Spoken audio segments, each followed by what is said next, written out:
And River, actually maybe River third? River or Blabber? Has to be Blabber, no? I guess Blabber, yeah. I don't know. I'll put Blabber over Umpty too, but... He didn't play too well. Okay. But, I mean... Oh, that's, the same as me, the other way, Yeah. It's hard to give. I don't know, I guess let's say Blabber. I don't know. It doesn't really matter, That makes honestly. sense. I mean, in my head, I feel like Blabber's playing better than Umpty in my head. And I think Blabber, obviously... I just don't like it. I'm watching your game today and he's trading flashes playing Ivan. Like, Yeah, I shocked that one. I'm like, bro, like now you can't play into River. Like, you should never trade flashes as Ivan like this. Because already win damage trade. Yes, already won the damage trade, so why would you trade flashes? Doesn't make any sense. That's why he... And I'm just like watching it, so I just see he doesn't know the win condition clearly. While Umti's playing, and he played the whole game like what he's supposed to do. It's not his fault, his bottling gets to be 2 killed and his mid is vegan the whole game. But... yeah. No comment. I cannot say anything. You toxic.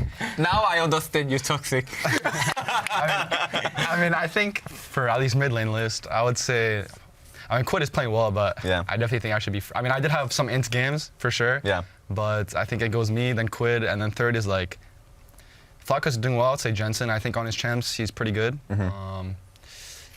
Yeah, meta is good. Yeah, maybe I think meta is really good for Flacco's right It's a good meta. I feel like Flacco's is kind of lucky with the meta, but I guess they just knew. I mean, I guess they just knew. So, yeah. I'd say Jensen third. All right, thanks a lot. That was a lot. We got the EG conversation out of the way, the meta conversation. Now we have Super Week that's going to be starting on Friday. Thanks a lot, guys. That's going to be it for this pros. Stay tuned for the next one. Catch you later. See ya. See y'all. See you guys.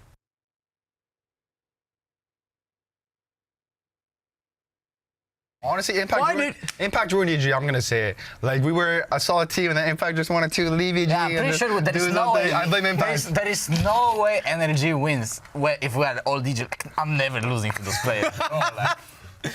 Why did you leave? What happened? Yeah, that's what I'm asking. Just blame Impact. We had a solid plan. And then last second, Impact just says bye. We did good. I think we had close game against JDG, close game against Damwon. We won 1 game against G2. I was like, solid words. I think we could have done better. Obviously, we could have won games, but I think it's fine. And then we're gonna come and Smurf in LCS, but he just leaves the team. What can I do? You gotta speak up for yourself here. I mean, just business. We're just business Not much you can do.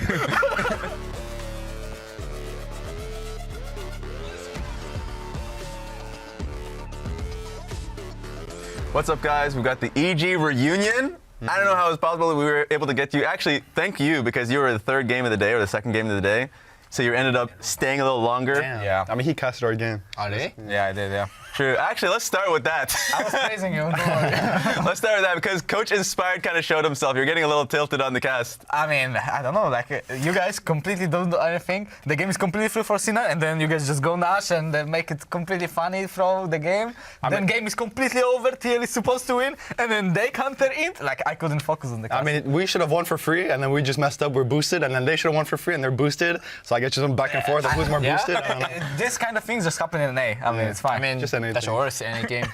True. That's actually, I felt like, at least for this, these 2 days that came from like a 2-week break, 3-week break, whatever you end up saying, like, felt like some of the teams were a little rustier. Did you guys feel that a little bit? Because the games felt a little messier than we did before the break happened. I mean, yeah, I definitely felt that yesterday against FlyQuest. I mean, I was thinking like, in game, FlyQuest is pretty good, obviously. They're #1 in it. But when we versed them, it's like, it didn't seem like they were doing much. So I don't know if it's the break, but you guys played well today. You guys were shitting on them, so.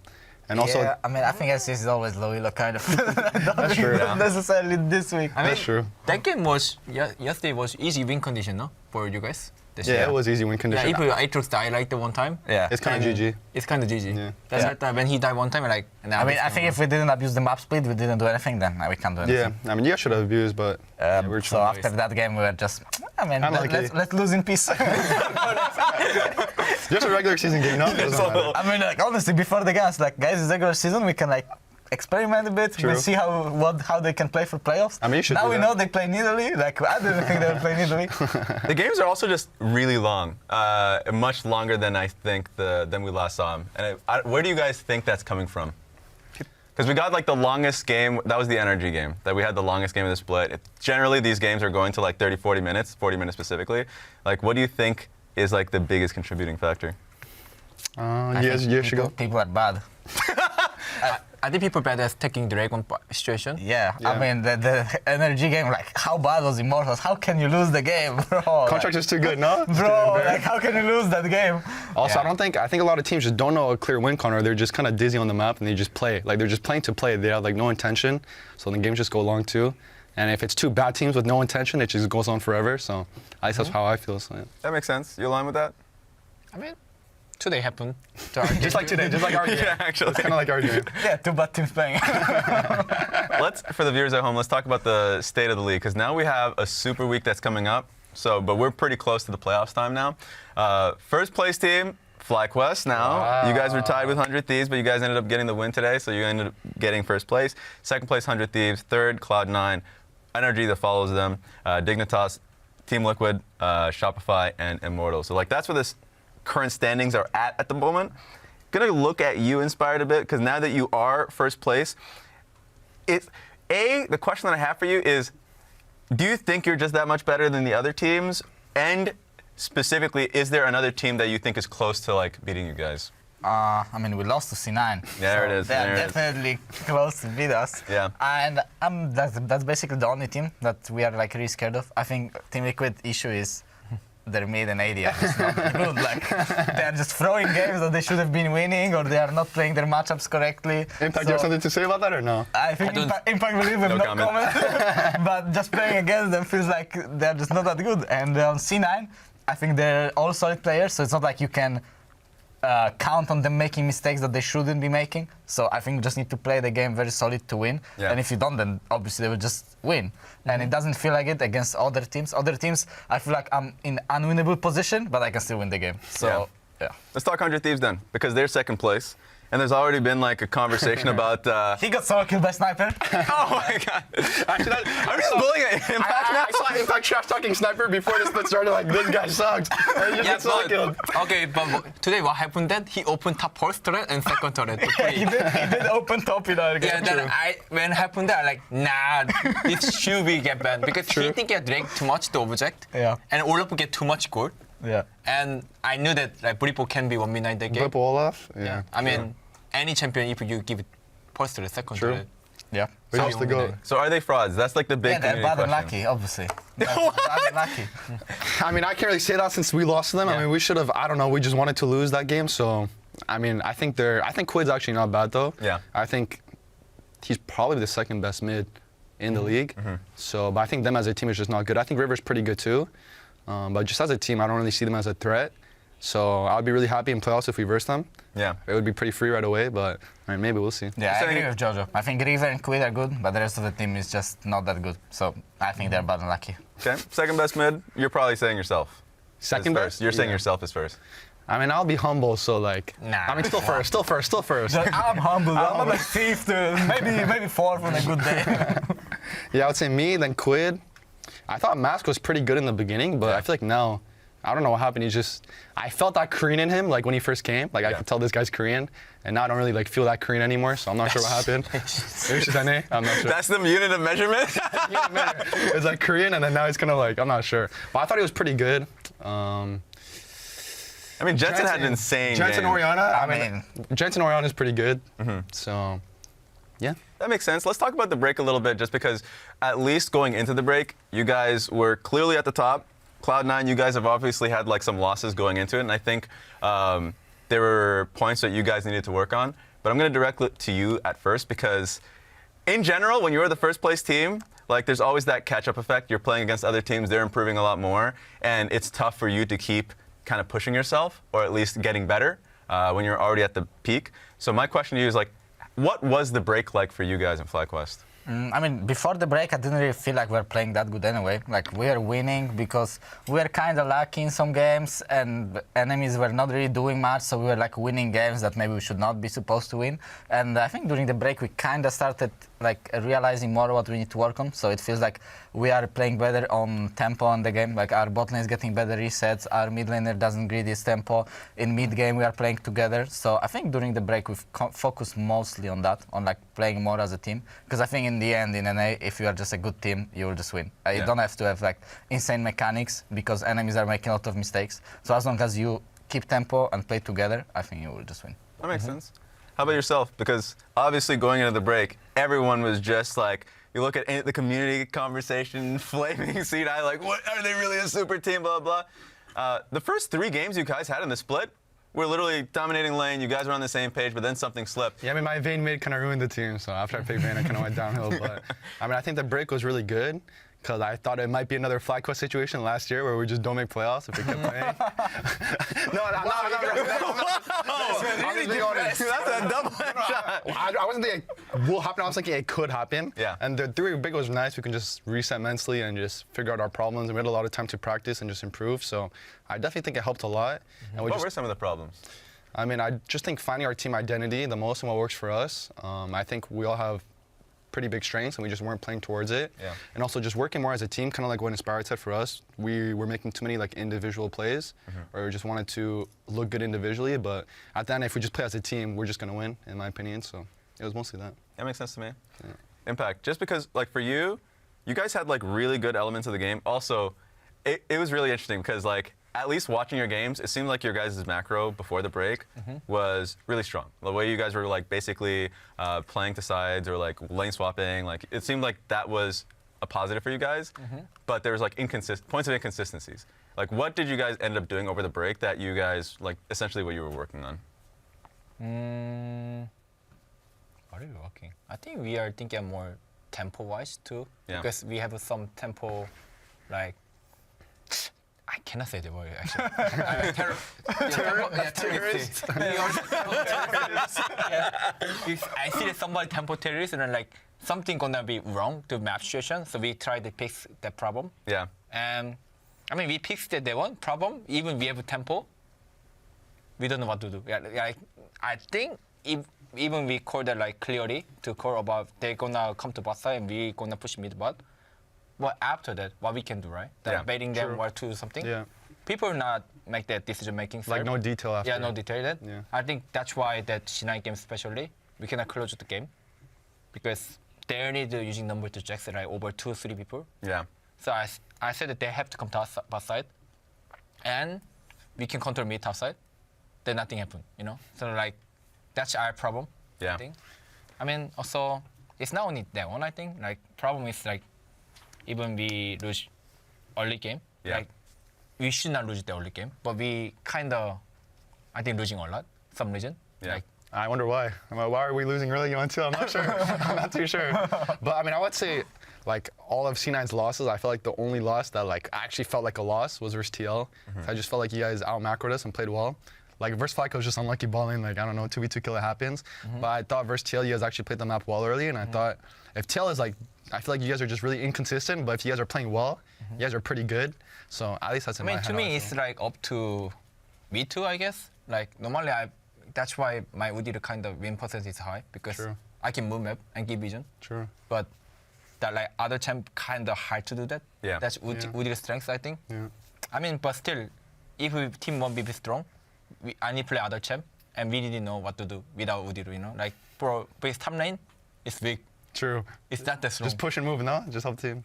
Actually, this makes me interested because like hearing about your guys' team dynamics and what you guys are working on, obviously you guys play together on Evil Geniuses, and I was interested in like what your guys' team dynamic was back then because when you guys joined, specifically you two, you guys were like the veterans on the team with Vulcan as well, right?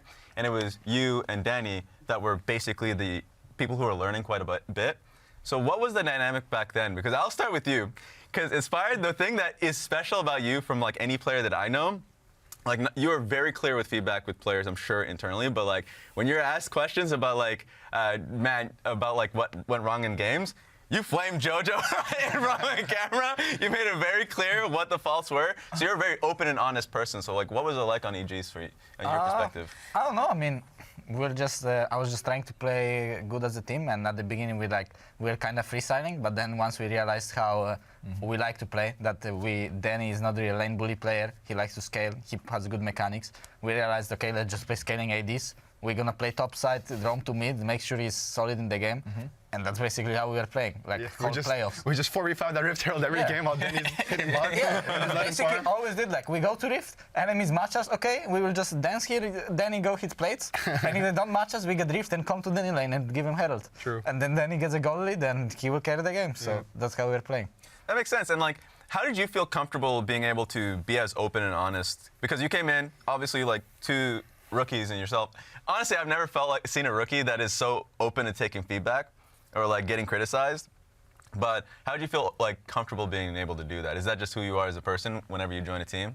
I mean, it's not like I'm giving Okay, so, it's not like so toxic feedback. I feel Okay, yes, I of feel like course. there's like Not- a wrong like Inspired it. and Impact. I mean, they're both very straightforward. You know, like they're just gonna if there's something you mess up or something they think you can improve, on, they're just gonna say. They're not gonna sugarcoat it, right? Yeah. And then some people, maybe in NA, maybe it's an NA thing because I feel like in Europe it's kind of normal. Maybe in Korea too, but maybe in NA people will be like that's toxic. But if there's feedback for me, I just like getting straight feedback and how I can improve. So if someone's straightforward, that's what I want the most. And I just felt like Impact and Inspired was very straightforward and just said what we should have done and how to improve and stuff. So Yeah. I don't think it's not really toxic. It's just getting straight to the point without sugarcoating it. Yeah, and you have been on a lot of teams in North America.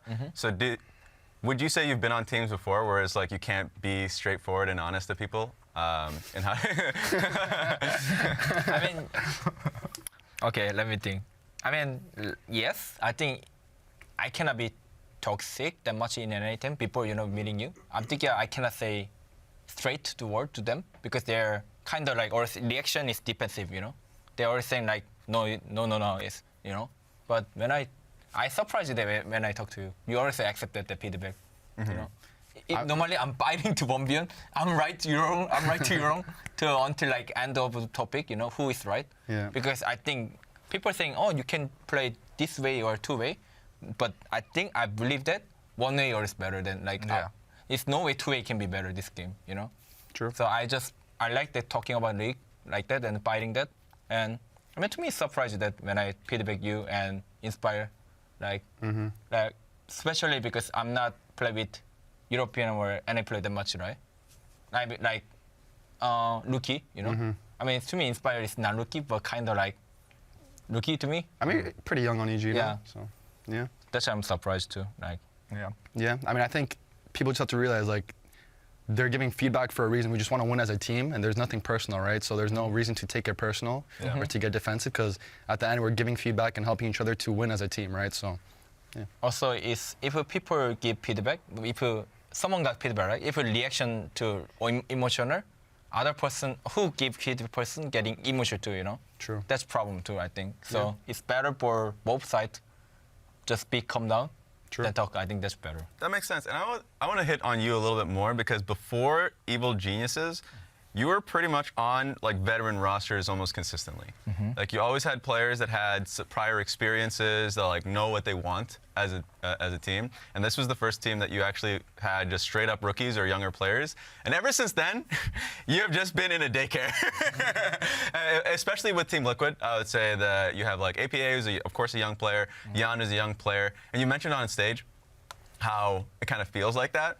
So how has that transition been? Like the difference between being on veteran rosters that know what they want, but could be set in stone in what they think and know, going into like much younger rosters. I mean, to me, I just learned it this year about how to talking to people. Like, I can say that straight, but I need to change a little bit. Like, why you not do that? That's kind of aggressive. true. I mean, it just depends on the person too. Yeah, right? I think that I changed the word too. Also, I think if I do that, normally people not gonna react to emotional. I'm asking about like kind of like if he jungle root like play bad, normally say people. Normally I'm saying why you do that, right? But now I'm saying, can you? I show that situation and can you change that? Like, can you? This is not better. Yeah, like more nice. Yeah, more nice. yeah. So I learned that. I mean, I think that's just better, just generally. So can tiki-taka, can talking each True. other. I learned that, and I've still tried understand them too, Yeah. like because they're kind of, to me, it's kind of different to game logic too now. Like, I don't know, is any star? I don't know. I cannot say that much, but like I try to be more close to be friend. Yeah. So I can talk more deeper, or I can talk in more game normally. Yeah. That makes sense. That's why I'm trying build up more. Yeah. And you got some young guys in your own team, Masu and Busio. Just like, how's it been having them on the team? Because it's really funny. I think a lot of people's expectation with your team is that you're very opinionated. Bwipo's going to be opinionated. What are those reviews going to be like? I was actually curious too. I was curious. How are those reviews? I mean, I think good players always should have vision, like what they want to achieve in the game. Like if you are playing lane, you need to know what your goal is in the lane. If it's like to win your lane, if it's to push your lane, is it to survive your lane, or is it like to spot enemy jungle or dive enemies or stuff like that. And I think me and Bwipo have really good vision on like what we want to do in our like individual game. But I think our bot lane, I mean, I know our bot lane when we started, it looked to me that they don't know what they want to do. They play matchup, the minions spawn, and just NA style, they're just gonna try to outplay enemies. Like they don't know where is their jungle pathing, where is enemy jungle pathing, what's the win condition of the game, if they should be trading or they should not be trading, or they should be like looking for early reset, or they should be like stacking the wave, on which levels they should be trading. They don't really think about it. So right now we are like working on we already did a lot of work on that, like telling them like put them more engaged into the game. Yeah. Tell them, okay, your win condition is this, so just do this. Like, for example, you want to stack a big wave, so don't overtrade level 1 like your full HP in the certain matchups, because then it makes the game too volatile, and that's how you don't want to play the matchup. Or like, here you crash the wave, you can just recall, because we are not going to play around you, so you should just recall and then play on the bounce. Or I think what we did mistake in the game against C9, like, they should have been playing the game very volatile in the bot side, because we forced the map split, while they are not doing it. So I think that was like a big conclusion after the game. Like, you guys need to trade HPs, because enemies are not trying to match you, which means Karma Maokai splitting the map will punish any bot, but you guys played way too safe. So like this kind of mistakes, I think were happening way more at the beginning, but right now we are kind of working on it to make sure that they know what their win condition is in the game, what they're supposed to do. And it still happens, still make mistakes, just like we did against C9, but I think that it happens way less, and we're way more engaged in the game. It feels like it's a new thing for you, if like you could tell me if I'm wrong, because at least with Evil Geniuses, when you had Danny as a newer player, like you have Vulcan as a support that I'm sure has the experience that can give direction, and you were on Rogue prior to that, so like, is this like something, like a new dynamic that you have to deal with, just like newer players on the bot side of the map? I mean, not really. I think with Danny was completely different. Like with Danny, no matter what we picked, we don't play to win lane. We always play to scale. Me and Jojo always play to make sure they survive, and then they will carry the game. Like Danny is very different than every other AD carry. He doesn't want to win his lane. He's like completely fine. He's like, no, I don't want. He doesn't want anything, and he'll just give him gold and he'll carry. He just doesn't want to like make plays on that's lane. completely different. But for example, with Hans, he always had like a very good plan in mind how he wants to win the lane and what his goal is in the game. So I think that's what Masu lacks, and I think that's what we are working on right now, just to make sure, like before he does something, he will think about it. Like he will think what his goal is in the game. And I think that's what Hans was really good at, and I hope Masu will also get there. I think he's on a good path. He's like thinking about his decision now more, about the way he trades, when he recalls and stuff like that. So I think I for sure he see a lot of potential in him. That makes sense. That's also a big problem I had as a rookie too. Honestly, like my first play I was pretty boosted, and I didn't really have intention of like what to do. So maybe kind of like Masu and Buzio problem. Maybe right now I was just playing lane just to lane. I wasn't thinking about how to win or what to do in certain, or just adapt to certain scenarios. So I think, I don't know if it comes with experience, but at least for me, just keep playing and just understanding the game more, which probably Masu and Buzio has to do, if Inspired is saying that, and it just helped me, right? So that makes sense. Let's expand on that a little bit, because after there's a bit of a boom, you ended up taking your break, and you had a really young roster. And you were like basically the lead on that roster, and you had your MVP split. Everything that I've heard at that point is like you were more vocal. You were like the vocal leader, which was the big clear difference between that time and the time that you were Inspired. And you actually said that it was because of the time that you had with Inspired that you became more of a vocal leader. Is that true? And second of all, like how was that as a whole? Because I don't think I actually ever asked you that question. Yeah. Because the mid laners that I had in the past, the moment that you are more vocal and you're trying to like calm for the team, you play worse individuals. So like, how was that? I mean, I think me and Inspired are kind of the same in the way like I learned that if I'm shot calling kind of, or if I'm dictating the game, I play much better. And I think Inspired's the same, because I just have to keep thinking about the game, and I wouldn't say autopilot, but I just have to keep thinking about how to win and what's our win con, and I felt like that was my strength, but I just never really used it because I just never thought about it, and I would just got smarter overall as I kept playing. So I realized last split, like if I'm talking the most and I'm kind of telling the team how to play and what to do, I'm just really thinking about everything, and that really helps me play better too. So it's kind of like I can never autopilot or never just not think about anything or just do nothing, because I always have to think about the game and our win con. So that just helped me kind of figure out myself more as a player. Yeah. Okay, that makes sense. Yeah, I think that's like, if every player on the team has this kind of mindset, I think that's why we play the best. When I watch T1 play, to me it seems like Zeus has complete plan in his mind what he wants to do. Same for Faker and same for bot lane. To me it seems like 3 of their players, they just know what's the best for them to do in the game. So even if you punish one thing, like one player, the rest will just take over the game. Yeah. So if everyone is playing what's the best for you, and there is a jungler that also knows where he should help, it's just so hard to punish this type of team, because everyone is just doing what they're supposed to do or how they want to do. Yeah, I agree. Let's talk about the patch a little bit, or at least the meta. Because the meta is a lot different than the beginning of the break. Sure, the patch notes that came through, but like Senna as a champion, I'll start with Senna, that is just completely taken over. Day one, complete, like, by the way, getting through pick and ban, like just so blue side's getting it picked every time, and has just been completely dominating. What has happened for Senna to just be now essentially pick or banned? I mean, there's no ADCs here, but just a strong champion, and you can play a lot of things with Senna. Yeah. I think Senna Nautilus is really strong too, and I just think he's a strong champ. Like, I think ADC just sucks. That's why. Because Tahm Kench is fed because Senna is generating gold without farming. So then you get Tahm Kench that is strong.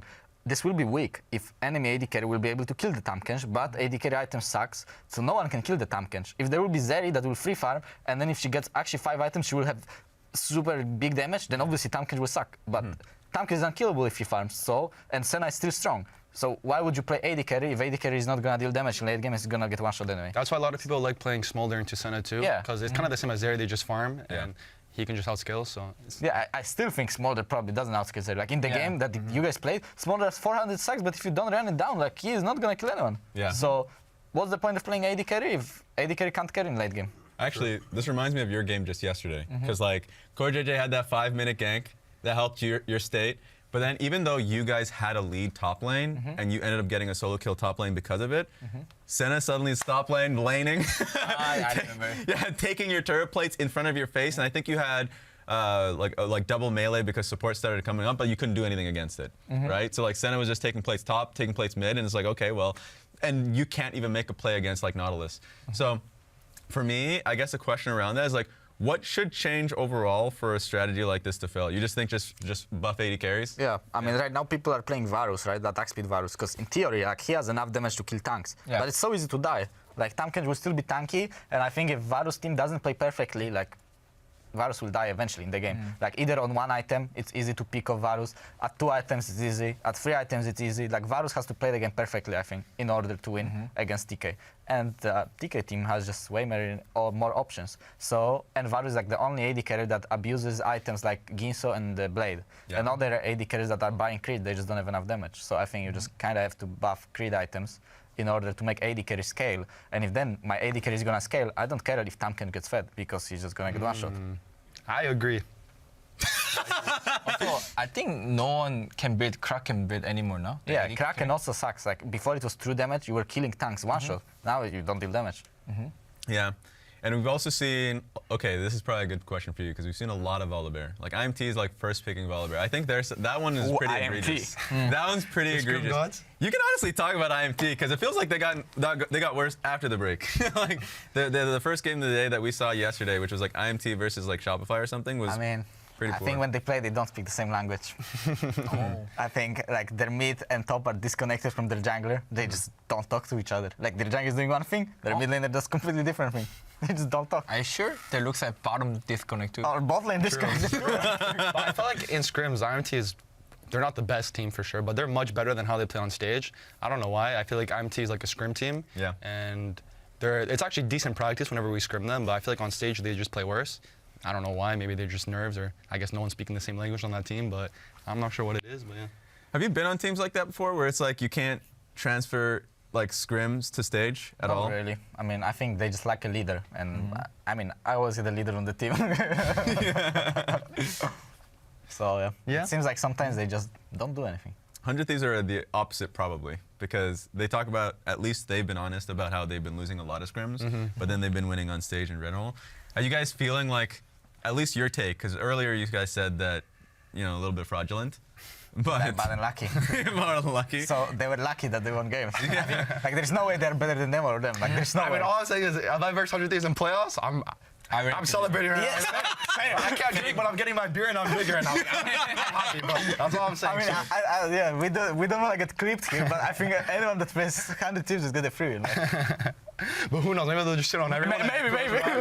One of us might get clipped on that. True. I mean, their insane. problem is for that from scrim, they cannot improve. You know that when I play the scrim, I can feel it like they're, I don't know, lost it's not they're not lost mental, but they how to play and like correlate how to they play that game wise.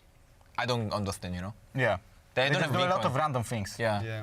Their tempo is give up tempo and over tempo do something, and even fair they keep doing that. Yeah, they're And- just freestyling. They don't know. Yeah, that's how I feel too. I mean, honestly, on stage, I think they are getting kind of lucky. I mean, I wouldn't deny that Quid's playing well and River's playing well, but I think Yeah. as a team, we definitely shouldn't have lost to them. And their other wins, I mean, some games they do play well, but I think it's because the enemy is also just playing bad. Like, I Yeah. really think if it's a solid team, Yeah, they're obviously solid. You can't just go into the game and do whatever you want, even win, because River and Quid are good. Yeah. Like they're good mechanically. So if you do whatever you want, like they will just outplay you and win the game. Yeah. But if you are a good team, I think they shouldn't be a problem. I for agree. you. A question that I wanted to ask you guys is kind of like what makes like an ideal team? Because of course, becoming into this split, you guys were seen as a super team. Then we started to question that a little bit at a certain point, but you guys have cleaned it up. But the reason why I asked that question is because Evil Geniuses that came through, obviously that you had that spring 2022 finals where you guys steamrolled like that Team Liquid with Whippo and Bjergsen, and everyone like talked about them being a super team. And oftentimes, when the community and analysts like myself, I fall into this bait, call a team a super team, we're absolutely wrong. So why do you think we have a wrong view of a super team sometimes? And what do you think makes an ideal team? That because you guys have been on championship winning rosters. I mean, I think a lot of like super teams is like usually experienced, known good players, and I think a lot of times everyone will have a strong opinion on how they want to play the game, and then probably they just don't find how they want to play the game together. Like on TL, I'm pretty sure they're all good players. No one's denying that, but they probably all have strong opinions on how they want to play, and they probably just couldn't find how they wanted to play the game together. Everyone maybe has ego and wants to play their own way. Yeah. That's maybe how I felt. So that's why I think a lot of super teams just don't work. That's why I think having rookies and kind of teaching them how to play your way is better if that rookie is good, obviously. I think for us, I mean, honestly, Danny just got a pentakill, and then like I knew they were just like that game. Mentally out, yeah. Yeah, they were mentally out. Like I just knew that series was over, and that series was pretty close. Like if they got banned, we probably lost. So after Danny got that pentakill, I guess our momentum just went skyrocket. So I just got to think. I don't know about that guy, but our bot lane was getting proxied every game. Yeah. Like, obviously, you are supposed to lose this type of games, but enemy team was just so bad. Like, enemy mid jungle didn't connect to the games. Like, I remember my bot lane is getting sent home level 1, and I still win the game. Oh, Like, But that was the thing. Whenever Danny got killed in lane, that was a good thing. He would just carry the game. That was the thing. when he died, and then we're like, nice, only one, shit. Like, if he just farms, he's gonna be a god late game no matter what, you know? He's like our insurance no matter what, just like that TL game. So, I mean, it's kind of a cheat code having him, honestly, just knowing, like, if we go late game, we're just so confident, and I guess that's just made us confident too, so. Yeah, I mean, I still, after that year, I knew Hans is like complete insane AD carry, and people are like, no, he's not that good, he came to an A, he's washed, when he's like proxying my bot lane every game, and his mid jungle doesn't connect to the game. Like, I don't know how you can draw this kind of conclusion, but I guess that's a community type of thing, that if you are losing, you are bad. Yeah. But yeah, I was like, he was really sad after that year, and I was like, telling him, bro, like, you are insane, like, you're for sure a good team. And then he joins G2 and just smells in Neo, so. He still can't beat any teams though. We still got that over him. True. But like you guys talk like specifically for you because now you have younger players that you can like instill knowledge and give direction to. So what do you think is like an ideal team for you at least? Like a team that you feel like you're happy building and being around and think you can win a championship. Actually, I didn't think of it that way. Yeah, I don't know either. That was tough. Yeah, that is was kind of tough. hard. That is hard. Just to have good and funny players, no? Because otherwise it gets boring. True. And if you are bad, then you get annoyed. Yeah. So you have to be good. It's either good or funny. If you're bad and not funny, then you're just whatever. Actually, So if you're bad, at least be funny. I think Jojo was bad, but funny. Actually, my first play, I was just funny. And then I was just boosted, and then I just kept improving because I was lucky. I only remember 아칼리 300 그게 벌스터를 탑. Actually true. In playoffs, I solo killed Abadage on a quali, and I just didn't do anything. And then that kind of opened my mind too on like what's our win code and how to win, because I was just playing to play, like I said. Like I killed him, and I was like, okay, I killed him, nice. But like I didn't think about what to do after, right? Yeah. I think having Impact and Inspired helped a lot. Also, I think Impact really likes having like players that he can kind of tell people how to play the game, which really helped me too. So yeah. That makes sense. And also, I think another one, I know all players will always talk about like power of friendship, but like that usually means teammates that you feel like you can talk to openly, like, and that you enjoy being around. Yeah. And you're the grandpa of the group. So you've been playing before the whole league system began, where you can just kind of pick and choose the players that you want to play with, or at least like kind of at least have more power in the rosters that you're around. Has it been harder now that it's in like a franchise system to kind of build that friendship around the players that you're working with, or do you think it doesn't matter? For sure matters, no? Yeah, it's matter, I think. I mean, normally when I join the team, I'm looking play, of course, but I'm thinking just more like what they do want to, building the team. And I mean, if I can bring player, that's nice. Yeah, But I mean, we wanted to build like EG team with like different AD carry, but then we didn't get AD carry we wanted, and then Impact left, and then the team just started collapsing. Honestly, Impact ruined EG. I'm gonna say it. Like I saw a team, and then Impact just wanted to leave EG. Yeah, I'm pretty sure there is no way. I blame Impact. There is no way Energy wins if we had all DG. I'm never losing to those players. Why did you leave? What happened? Yeah, that's what I'm asking. Just blame Impact. We had a solid plan, and then last second, Impact just says bye. We did good. I think we had close game against JDG, close game against Damwon. We won one game against G2. I was like, solid words. I think we could have done better. Obviously, we could have won games, but I think it's fine. And then we're gonna come and Smurf in LCS, but he just leaves the team. What can I do? You got to speak up for yourself here. I mean, just business. We're just business Not much you can do. It happens. I mean, to me, I was thinking that playing together was nice, but I have to talk to the owner what they want. But when I talk to the owner, and I don't like that I don't think the EG have future for next year. I guess look how it turned out. Just completely predicted. I guess he's a psychic. You just know? They said that I was thinking that they don't have future, so I'm out, right? And they said that EG is doomed because me. I mean, it is because of you. If you stayed EG, would probably still been bigger. Maybe they win another championship. That's another. You guys just blame the someday. Well, no, I mean, I thought Sunday was a solid player too. Yeah. Like, I love playing with Sunday. I didn't like to play with Sunday. I think he was fine, but like he didn't have the same idea as Impact in the game. Like Sunday was like picking his champions and not really like telling what he wants to do. So I just don't like playing with players that are like not connected to the team. He's just playing his own game. Impact was like, yeah, I want you to do this. I want you to do this. Let's do this together. And Sunday was just, pick me this champion, and he just played top lane. I think it's a way of playing top lane for sure, but I just don't like playing. You need to connect which player. Yeah, I like when people are more connected. I think that's the same thing, like just like new player, rookie player doing that. Rookie player know top lane, but doesn't know jungle, mid, like connect and support tempo timing or something like that for team play. I think that's really big gap too. That makes sense. I want to look towards next week because playoffs is coming up. And do you guys know who you guys are facing up, like what your matchups are next week? I know We play them. Yeah, there it is. That's what I wanted I think to I'm get. versing some low elo teams, but I can't get too cocky. NA lows. I mean, Let's go. Oh my God, you've been gifted. Dignitas, IMT. Trinity of LCS. I mean, okay, but I feel like this year, usually like known as the worst teams, they are like more competitive than the other years. I don't know if it's because all teams are just playing bad or if everyone's just getting better. I mean, that is kind of true. Like I think Immortals like it's better than usual. Yeah, Immortals are definitely better than usual, and it's like same for Dignitas actually. Yeah, they're better than like usual. last year when I versed these teams, I was like, there's no way we lose, but now we still have to like. We can lose, and now it's like possible, So we have to play well. Yeah. So it's not like a free win because I don't know if it's because teams are worse now or teams are better. Yeah. I don't know if the top teams are just. I think don't kind know of which meta one. too, my opinion. Meta? Yeah, because bot lane is nothing to know. Yeah. Like bot lane kind of like Yeah, just chilling. just farming. chilling. So it's only like Grog and topside situation fighting or something like that. Yeah. Easy win condition, you know. Yeah. Because Also- normally good team snowballed at the early game to like option topside, bot side to side play or pressure mid and going to one side to play, right? Yeah. But now it's kind of looks like topside, you know. True. Yeah. And I think RMT's top laner is pretty good too, Castle. Like I think he's. Yeah, I think they just got so much better solo laners, no? Like, I feel like if your solo laners are bad, it's so easy to exploit the team. But Yeah, I I think agree. Dignitas and Immortals, their solo laners are solid. So it's not Yeah. like you can just go into lane and just farm them. I agree. Did you guys know these players beforehand, Castle and Mask?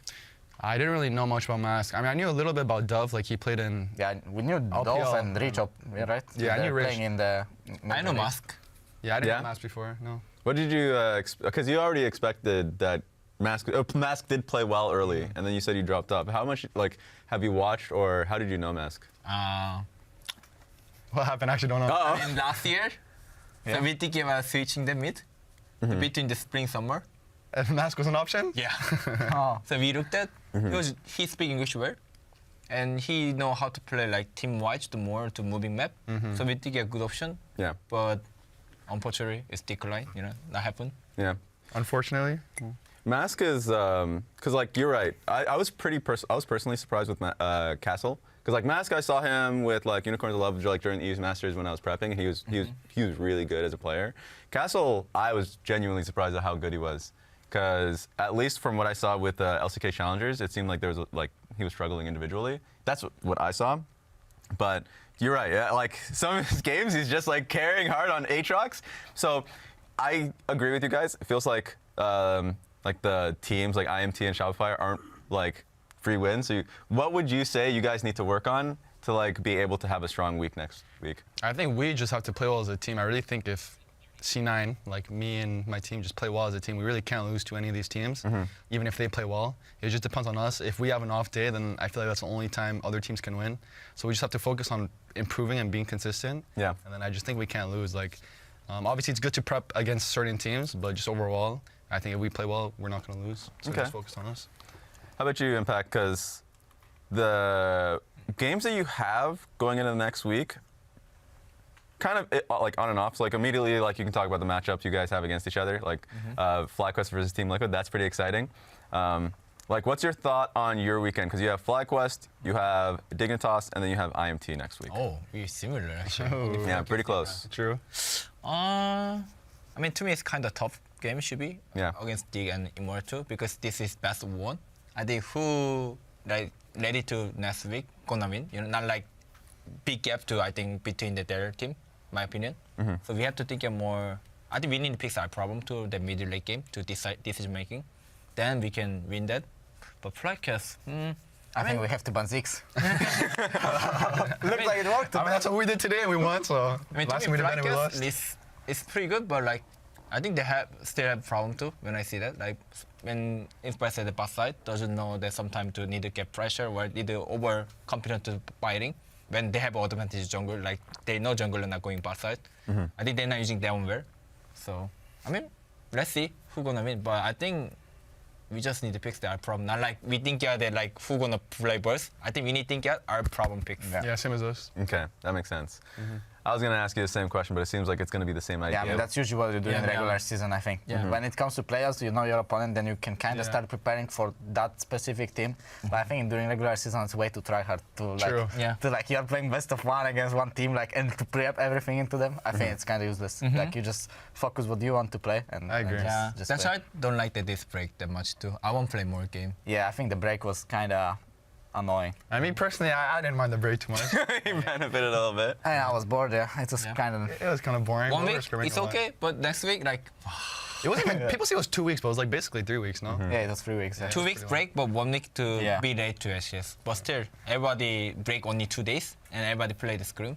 Yeah. Similar, but no stage game. That's annoying. Yeah. I think I already asked the question about how the break was, but just in general, even if you are like having to work on things, it must feel weird. Just like because you're like having a purpose. Like, what are you working towards if you don't have like a game at the end of the week to like see results out of, right? Yeah, I mean, definitely. But I think our problems are not like easily fixable, at least at first. And then overall, like I think the long weeks, because like the break sucks, sure, but it's already happening, so you can't change. You can only change how you take the break, you know? Like, if the break is already happening and you're just going to complain, I mean, you can keep complaining, but I think for me, just change the mindset, like, how to make it useful for us as a team. So I think me and C9 just tried making the break useful, even if it was annoying, because we can't change the break not happening, right? So I think it did. At first, we were annoyed, but it's like, okay, how can we use this break to our advantage? And then we just focus on our problems. Even if we didn't verse a team the next week, we still were keeping... Our problems are still there. We know if we're going to have problems in scrims, if we're making the same mistakes. So just keep working towards whatever the goal is. And then I think that's how we're just improving. Okay. There's already been some like all-pro discussion, just like about who have been like the better players or MVP discussions going into the like final week. Like there's a lot of, I would say for me, like I put out my pyramid, like I know you talked about Quid, but River's been really good. Like he's been incredible as a player. Actually, I want to talk to you about River. How often have you played against him or scrim versus him? Just in general. I mean, I don't know, just like against every team. Pretty similar amount, I guess, like scrimming. And I think it's like pretty even. And I mean, I don't think he's all prefers. I don't think so. I think Umti is way better. Like watching Team Liquid games, I think he knows kind of what is his win condition. Yeah. And for River, to me, it seems like, I mean, he has way worse teammates, obviously. But it seems like to me that he's just like running around, trying to make some funny plays, and just trying to abuse inters and kind of stuff like that. I don't think he's that insane. I mean, for sure he's not bad, but I don't think he's like the best jungler in the league. I think just watching Team Liquid plays, I think their jungler is just best because he's like doing what he's supposed to do. So it's not his fault they're losing. Yeah. So what can he do? Like his mid laner or AD carry are inting, like sometimes he can just die and lose. And yeah, so if I would have to choose a jungler is first all pro that is not me, I would probably take Umti. Let's talk about Umti, because you've got a chance to play with him. Actually, I remember the game versus NRG where he gets invaded, and it's like it looks completely doomed for him, but he's able to like basically trade sides, come back into the game. How has it been playing with Umti overall? Oh, I mean, he's actually best mentor, like have mentor in the game. I shocked that because that situation, even me, I'm gonna say, I'm fucked. I'm doomed. You know, like in that situation, I never die to solo lane and prison wave. You know, but he said I'm fine still. I can try my best to be comeback, and he tried to find the way. That's how I like that he mentality wise because he never never negative. You know, like in the game too. So he tried to find the win condition, not like it's not automatic play. You know, so I like him more. Also, surprised to me, he English so much better than me, you know. His English is good. Yeah, his English is really good. That's why I shocked too. Like when I talk to him and he talked to other teammates to English, like, wow, I waste time. You know, I waste time to learn English. I guess. I mean, to me, same. Like when I watch Umti, I feel like he's really strong early game and he has a clear goal what he wants to do. I think his path thing is really good too, and it's kind of annoying to play against. I think his first 15 minutes is like his strength the most. I think his fighting and team fighting is like not his strength. Yeah, I think his mechanics are not his strength. Yeah. Like sometimes he misplays mechanically, but that's usually not what you need from a jungler. He come right way, you know, right side always. Yeah, he is where he needs to be. Yeah. Sometimes he just misplays mechanically. Just execution, yeah. Just miss execution, I think. Yeah. Okay, that makes sense. Let's talk top laners. Because at least from when we're talking MVP discussion, we haven't really hit, I guess we kind of hit on All-Pro. Like your name came up quite a bit. Wow. But not like actually I want to ask you, who do you think are the best top laners right now? Just even excluding you, if you don't want to add yourself. Who can I give? I think actually everybody bad. Oh my God. What do you want to say? I mean, in my head, you know, even me too. I counting me too.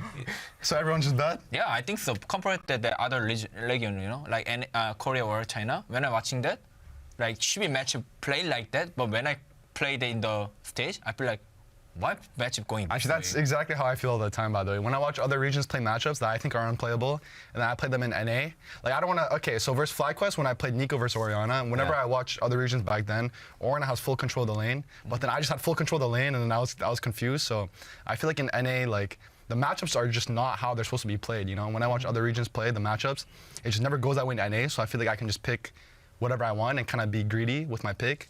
So I feel like that's a strength that strong laners in NA has, at least. Yeah. Okay. So it feels like it's the classic Impact answer. It's like, man, everyone. If I have to choose, I will choose Reaper first. Because even he sometimes play bad, but I think he have a good game too. Yeah. How he got, he think he win condition, and he made the, he success the win condition very well than other player. So I give Prepo and second, third. What about Fudge? Come on, Fudge. Too much ego? Bro, he missed Q level 1 3 times. Yeah, you have to watch he lane. By it shock. happens, no? He travel using shockwave, miss QE, and he level 1 using Q 3 times, and he drink potion level 1. But you're just scripting then, no? No. Good job. No, like he don't control bush, try pressure me. Also, I know you guys using wild, right? Then Ivan using wild to the second bush for winning lane, but he losing lane. You know, if my jungle decided, okay, just 3 camp and gang top. Jungle gap is He's just jungle bad. gap. But I It's said never that tough. it's fine because Ivan get temporary. So it's, but Ivan advantage is finish jungle early, but he nothing do, right? If he not get up, it's kind of useless. Yeah. So I tell the, we talk about the and the situation. Okay, let's just be whatever listen. Then we strong to fight. That's what happened to top side. I mean, kind of unfortunately, I'm died. That's kind of bad. But I don't like that how he played it, that matchup. Personally, because that's how I cannot give him, you know. When I play against him, I cannot give respect, you know, in lane page, you know. Like also the macro situation, he doing grump to I make him flash down to side play too. I cannot give to him to respect. I think Bripo so much better than him about that. Because Bripo have a clear win condition to how to play to lane page to winning condition.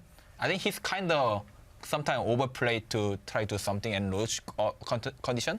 But I think still Bripo so much better that about top lane rule wise. I mean, to me, like, Fudge is very strong and he knows what he wants to do in game and he's very consistent. So, I mean, obviously, like, everyone's going to mess up laning sometimes. Like, I'm going to run it down on lane. So, maybe top lane. I mean, I didn't watch the match. Maybe he lost lane, but that happens. You know, everyone's going to misplay, at least in my head.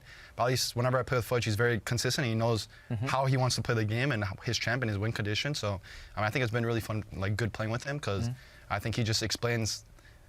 Like, maybe in the game, I don't know, maybe you said you can't see it, but at least when I play with him, he just explains well what he wants to do, which is also easy for me. I mean, same as you. You guys are like the same as you guys talk about what you guys want to do a lot, and it also helps me a lot, so I mean, it's been really good.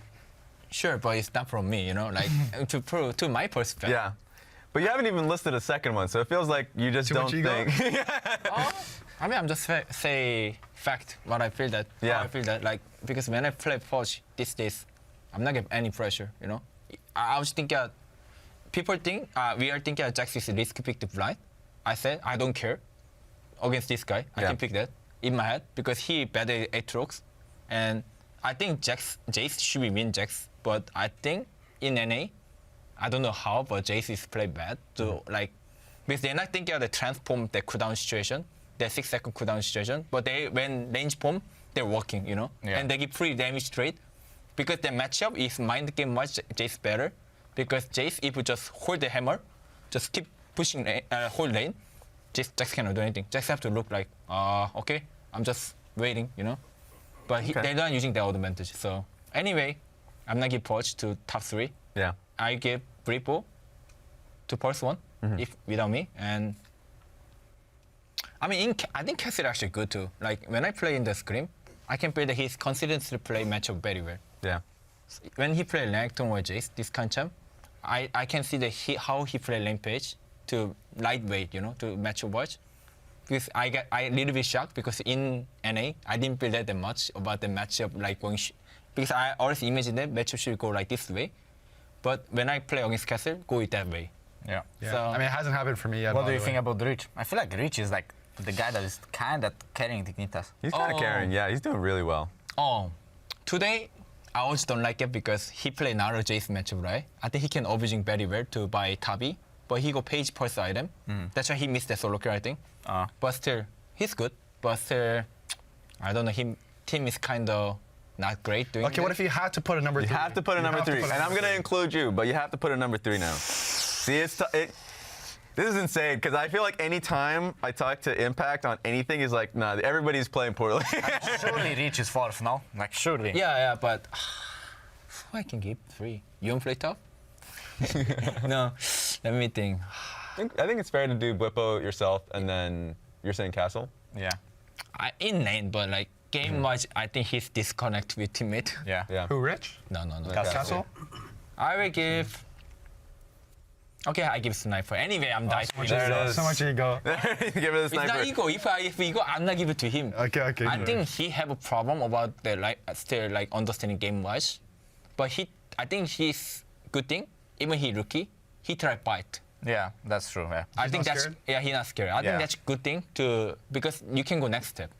If you're scared to something, you cannot go next step anyway. To learning this is overplay or this is too much using tempo for biting. Also, if you play biting too much, you understand jungling more too. Okay. So I think it's clear on what you have as your top 3. On you said Umpty as third. You haven't even given a third. Yeah, I mean, I think it's me. Oh, you did say Jensen.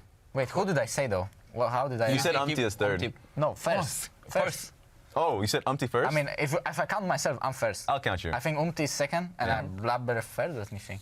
There is who else is there? Contracts and Contract and level. River. Actually, maybe River third. River or Blabber? Has to be Blabber, no? I guess Blabber. Yeah. I don't know. I'll I mean, put Blabber over Umpty too, but he didn't play too well. Okay. But I mean, Oh, that's the same as me. Think the other way. yeah. It's hard to give. I don't know. I guess let's say Blabber. Let's say Blabber. I don't know. It doesn't really matter, That makes honestly. sense. I mean, Alright. in my head, I feel like Blabber's playing better than Umpty in my Yeah. head. And I think Blabber, obviously, I just don't like. game's over. I'm watching your game today, and he's trading flashes, playing Ivan. Like, Yeah, I shocked that one. I'm like, bro, like now you can't play into River. Like, you Oh, yeah, should that's the never same trade flashes as Ivan like this. It's already win damage trade. yes, already won the damage trade. So why would you trade flashes? Doesn't make any sense. That's why he. And I'm just like watching it, so I just see he doesn't know the win condition clearly. While Umti's playing, and he played the whole game like what he's supposed to do. It's not his fault. His bottling gets to be 2 killed, and his mid is vegan the whole game. But yeah, no comment. I cannot say anything. You toxic. Now I understand you toxic. I mean, I think for at least mid lane list, I would say, I mean, Quid is playing well, but Yeah. I definitely think I should be. I mean, I did have some int games for sure. Yeah. But I think it goes me, then Quid, and then third is like, Flacco's is doing well. I'd say Jensen. I think on his champs, he's pretty good. Yeah, meta is good. Yeah, Maybe I mean, honestly, the Pelican. meta is really good for Flacco's right it's a now. good meta. I feel like Flacco's is kind of lucky with the meta, but I guess they just knew. I mean, I guess they just knew. So, yeah. I'd say Jensen third. All right, thanks a lot. That was a lot. We got the EG conversation out of the way, the meta conversation. Now we have Super Week that's going to be starting on Friday. Thanks a lot, guys. That's going to be it for this pros. Stay tuned for the next one. Catch you later. See ya. See y'all. See you guys.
Fudge is back over the wall, maybe looking for a flank angle. He decides to run in with the storm. He locks down Rich, but the damage on Tomo was enough. Berserker's got his first kill of the game, and Cloud9 makes it 2.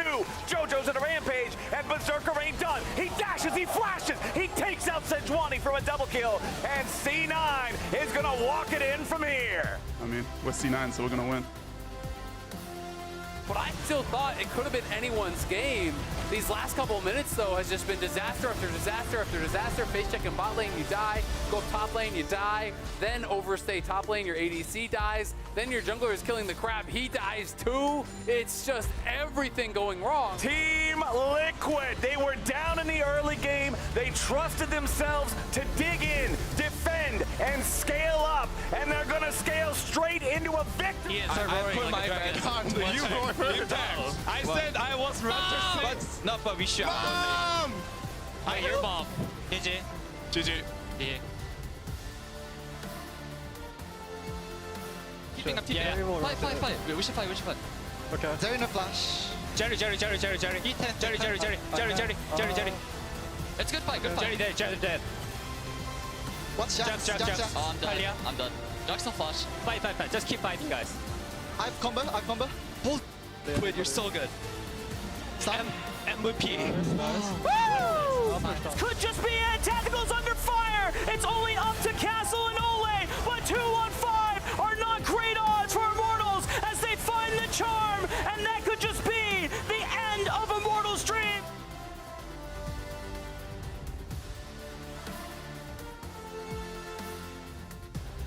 Wukong's behind. Yeah, watch Senna. Senna the play. Watch here. Yep, we're full fight here. Full fight. I'm looking Senna. Picking us up right now. It's just you, Aaron. It's me too. I can win. Okay, I throw so flash. Yeah. Aatrox, it's all you guys now. Then I stun. We won. We won. Can we end No, with Nico, top? Nico, End with Nico, top. End with Nico, top. Nico. TP. Okay, I will TP, TP. Aaron. TP. Go top. Aaron can end. Yep. Welcome back to the LCS waiting room. We have a special guest today. Hey! How you doing? I'm excited to be here. I'm excited to be honored with the pleasure of coming in on the final week of a regular season that has been such a banger for LCS, and we get to finish strong at least the last 2 days. Couple of updates for today. We hold in our hands every possible remaining scenario for the LCS regular season. We have to share, though. And also, Time to whip it out. The producers have length is given. unreal. I mean, it's just nice. look. Let's see. Does it go across the whole couch? Oh my god. Kind of. So for what it's worth, I feel like you need to understand astrology. it's 4 times not. shorter than it was last year. Yeah, We it had used 10 to be games taller remaining. than me once Yeah. we got to this point, and now it is not. Less teams make it a little easier. And I'm sad. I feel like you could just be reading off of this and feel like you're very educated in some ways, but my goodness. Good luck with that one. Yeah. Yeah. Good luck with that. Also, Raz has been given the green light from producers to have his phone out during waiting room for interaction with chat. But you better be paying attention to what we're saying. You Hell can't just no. be the gremlin on the phone. Do you think Twitch chat pays us? Come on. I can use my damn phone when I'm at work. That's crazy. You need to give us Crazy. updates of fun facts. You need to be the one who looks Yeah. things up for us. That's fair. I don't like that responsibility. Yeah. That part is a little. But you're the one with the computer in the palm of your hands. Anyway, yesterday we had LCS on a Friday. There were a couple of big takeaways. Team Liquid, who struggled after the break initially, came out in a big way with what was coined the Zoo Comp. Because we got Renekton, Volibear, a couple of dragons, and then Core JJ, the zookeeper in the bottom with Nautilus. I will say, just as a zookeeper in my former life, they were taking good care of the animals, and it was nice to see in some ways. But any way you could attribute that is great. Very similar to Game of Thrones. One dragon is down. If you didn't want to get spoiled, I'm sorry. You just don't. I'm doing you a favor. Except this one had a good ending for Team Liquid.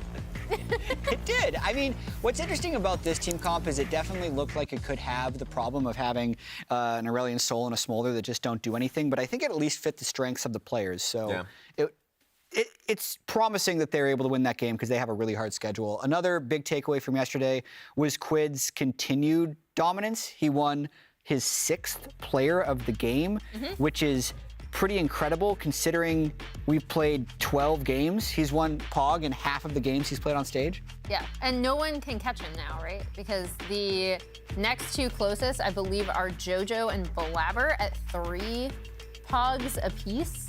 So with only 2 games left, Quid is the default POG winner. He is. If it was LCK of 2 years ago, he'd just be the MVP. He'd be It would MVP. be over. Yeah. I think the biggest thing is the growth that we've seen that started last year into this year. And I think over the season, we've really seen him find a lot more confidence in his own right. 100%. Like, it felt like it started in that Aatrox game. Yeah. Where he got to play, like, and in general, for the interviews that we've had with Golden Glue and also him himself in the Player of the Week, he was just talking about how, like, yeah, he just, at some point, just didn't care anymore because he was worrying too much. He was talking about last split, how the pressure of, like, being around so many, like, established veterans, of course, it was first split. There's a lot that's packaged up in there. But he's in a great environment, and he's able to just perform without any kind of stress and pressure. Yeah, absolutely. And there's a lot of scenarios left here in this Foldy sheet where they can actually be first. True. Which is pretty wild. Also, if you want your own Foldy sheet and you have a printer, you can go to Lolly Sports Stats on X or Twitter, whatever you want to call it, or you can just use it on your computer like everyone else does. Yeah. But, you know, it's not as wasteful as in previous years, as we mentioned before. It's not that many. I mean, the fact that it's within my wingspan. True. This has never happened before.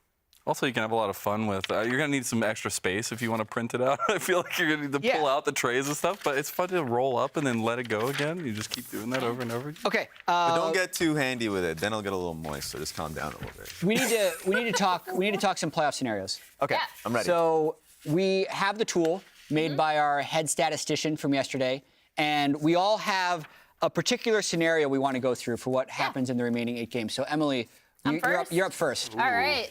I'm going to go through. So technically there are 4 scenarios where Cloud9 can lock first. Okay.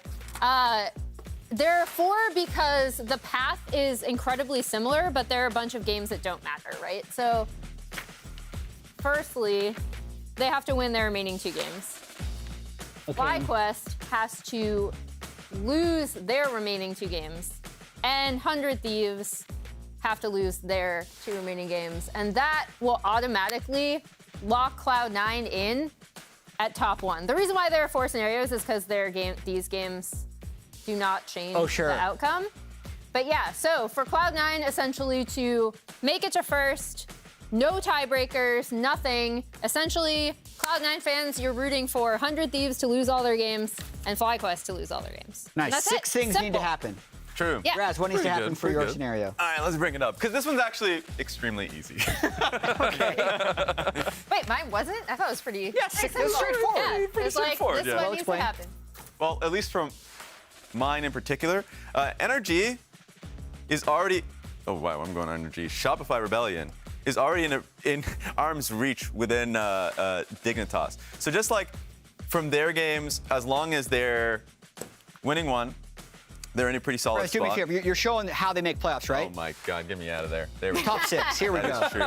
As long as they win this, and I think it's very believable for Team Liquid to win in the versus Dignitas, and of course, like this one, I think this one's extremely doable. So you just need 2 of those situations to happen for Shopify to be able to get 100% success rate. So I think naturally Dignitas have a very difficult run. They have to be able to at least beat Team Liquid, and I think Team Liquid has been performing better, especially from yesterday's games. And in this case, they have to go up against FlyQuest. So I would say just watch Shopify Rebellion's games, Dignitas games. Those are the 2 teams that are in contention, and it's, of course, the top 6 makes playoffs. So I just wanted to make that very clear, because at least for those 2 teams, they're right next to each other. That energy win was huge for them then, because essentially they don't even have to worry about beating C9, who's been on like an upsurge towards the end of the split. Speaking of NRG, that's who I'm going to be talking about a little bit today, and I'm going to need you all to bear with me. You're an NRG fan? I'm a little bit of an NRG fan. Might be because I was a little biased on Dokla, but I think as a whole, you just got to stick with me here, because we're going to walk down. Now, last split, last summer, incredible moments. The underdog story, NRG come from the bottom and they win everything. They ended that split 9-9. We want to make it there again. So we're going to focus on Mr. NRG right in the middle there. Yes. And not do the right click. As for them, if we want to see the best scenario where they end up in that 500 record and potentially remake another title run, win that title, we're going to see all of Red Side win today. What the hell? Okay. Which sets us up interestingly, because then the real conversation comes to the second part, where we have IMT beating TL, but then, now, again, hold with me, NRG lose to 100 Thieves, but that will ensure that they will face them in the first round robin, or the first round of the playoffs, as you see here. Fourth place, facing 100 Thieves. It is a team that NRG has been very confident in calling frauds this year, and maybe they'll be able to take a matchup like that. So NRG's dream run starts with getting a 500 record. Lose is improve, as they say. That's fair. Yeah. Lose for seeding against 100 Thieves. Okay, so I'm I got something a little different. We've been flaming ourselves the whole split for our preseason power rankings not being accurate. Yes. I'm not willing to say that it's wrong yet. So pull up my preseason power rankings, and my scenario is all about making these things happen. So I had C9 and Energy at the top. So clearly, I need C9 to win both of their games. I also need Energy to win both of their games, and we're getting a little bit closer. So 100 Thieves can't win another game, so they have to lose to Shopify Rebellion. And then FlyQuest clearly can't win another game either. Clearly. And this Dig versus TL game, I need TL to actually be top 3. So it's a little tricky, and I need them to win here. Now looking at this would give Cloud9 1, so I'd be correct there. And then there's this 4-way unresolved tiebreaker with these 4 teams, which means Energy could be second, TL could be third, FlyQuest could be fourth. Don't worry about Shopify because it's close. This is something that could happen, and I still could be right. We're watching Jet do Olympics to make sure that he's right. It's possible. It's possible. If you want to join the conversation, let us know which line on the foldy sheet you want to see. Just so you know, every single one of these lines is actually numbered with a scenario number. Yep. There it is. Spam a number. Yeah, this doesn't work. Get the zoom It's online.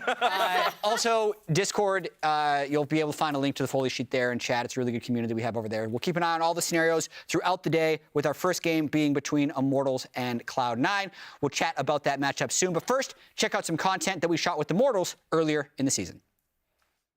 Hello and welcome back to Pixel Perfect. I'm joined by Ole and Armeo. You guys just beat Shopify Rebellion, so we're going to test your memory to see how well you can recall the game that you just played. If one of you is not able to guess it on your turn, your teammate gets a chance to steal the points from you. Any questions before we get started? We good. Perfect. All right, Armeo, we've decided that you're going to go first, so you can pick any category on the board. I guess I'll start with 16, yeah. What is happening in this instance in the game? It's the Herald fight. Then I thought she got away, but she just E'd back, and she just died midair. So walk me through what you're saying. So you sleep the Akali. Yeah, I should be closer so I can get the true damage, or like the middle of the W. But I spaced a little bit too far back. Armeo does get the point, though, because he got the correct context of when that happened in the game. Ole, that means we're going over to you. 1 minute, let's go. That's our gold, right? You think that's your gold? Okay. Yeah, I think I have a shoes plus 1 item. And then my carry, we have one core. I'm gonna say the track you're going down is incorrect. Armeo, you have 5 seconds to steal. We're invading their red. No, it's the moment you cross 10K gold lead. It's right at the end of the game, but you did hit 10,000 gold lead. You were hovering around 9,000 for the whole time. It's gold lead on the broadcast. You were on the right track of gold. I did not know they had that on the broadcast. You were winning by 10K. I know in the game you don't really notice that as players, right? Why is jungle diff though?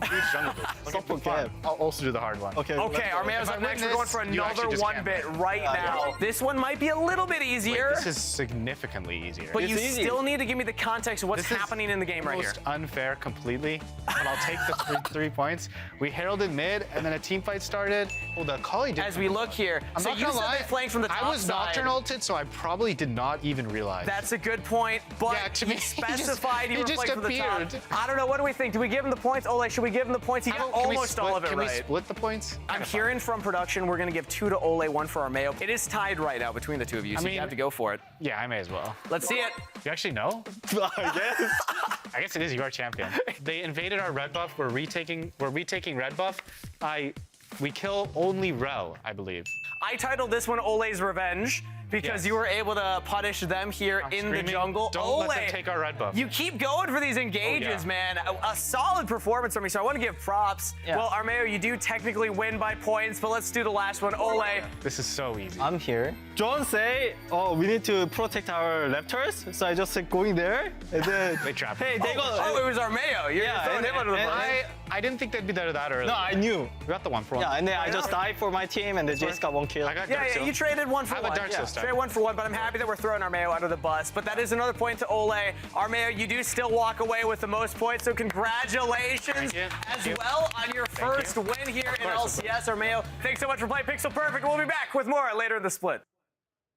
Hi everybody, it's Kessler from Immortals Progressive. Today I'm gonna be guessing my teammate's baby photo. Huh? Is it Ole? Joy? Ah! What? What's wrong with this baby? 100% Asian, right? Eddie. Castle. Looks such like Castle. Little boy Castle. The forehead is too big, Robert. Yeah. Is that Joey? Really? John? Alex? Yeah, I'm missing someone. Robert? James? Holy, that is a stud. Eddie with the rapid fire names.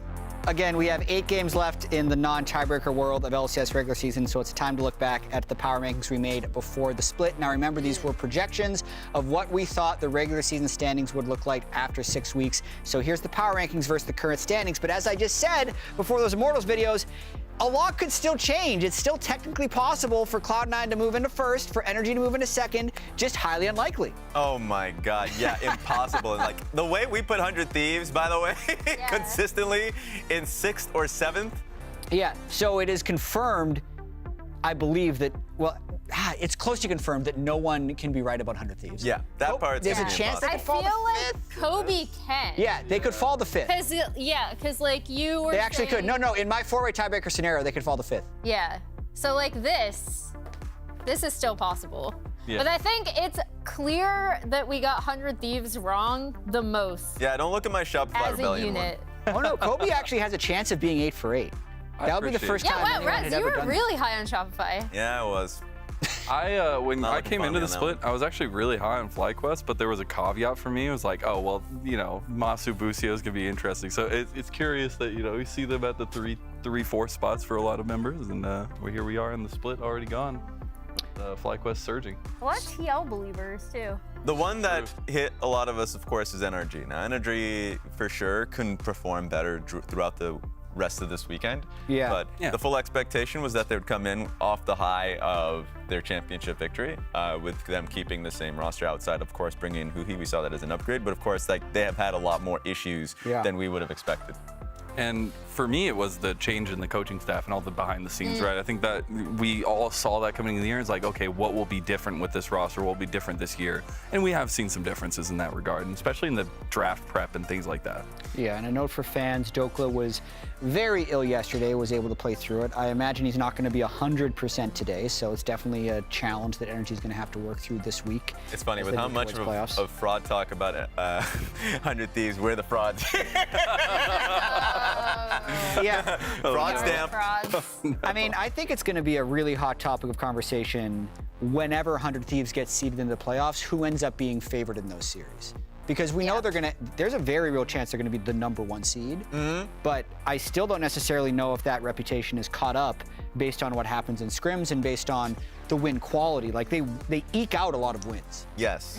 But I do want to move on to the teams we have on stage with Immortals versus C9.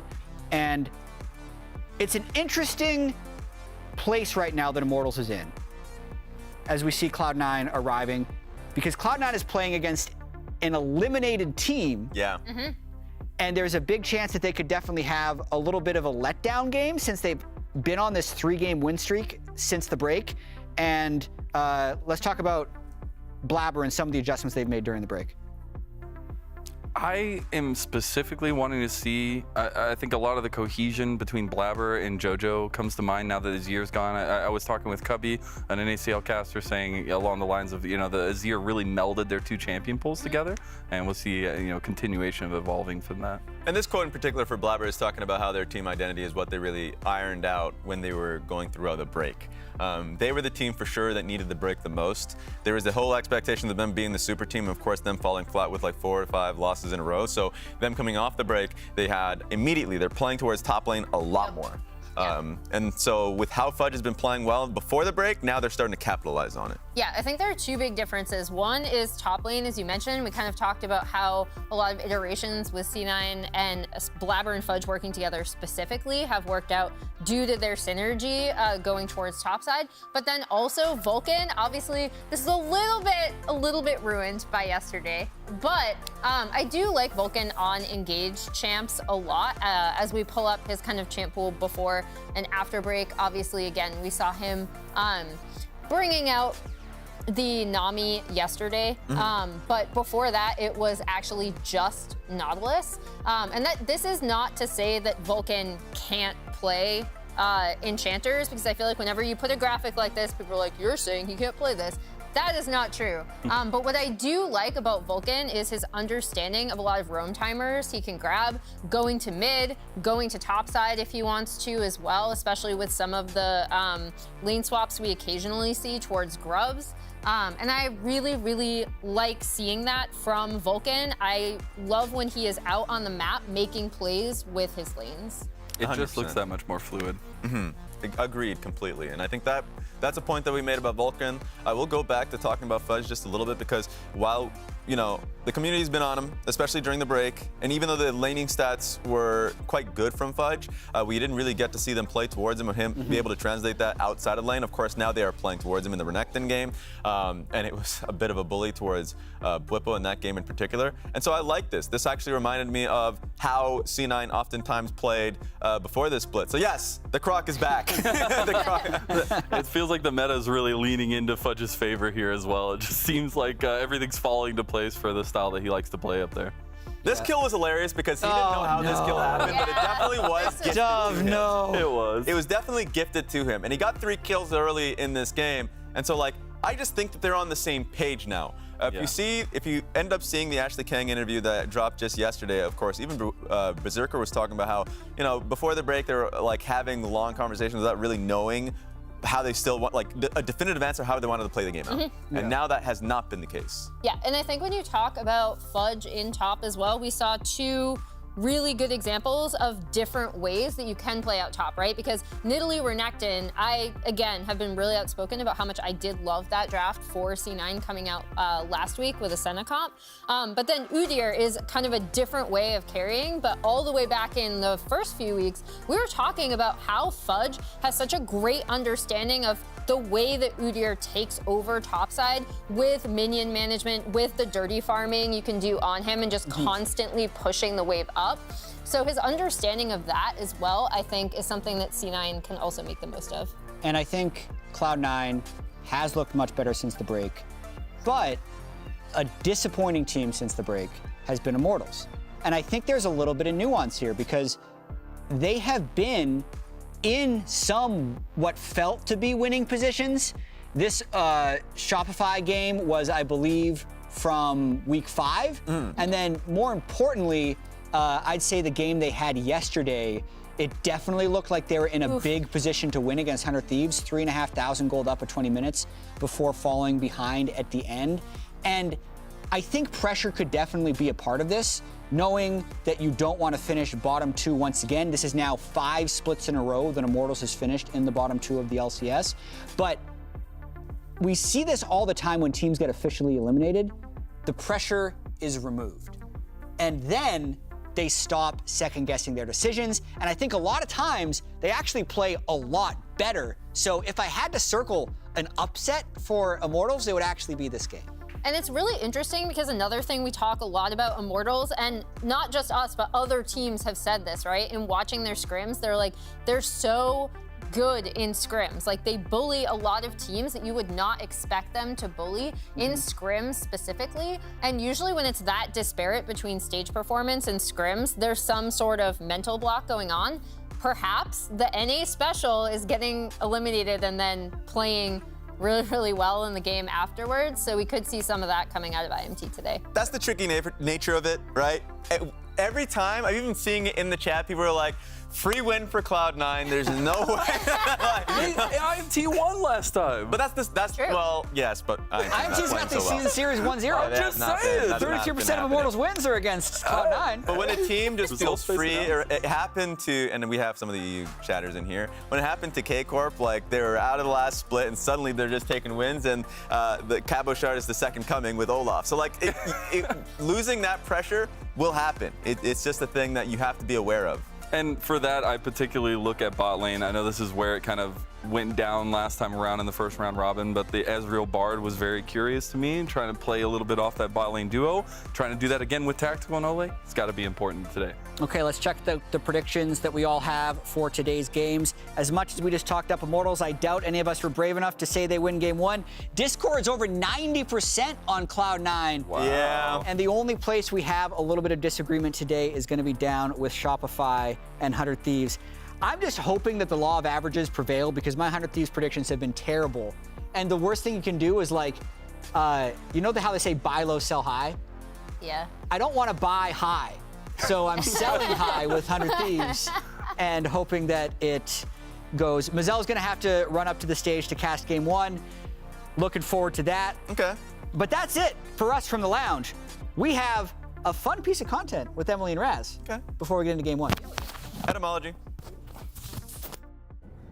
This is my favorite time. Attention, all passengers. Thank you for flying with us all the way from LEC and CBLOL. We will be landing shortly at our final destination, the LCS. If you look to your left, you'll see the LCS studio in Santa Monica, and if you look to your right, you'll see that there is no gaping hole on the side of the airplane. As a friendly reminder, patches are live at the LCS, so gameplay is constantly changing. We recommend checking patch notes to stay up to date. Teams are fighting for playoff positions, so please make sure all devices are on airplane mode and do not check the score at any time. I do not want to get spoiled. Lastly, if there are any questions about the LCS at all, and I mean anything, especially best of threes, please contact Commissioner Mark Z. His number is here. LCS Airlines is committed to getting you on the ground and in-game as fast as we can. And don't worry, all of our wheels are intact. So sit back, relax, and enjoy the remainder of our flight. We'll be landing at 16:47 local time in Los Angeles. All right, let's land this bad boy. Oddly, we have not moved at all. It's a little concerning. We're experiencing some slight engine failure. Unlucky.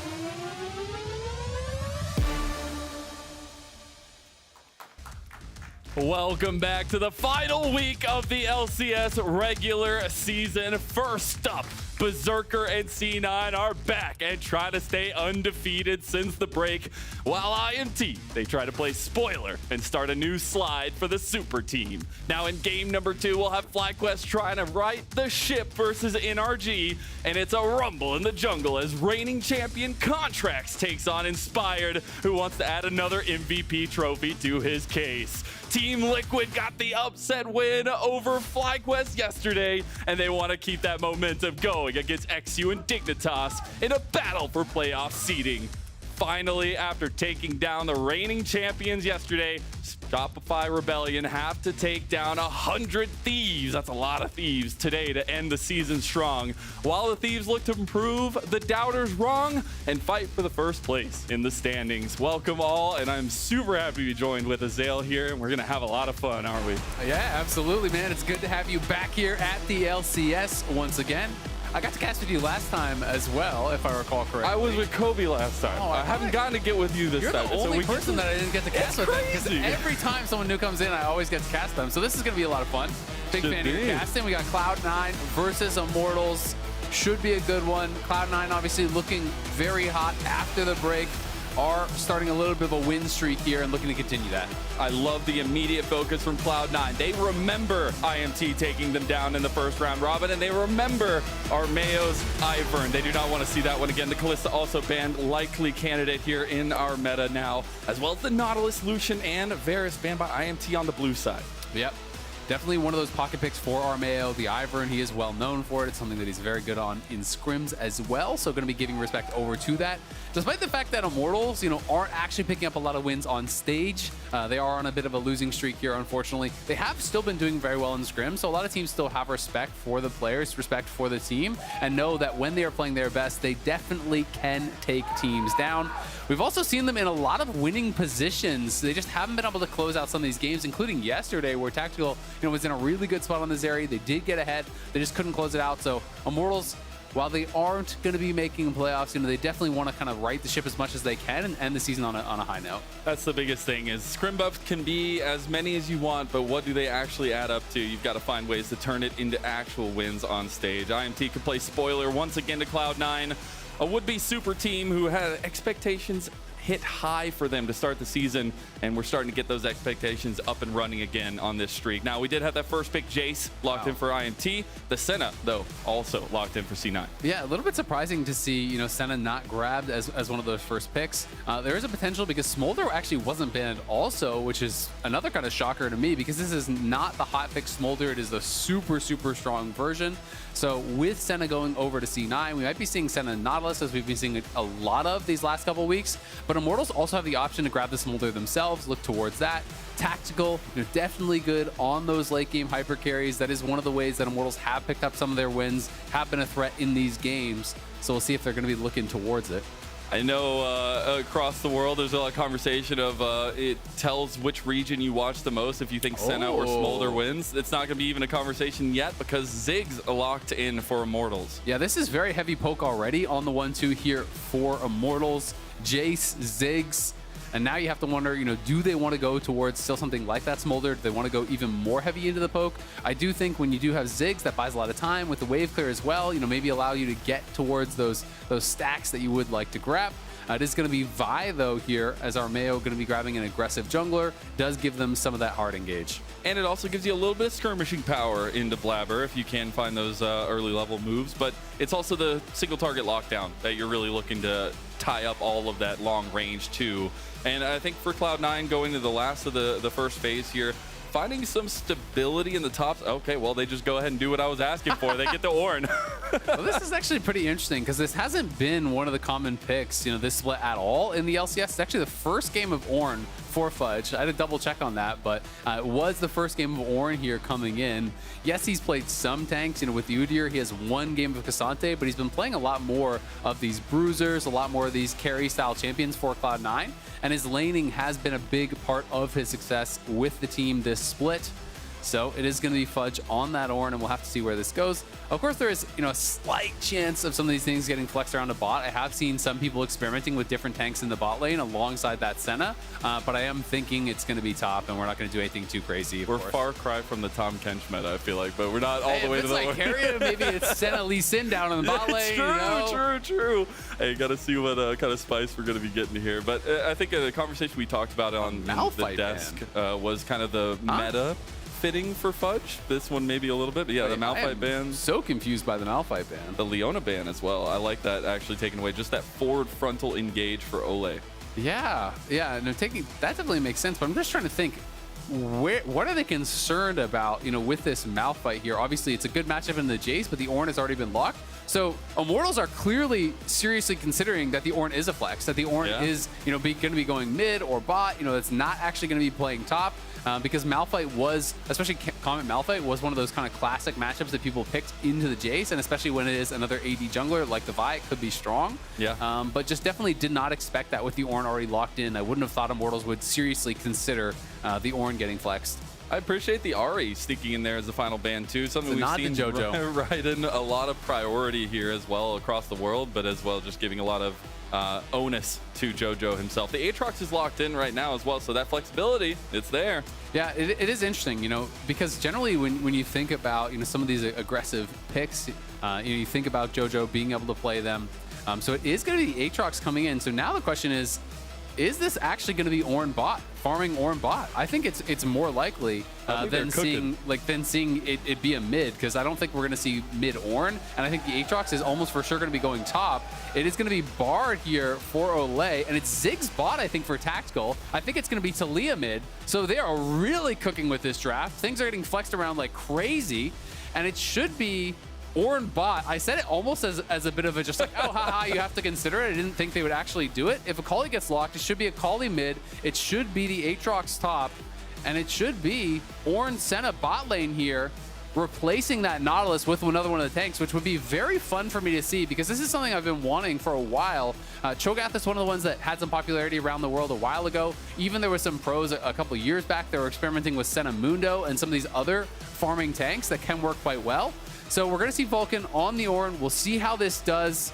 It is going to be against that Bard Ziggs bot lane. And the question is, can they harass, can they punish this Ornn enough to really deny a lot of that farm? Or will they be able to stabilize? Will they be able to be that kind of brick wall that they're looking to be here? As Cloud9, they've got 4 melee and a Senna. They are a very kind of mid-game, skirmish-focused team. When I look over at what they have on the other side, if you're getting to later stages and you're on even keel, it's going to be tough to deal with the Taliyah, with the Ziggs, trying to hard engage with 4 melee champions into a Taliyah who potentially has like Rylai's Leandries and these things that are getting slowed down, and there's the Ziggs mines and all of these different things that are going to disrupt you.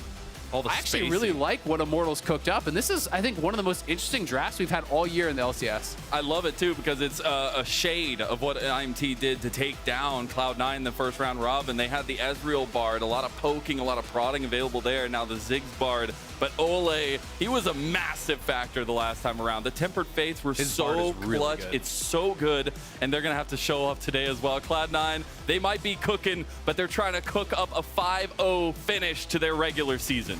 Yeah, both these teams really cooking in the draft. We have to see, you know, which team has that Michelin star dish and which team cooked up some garbage, because one of these teams is going to be taking the L.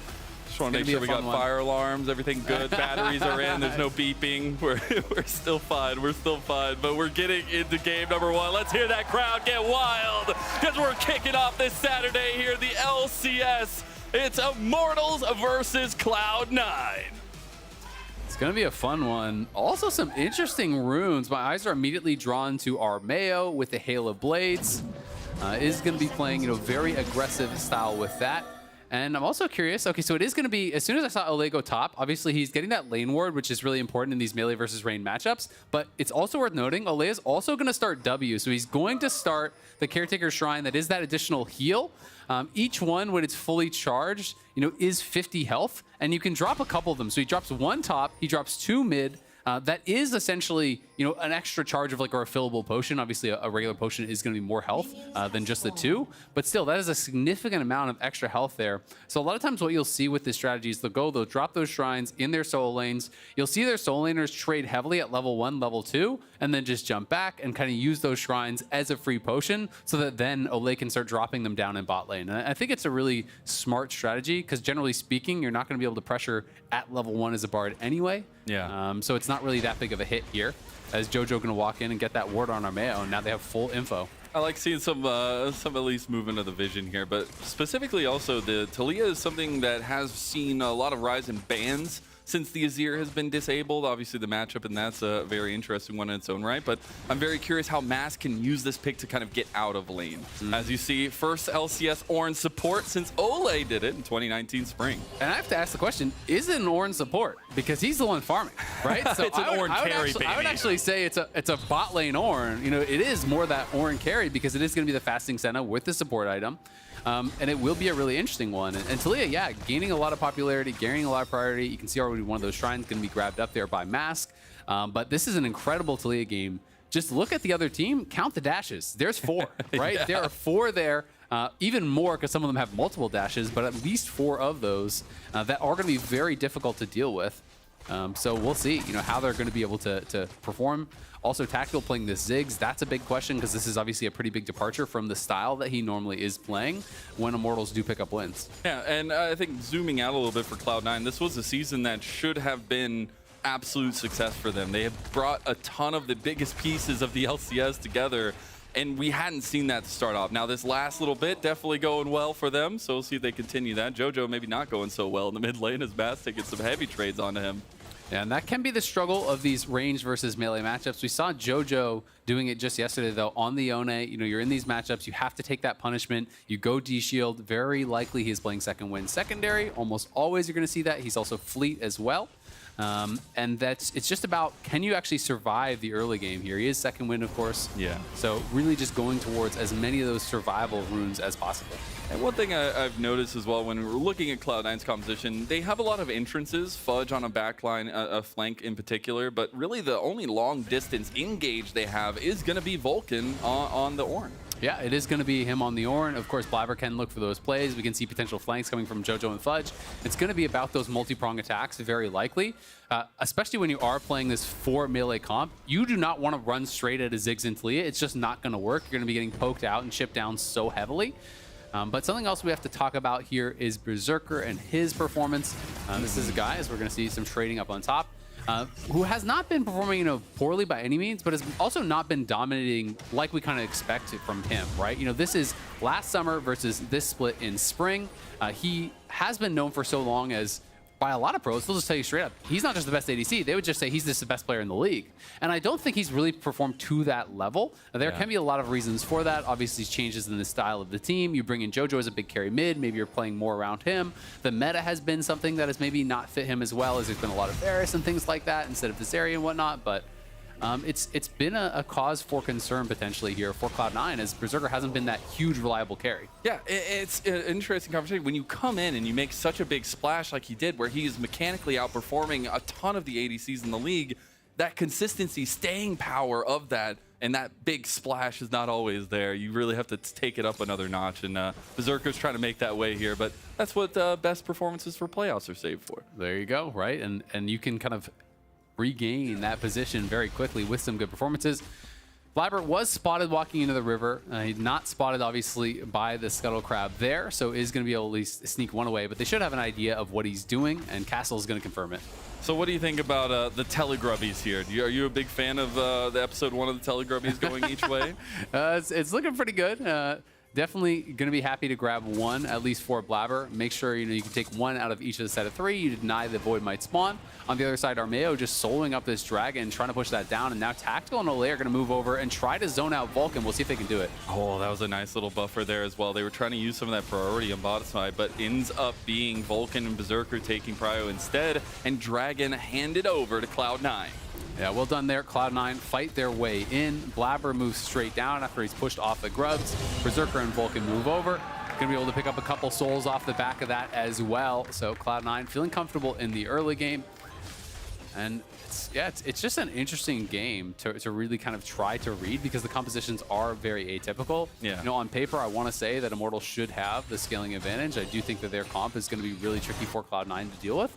But at the same time, if Cloud9 can execute well and come from multiple angles and not get chipped out, there's a lot of squishy people over on the IMT side. Yeah. So a bad fight for Immortals is going to look really, really bad. If Lee Sin and Aatrox and this Akali all get into the back line, and all of a sudden there's a Dawning Shadow over the top from the Senna, well, everyone just can kind of go pop. There's not a bad target here. You hit anyone and they can die. And that's the kind of double-edged sword that IMT are playing with this time around. Speaking of double-edged swords, JoJo just trading with that health bar as you do, but the biggest focus for me in mid lane is that we have hit those level 6s.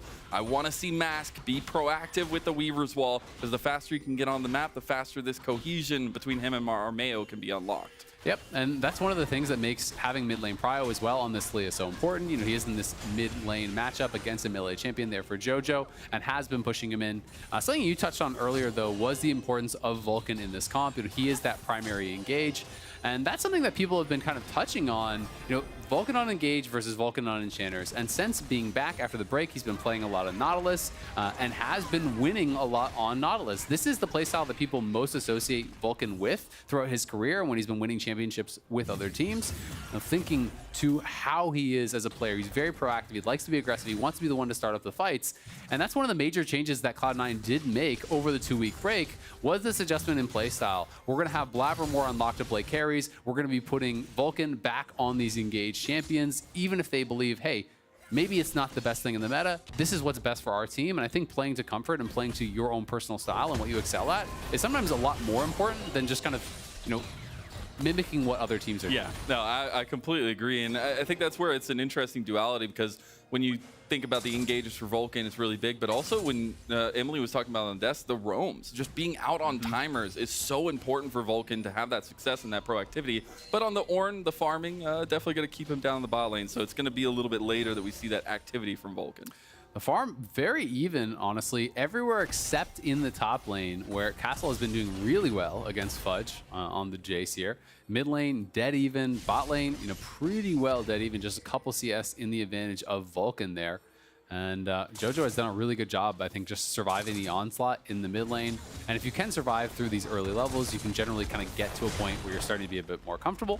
Does have to shuriken flip through the rocks, but dodges the flip, so obviously well worth it, as Olay is sharking around mid lane, see if you can find any sort of action here.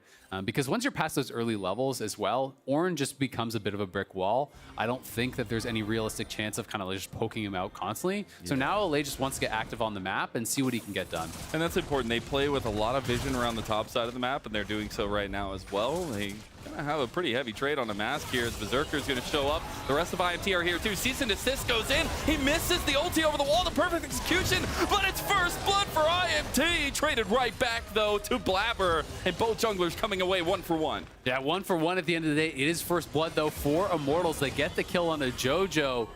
Everyone around mid lane there, supports and junglers do show up. The faster engage though with the Vi, gets them in on Jojo, locks him down. He didn't have his Shroud available because he had used it in the earlier trading pattern. So they find him, they burst him down, they get the kill. As Blabber with a nice little sidestep there on the binding from Olay.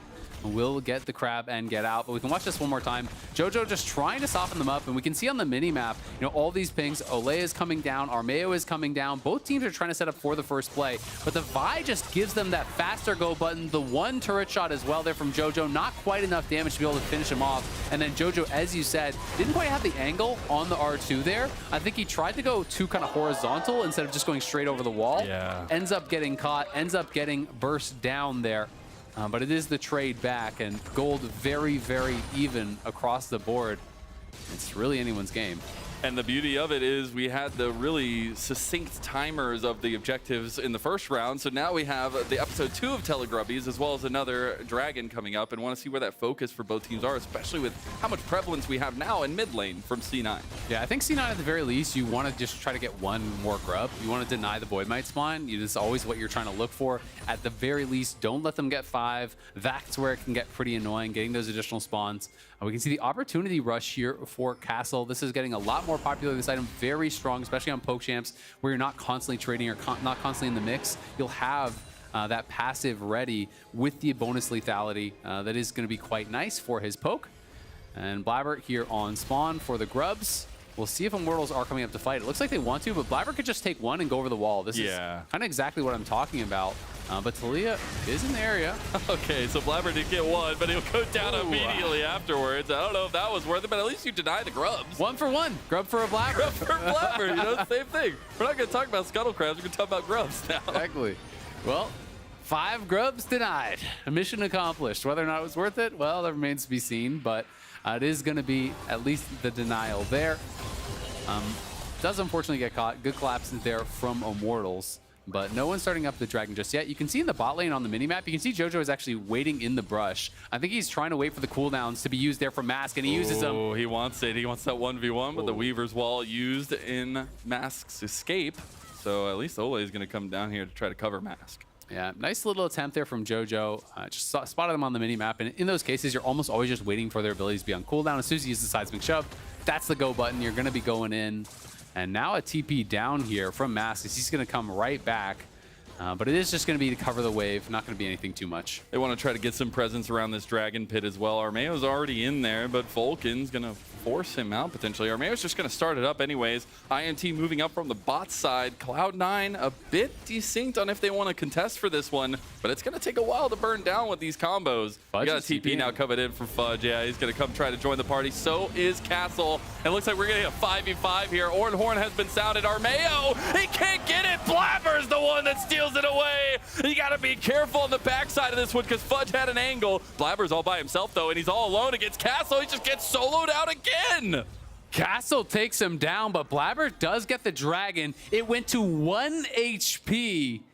I think after both smites had been used, and it looked like it was either an auto or an E that does take it from Blabber. So ridiculously close there. Frustrating moment for Armeo, as that's now 2 dragons in a row there for Cloud9, which is going to feel pretty good. And we can watch this one more time.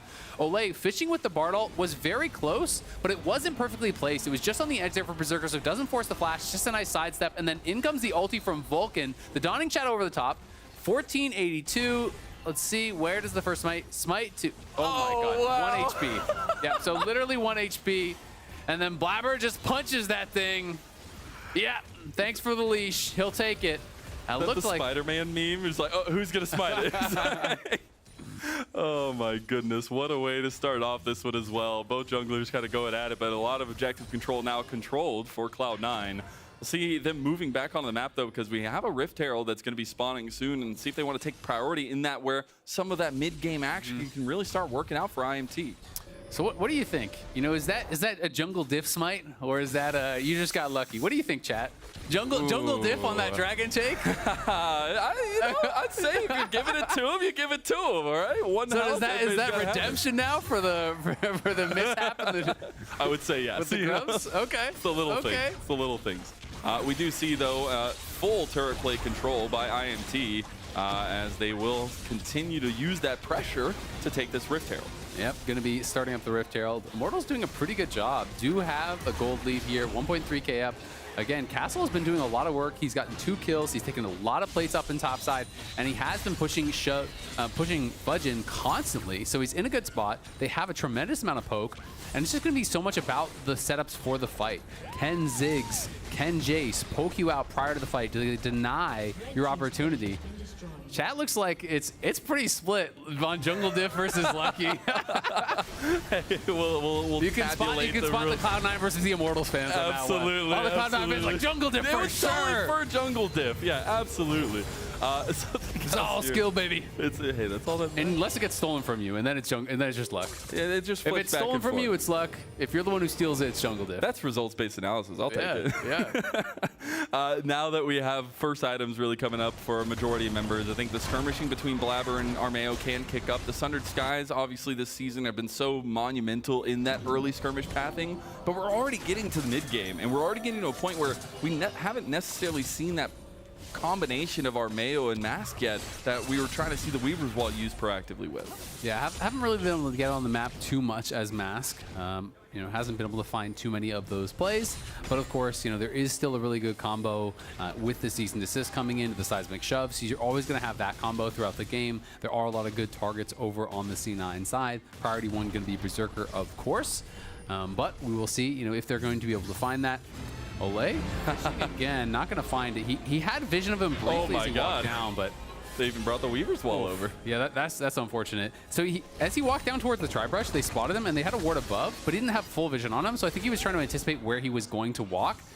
Does look for it over the wall. It doesn't catch him this time, and Berserker is shadowing Fudge. Knows that a dive could be coming this way. Blabber's coming down as well, so Fudge should be okay, but the pressure is just continuing in the side lane as Castle has dominance against Fudge right now. But Cloud9 know, as long as we don't get dove, Akali's killing top lane, and Akali rushed to Lich Bane, so you're going to be able to work through that tower reasonably fast. They just have to be able to defend their tier 2, because Herald is going to get dropped, this tier 1 is going to be gone, no problem. As long as they can defend the tier 2, they should be fine. But it is going to be JoJo just backing off, and clearly Cloud9 want to try to prepare for a fight. Well, seeing if anybody's getting their driver's license out here, but apparently nobody wants to drive today. The charge does go through, so at least half health on a tier 2, and IMT come away with an almost 2.5k lead. Yeah, looking pretty good. JoJo wasn't actually going to stay top lane to finish that off. Does elect to base. Wants to be setting up for this dragon, I think. 30 seconds on that dragon. We'll see if Cloud9 are going to be first to the scene. It's Immortals that have better vision in the dragon area right now. You can see a lot of their pink wards focused on the bot side of the map. If they can be first to the objective and Cloud9 have to walk through the Talia rocks and through the Hextech mines and all these different things, it's going to be very difficult for them. So I think that's why we saw the early base from Cloud9. That's why they're trying to set up right now, trying to reclaim vision here. JoJo is going to be top, but he has his TP available. And we'll see if they can get that angle for the third straight dragon. If they do, They're still looking towards that Soul win condition, especially because it's Ocean Soul versus a poke comp. That becomes incredibly hard for Immortals to deal with. The priority of that just upticked a ton. See, if they had Ocean Soul, it would, wouldn't matter that much. But got the Ocean Soul by 17 minutes. Yeah, what are they doing? I guess. Dragon already started up though. Already about quarter health down. IMT Jojo on the flank. Back and forth, deciding if they want to separate a little bit here. Jojo not moving down just yet. I feel like Cloud9 maybe giving up that position. Ornhorn comes through. They can find that distance though. They do lock down Armeo. But here comes another Smite fight. It's going to be a 50-50 that Blabber wins all day long. As the Dragon goes down, the fight continues. Ole is getting caught out here. There's the cease and desist. Everything over top of it. And Jojo's all by himself. Yeah, Jojo gets burst down, but Cloud9 do get it. They're going to continue with the Weaver's Wall. Oh, Mass trying to make the hero play, but he's getting pounced on. He's going to flash over now, too. They've actually caught out Vulcan. The big engage is gone. Mass all by himself. 2 mid laners. Name a better duo. As now Armeo is trying to chase down Blabber, but that's not a fight you want any day. Immortals going to be able to win out as far as the kills. They do extend the gold lead, but it is now Soul point here for Cloud9. We'll see what else Immortals can get on the map. It looks like they're going to be moving quickly towards this tier 1. Tactical TP back. They should be able to knock this down, no problem. So going to extend that gold lead even further here. Cloud9, it's a great smite there from Blabber this time. Does nail it. Takes another objective away there from Armeo. Definitely got to be frustrating for him as it's back-to-back 50-50s, and Blabber wins both of them. We can watch it one more time. The poke from the Jace is just becoming relentless. Cloud9 don't have a great angle for the hard engage, so they send the Ornn ulti over the top. They're looking towards Armeo. I think what Blabber wanted to do was go in, kick him away, then smite it. He Qs onto him. Is going to be looking for the kick. Again, slightly early smite there for Armeo, but hard to blame him. It was down to 137. Yeah. At that point, it really is just a flip because it's absolutely chaos. Everyone's trying to, trying to peel, everyone's trying to hit it.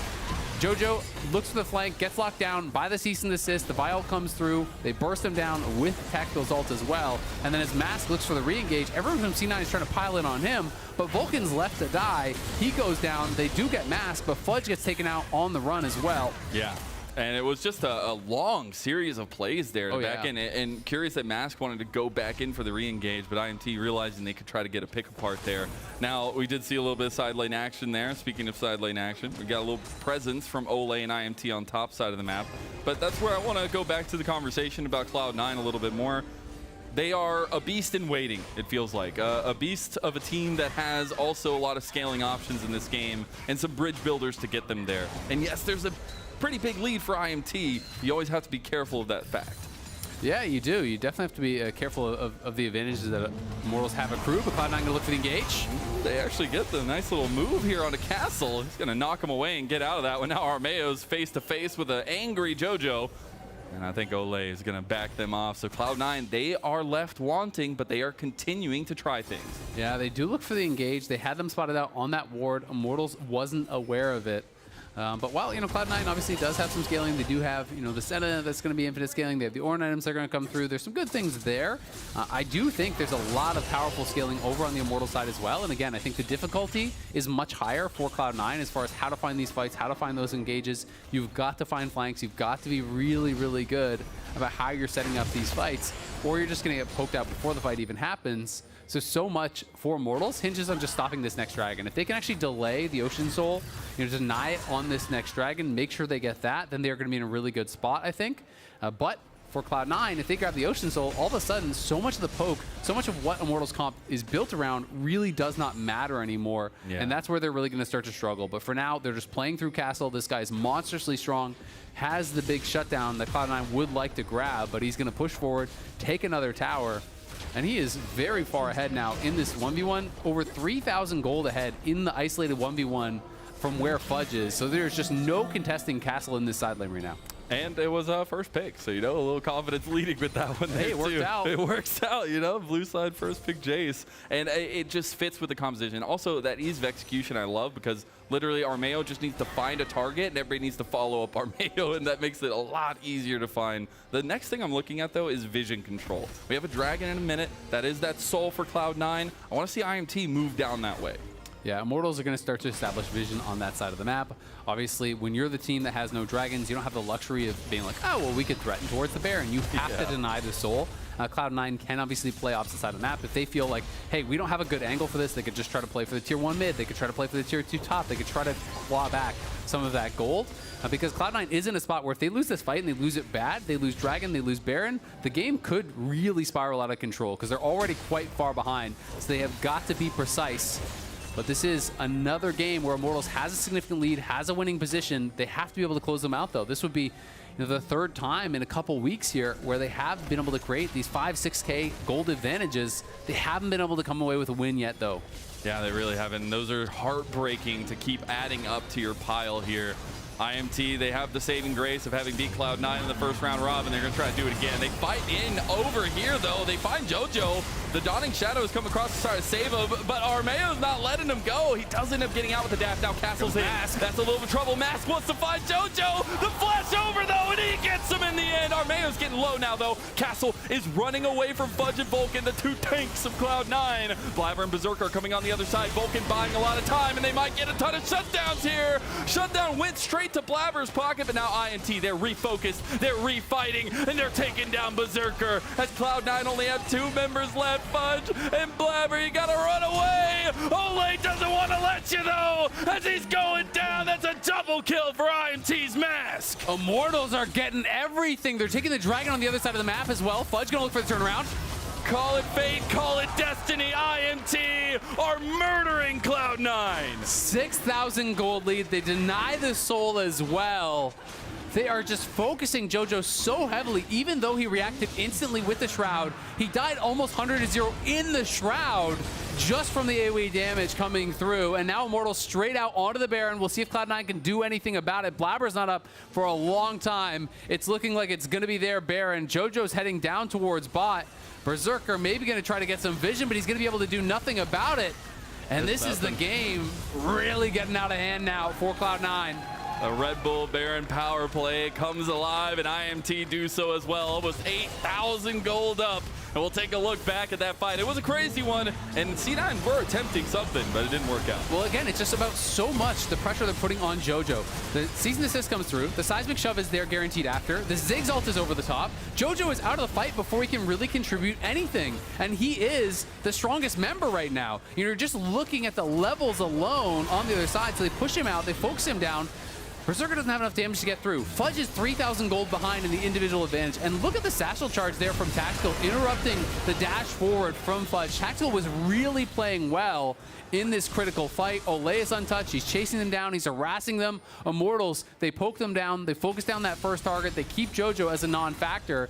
And they have just really eliminated a lot of the threats here from Cloud9. There's just not enough gold in the pockets of the right members here for C9. And a big thing that a little bit hindsight 2020 is the second item spike had been there for a majority of carries for IMT going into that fight, a little less so than Cloud9. So thinking about those spikes for IMT, it's working out for them. Yep. And we also have to look at how Tactical, has been so good for this team in wins versus losses. When they're ahead, they're winning a lot more games. They're performing so much better. They had created that early advantage, and it is paying dividends. You can look how rich the Ziggs is now, significantly ahead of his counterpart on the other side. And look at the Jace poke. That's 60% of the HP gone from Berserker. And when you're ahead, this comp feels so ridiculously strong. You can't even sit under tower. Your tower is burned down so quickly because of the Ziggs, and you're just losing multiple waves of pressure. I mean, this game is looking almost over here for Cloud9. It's going to take a series of miracles, it feels like, at this point, for them to be able to come back. This would be Immortals going 2-0 versus Cloud9 on the split. They were the ones that started the loss streak, it felt like, for Cloud9 last time around. And a little bit of deja vu here for Cloud9 as Blabber's going to look for an angle. We'll see if he can find the kick onto a key member. He's got to find it. There he goes. He gets the kick back on a Mask, but the Tempered Fate buys time, and Blabber's just gone. IMT moving forward. They got some tanks to burn through, and Mask has already gone off the table too. Armeo's stepping forward to get that shield from the Sterix, and he's back at it again. Cloud9 do some damage back. Yeah, they get something, but again, look at the health bars. Look at the cooldown spent. what do you do now? You have no wave clear. So yes, they do get a rate of kills, but they're still going to lose their mid lane inhibitor. There's no way you can defend that. Cloud9 is so ulti reliant, so hard engage reliant. They're 4 melee champs and a Senna who has horrible wave clear. So when you are behind, it is so impossible to play into what Immortals have crafted. I think it was such a creative draft from them, and they're really executing well. Castle's early laning made such a big difference for them, creating a massive advantage in that 1v1. Compositionally, they're playing it really well. They're focusing JoJo in these team fights. They're executing at a really high level here, and they're showing us the glimpses of this team that made people so excited earlier on in the split. So we can watch this one more time. Blabber knows you can't wave clear, so what do? You look for the hard engage. So finds the angle, Warthog kick into Mass, but Blabber is just insta-killed here on the other side. A great Bard ulti from Olay buys time, which allows Immortals to step forward. And sure, Mass does go down, but all the Immortals are firing on the other side. So Cloud9 can't continue the fight. We're back to live. Oh, we ain't stopping just yet. Fudge dodging out there, almost goes down to the seismic shove, but IMT, they have one lane to focus on, and it's all bot lane. Blabber, he's looking for the flank of flanks, but he'll be spotted out completely. Yeah, and he knows he's spotted. They all turn around immediately. Armeo trying to get in range here to finish him off, and Blabber has got to run. But these are the kind of plays that you have to look for. When you're in these dire situations, you can't fight front to back against this comp, even at the best of times, really. So it's going to be about those hero plays, but supers are coming in top, supers are coming in mid. Cloud9 have horrible wave clear. As soon as they go to answer those, Immortals can step forward. So really all Immortals has to do is wait for those super minions to stack up. There's 2 now that are going to be joining up in top lane. Wait for that to be pushed in mid, and then step forward, start to chip away at these towers, because Zig's late game with a death cap, it's a couple autos and a satchel, and the tower's gone. The craziest thing is yesterday it felt like all the air had been pressed out of IMT. They were trying to make that miracle run and then take that loss. But here, underdogs, nobody thought could take down Cloud9 for a second time in the same split, and they're here about to be on the cusp of it. And this is something we see a lot, honestly, in pro gaming, is when the pressure's off, the teams sometimes start to come alive, right? They realize, okay, we're just playing, we just got to do our best. There's no more. They're going to try to get an engage on Armeo. I think it's a little bit of desperation from Cloud9, just trying to find one angle to get that fight going. Yeah, the Bard ult traded out there. Cloud9 knows they're running out of time, because again, this wave comes in, this is the timing. There's now supers in top. Fudge is maybe going to look for a deep TP. He's going to go for it. Oh, the tower's already gone, though. They're just trying to find the play. Fudge goes over the wall. He's on Armeo, but they turn right on him. He flashes immediately out. He's scared. But Armeo, he's trying to flash himself out of there. Vault Breaker back, and he's still alive. Finally goes down to the execution of JoJo. But Ole's here, and Mass cleans up the kill on the Fudge. Now Vulcan just gets blasted by Castle, and they're onto the base here. But Blabber just killed Tactical, so Tactical is actually gone. Berserker's on the run. If he can stay alive, doesn't look like he can, but if he could, Cloud9 maybe can hang on a little bit longer. I don't know. They're back onto the turrets here. The win in their eyes. Castle and Ole and Maz, they want to make this happen. They want to make over half of their, or at least half their wins over Cloud9 here. They get one more. Blabber's all by himself now. 2 shots not going to be there. As the shock glass does not connect, the last tower does fall. And IMT, they're on to the Nexus. They will take down Cloud9 and score a full 100% win rate against the would-be super team in the spring split. Back-to-back wins against Cloud9 for Immortals this split. They have got to be so happy about that. Showing their worth here. Really creative draft. Really well executed from Immortals. This was a strong showing from this team. Cloud9 obviously trying to cook on the other side, but may have cooked a little bit too hard. It felt like Immortals had the answers to what they drafted. 4 melee champions with dashes against the Ziggs, and the Taliyah was really shut down hard. They utilized the Vi so well, focusing JoJo, who was going to be that major threat, because JoJo was the solo laner that wasn't behind. Fudge was put very far down by the Jace in the early lane matchup, and then JoJo is just getting ulted by the Vi, seismic shove by the Taliyah, Ziggs ult on his head in the Shroud. He's getting almost 100-0 put out of the fight before anything even happened. So well executed by Immortals. That's got to build confidence towards summer. It definitely does. And I think coming in with draft prep is the most important thing. We saw that come so well in Coolest fold draft for them. we've seen in LCS this Yeah, it was really awesome in the execution as well.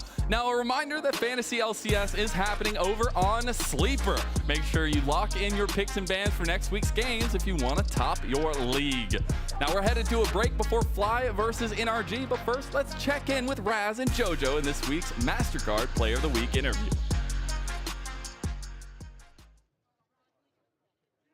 Welcome, JoJo, and congratulations on your Week 5 MasterCard Player of the Week. Thank you. I'm honored. Take a look at that. When did you actually end up getting that? When I take this photo? Yeah, the pose. I think this was like right before the split. I don't even remember, to be honest. I was like doing a bunch of poses, and I didn't even know which one they would choose, but it looks pretty nice to me, so. Yeah, it looks sick. It's MVP, two-time first team All-Pro overall, of course, Rookie of the Split. You got a lot of accolades. It's been a while since we've been here. We got 90 seconds, rapid-fire questions. If there's one question you don't want to answer, you don't have to. You can skip, and we can move on to the next one. You got it? Good. Yeah, I'm good. All right, let's go for it. 1, 2, 3, go. When is your next stream? Today. Today? If we win today, yeah. Okay, that sounds good to me. If you weren't in esports, what would you be doing? It's tough. Maybe doctor, NBA player. You got that height? Yeah, I mean, I'm like 6'5". What else? Engineer. I don't know, too many options. Okay, biggest pet peeve of your teammates? That I get annoyed by? Yeah. That's hard. There's a lot. Maybe if my teammates are late, because I'm like always on time and it kind of annoys me when they're late, so. Okay, all right, okay. Yeah. What's their pet peeve of you? What do they complain to you about? I'm just too early to everything, so I'm just waiting for them and it's kind of annoying. Oh yeah, you're just so good, huh? Yeah, they just feel kind of bad because I'm just right there waiting for them, so. That's my favorite player to trash talk in general in the LCS? APA, for sure. Is there anything between you and APA? I mean, he just trash talks a lot when he's like not playing too well, so it's kind of funny. So it's just fun trash talking him, yeah. Is there a player outside of the LCS that you like or follow the most? I would say Chovy for gameplay. Like if I want to like see how to play the game or just laning, especially, I'll just watch Chovy for sure. What champ would you want removed from the game? Just jungle. No champion, just jungle role. What jungler are you afraid of the most and why is it River? It actually is River. I don't know how you know that, but like you never know what River's gonna do. He can be anywhere, so it's just annoying. He can be level 2 ganking you or just full clearing and you just don't know, so it's just annoying versing him. Okay, let's open that up a little bit because that's time for us. So like, is that just, has it been River for a while since he's been on Dig, like since you've been in the LCS or? Yeah, I mean, I think I always thought River was pretty good, even in solo queue too. When he first came into the league, I thought he was really good in a bad team. He was just everywhere and like, I don't know, he would just gank you in the most random moments and still would not fall behind. Yeah, he's just good and it's just annoying because he's very random. Random? In a good way. Yeah.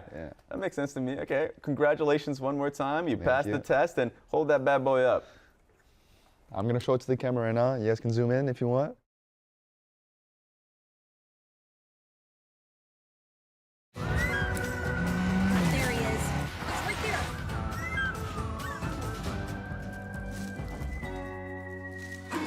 Cover more ground in the Kia Sportage Turbo Hybrid. Kia, movement that inspires. Red Bull gives you wings.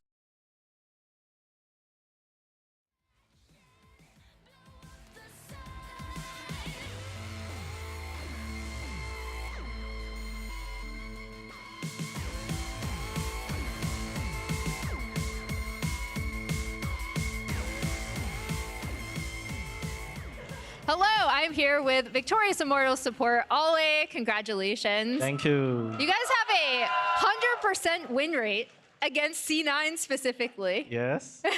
Looking at this composition, I heard a rumor. It's something you guys practiced in scrims. Yes. What made you decide to bring it out today against C9? I mean, today we have nothing to lose. So just a locking board. Just win the game. So was that true for the Jace and the Ziggs as well? Because that seemed to be like the design of your composition from the get-go. Yeah, I mean, like I heard a few years ago, Eddie played with the Alphari. So I don't know, I didn't watch, but there was Jix, like he picked Jix for Jace top something. So I think why not? So just pick Jix. Did you know that you were the last player to play Ornn support? Because Vulcan brought out the Ornn against you guys today. Were you at all surprised to see the Senna Ornn bot lane? I mean, we were thinking, it's like when they first picked Senna, we picked Jix. I was kind of curious what they're gonna go because they could go Wukong, TK, whatever, but Jix can do wear against whatever they come. So I think we just predict to win. All right, and you said you guys have nothing to lose. Unfortunately, you are eliminated from playoffs. Does this mean we get to see more fun picks in your next game?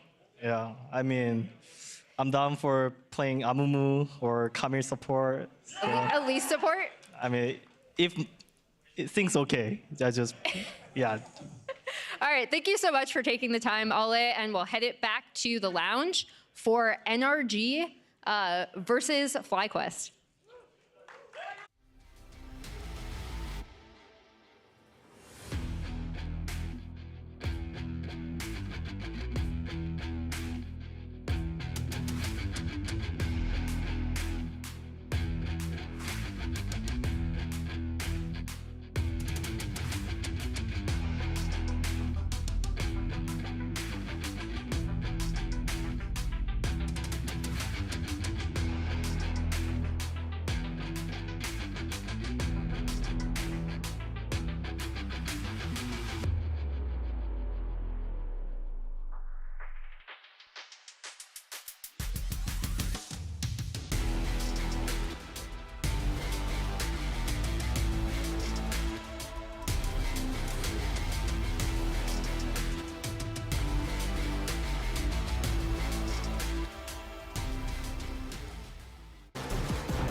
Versus NRG next, but I wanted to do a playoff hit just to talk about the ramifications of the last match and the next match. So first things first, yeah, C9 lost. And so they did. What are the ramifications of it? Of course, there was a chance for them to lock in top one if they had won. Sadly, with IMT winning, Hold on 1 second, Raz. We need to get it on screen. Currently, I see wide Whippo. That is wide Whippo. I see a lot of wide Whippo. Maybe he's covering first, the screen. obviously. Maybe he's covering the screen. Okay, there it is. So just to catch up on that one, yes. Now with IMT winning, they cannot lock it in, but they can at least play a tiebreaker, and I'm sure it's one of those cursed tiebreaker situations that would occur. Yeah. Now looking into the next match, what's going to be interesting to me is, of course, for NRG. Let's just highlight them. If NRG were to win, they can secure, not locked, but at least a tiebreaker for top 6. So that's going to be the ramifications for them, that they can breathe like a sigh of relief if they were to take this one. For FlyQuest, on the other hand, if they win that, just taking a look at top 4, they can, where they are. I think they hard lock it. They hard lock it. So that's the thing, right, immediately. They can hard lock top 4 with the win, no concerns whatsoever for the rest of the weekend about playoff spots. So that's the ramifications, simply put, for you guys into the next matchup. Yeah, I think for me, big chance of FlyQuest being top 1 is going to be interesting for me. A win puts them to 87.5% of the remaining scenarios, so that'll be really interesting, but we are into the draft for game 2. Let's go. Yep, and already we see some target bans coming out of NRG, Bwippo's Olaf, and Jensen's Orianna off the table, and then FlyQuest eliminating Jace, Vi, and the Wukong. Jace kind of really rising in priority on this patch. Yeah, so immediately we should just talk about the shared champion pool between both of these mid laners because, yes, Palafox has gone through quite a few mids. To me, Jensen is the focus because after he's lost the Azir due to the bug, Orianna has been banned. He's actually the third pick that he's gone to, especially yesterday, is the Karma. Mm-hmm. Yeah. So I wonder what NRG is going to be doing to just nail down Jensen's champion pool to make it as uncomfortable as possible. For what it's worth, I think before the Azir disabled due to the bug, teams didn't really seem willing to devote 2 bans to Jensen. Yeah. But it's very easy to devote 1. Yes. And I think that actually makes FlyQuest a good bit weaker just because Jensen is so damn stable when he's on Orianna Azir. I thought the Karma was a big step down in terms of control mage power in that game they played yesterday. Yeah, and I do think that Jensen is more flexible, but the amount of draft resources they have to send his way has just been phenomenal. Like, they don't have to do anything basically for him if they can secure those picks. So Kalista first pick actually for FlyQuest is an interesting one for me because all of these 8 bot lanes are available. They can go towards Senna. They don't believe in that. They can go towards the Smolder. That's also left to the wayside. Yeah, the most interesting thing really is that both Senna and Smolder are up for NRG. In particular, the Senna, despite the fact that we did see Senna losing yesterday in the Shopify game, I do think this is still an incredibly strong pick for NRG and just an incredibly strong pick overall. You can do so many things in draft with the Senna, and it's going to be the Senna Nautilus, it looks like, coming out for FBI and Huhi in the bot lane. It almost makes me think that it's some sort of trap that FlyQuest is laying, but like those are just the 2 best bot lane picks, I feel like. So they need to have something incredibly practiced cooked up with Masu Busio, because I think giving Senna Nautilus, especially to Energy, a team that is so used to playing Senna and having FBI ward around the map, is very dangerous. But Kalista Renata is going to be the choice. Yeah, and I mean, just even from like the LEC fans that are coming in, they have now been completely burned down on Smolder. They don't like Smolder. They think, obviously, everyone. And neither do we, Raz. We hate Smolder too. So it feels like that's the trick, is that FlyQuest is really trying to zero in on bot lane. And the last time we saw Senna Nautilus from NRG, it was quite a terror. I think that was versus Team Liquid, where there really wasn't much damage profile to deal with Nautilus later on in the game. I do think Smolder going completely through draft is a little perplexing, but I understand it because of the Kalista and the Senna. Yeah. Another thing I want to point out is, from your episode of Pros, Raz, Inspired was throwing some pretty large disrespect towards Energy. He was talking about EG's old team and how obviously some things fell apart in the summer split, but he is essentially saying that there's no way if we stayed together would these players, he said, be able to beat us on Energy. So it was, I wonder if Energy saw that and are using it as some bulletin board material. The fraud allegations are being thrown a lot to a lot of our teams. Legit, I am never losing to those players. Wow. That's great. Yeah. That's fun. So that's added fuel. I feel like anytime NRG feel a little bit disrespected, it fuels them to play a little better.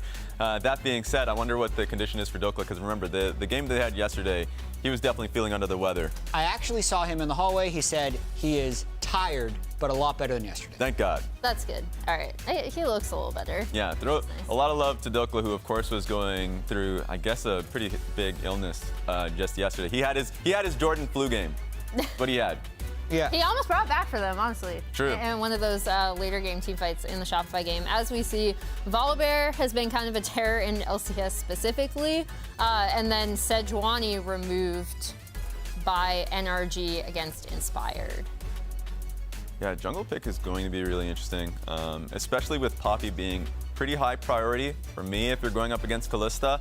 And with how good Contracts is and how much priority he puts on Poppy, I expect that to be the 4 pick. So I want to see if FlyQuest thinks that it's important enough to ban. Yeah, I think jungle being pushed to 4-5, as you mentioned, is really going to test these champion pools a little bit. There could be a Viego angle still in there for Inspired. I know that's one of his favorite champions, but you're mentioning Poppy, which could work for Energy. They do need to make sure they sneak in a little bit of damage, just because Senna Nautilus isn't massively powerful, but having a strong melee to play through in the top lane when Senna decides to inevitably roam up is very interesting. The Darius ban is actually daring an Udyr pick. Yeah. Saying Dokla doesn't play it and that Whippo is going to play it. I actually really like saving that for that specific ban slot. And also, if he does go up for an Udyr on 4 pick, FlyQuest have still quite a few champions that they're willing to play into it. Like the Mordekaiser is one that we saw really early on in the split. So now it's going to be a challenge on what Whippo not has to play, because he has a lot of picks versus Udyr, what he wants to play versus the Udyr in this comp. Yeah, as we see the Udyr hover. There it it is is. going to be Contracts' pick, presumably on the Lee Sin coming through, which I think is smart. Again, we have talked so much about how FlyQuest really do like to save that red side counter pick for Whippo. You kind of don't want to give him that for free, even as strong as Udyr is as a blind pick. Whippo's laughing about it, though. I don't know. He's like, do we actually want to take it? I know we were trying to bait them into it, but do I really want to play it this game? The funniest thing is, I think both of these top laners, when it comes to counter picks, he doesn't really want to play deep. it. There it is. It goes to Renekton. But like, counter pick's pretty deep. It just is more like whether or not you actually respect the range tops that Dokla plays in solo queue. So if you go off of actual the data that they've been pulling, I'm sure going into this game, it's like, yeah, Dokla can play. He played Vayne on stage. It's whether or not you feel like they can play around it as a team successfully, because even in that Vayne game, he was really far behind. It was tough, and it came down to kind of a Contracts Baron steal to really turn that game around. Yeah. As we see the Poppy coming out on FlyQuest side potentially now. Makes sense with the dash that you have on both Ahri and Lee Sin. So now it's going to be the counter pick top laner for Dokla, and that's going to be interesting to me. If you go to 5 pick, especially versus Whippo, you're going to have a challenging top laner. That being said, Jat is heading over to the casting desk because he will be casting that game for them, for us. So Yeah. what do you feel about the draft? That's going to be a Rumble locked in for NRG. Yeah, the Rumble is interesting. I want to see if he is able to get push on the top side because Renekton, as we've seen, is just super, super strong, especially if he's able to get that early Eclipse with the new build. But I mean, this is a comp that theoretically NRG should be really comfortable playing around. I think it's going to come down to where's Contracts and where's Inspired. The last time these two teams met, it was kind of a little bot lane fiesta down there with both junglers constantly trying to get their lanes ahead and a lot of trading. So we'll see. I mean, FlyQuest have kind of said, really early on in their draft, we want to slam on the bot side with Kalista Renata. That's true. It's a very volatile bot side. Eyes are going to be on Kalista Renata to see if it works out. Same with top lane. Eyes on the jungle. I want to hear what the casters have to say about this one. Take it away, guys.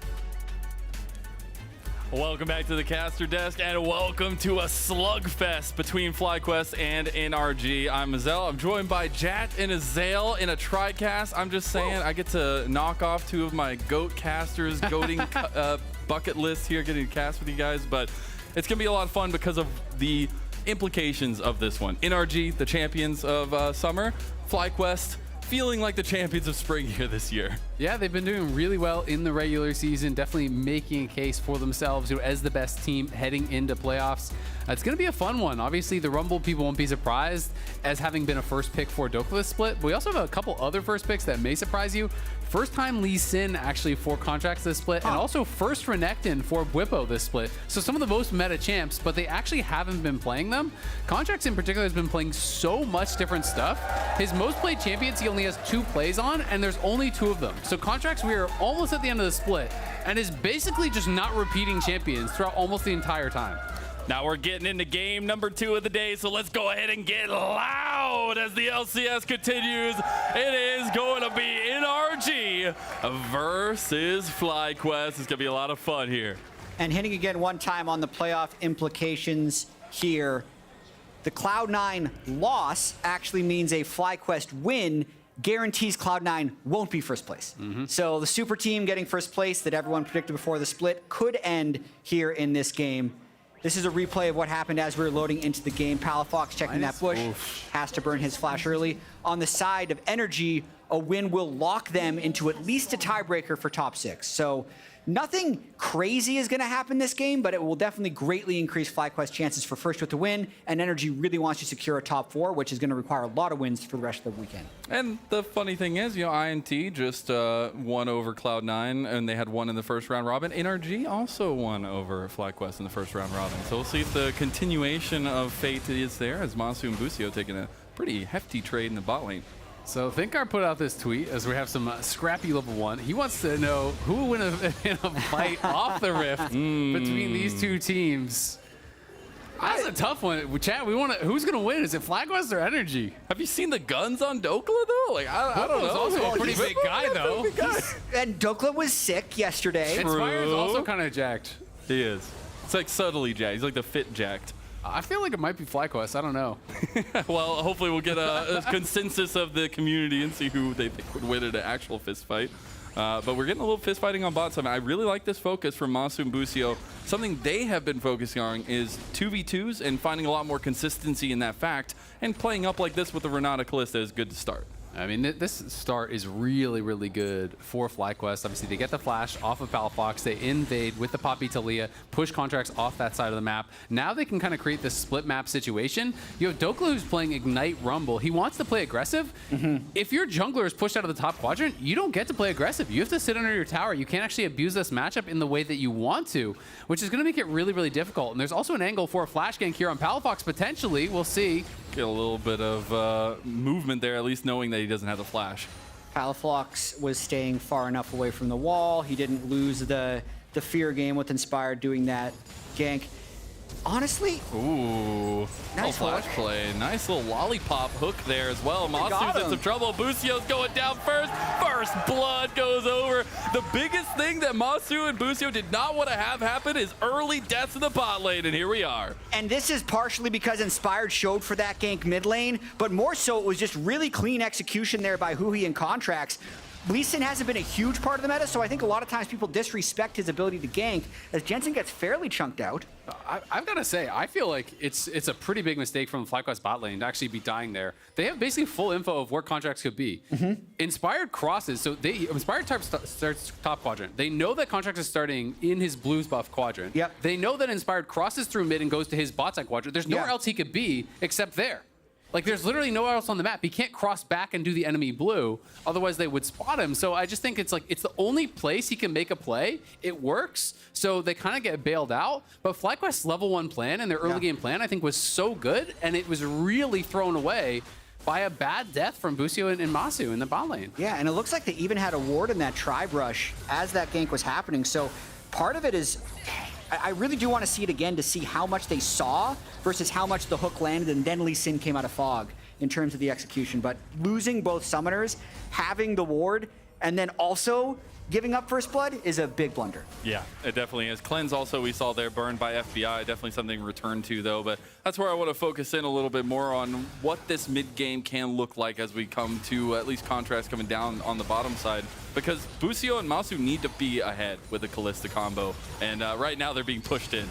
Yeah. As, Jensen don't want to get solo killed by the genius mid laner in Palafox. I mean, I think across the board, FlyQuest do need this early game to be fairly successful, because you don't look at an individual champion and say, wow, when this game hits 30 minutes, we're going to be useful. So the fact that they're already down 0-1, and the fact that Jensen's taking some pretty negative trades, even though he's keeping his CS up okay, is not the best start for FlyQuest. Yeah, definitely. I mean, especially given how good their level 1 was. His Blip was in a lot of trouble. Solo bolo for Big Dokes! Man, I have got to say, FlyQuest side lanes have completely thrown away what was such a good level 1 play. Like, look at how screwed Contracts is. Contracts is so far behind in the pace of the jungle. He's down multiple camps and going to be all these grubs going over to Inspired. All they had to do was just play safe, basically just chill, not really interact. And Inspired would have had this massive advantage over the enemy jungler. They get way too spicy there. He's scrapping against the Rumble, who has the Ignite. You never want to take that fight. He pays for it. The bot side dies. Contracts is going to be able to get Dragon and get back into this. That is really tough. We'll see if they can punish Dokla here, though, as he comes back to lane.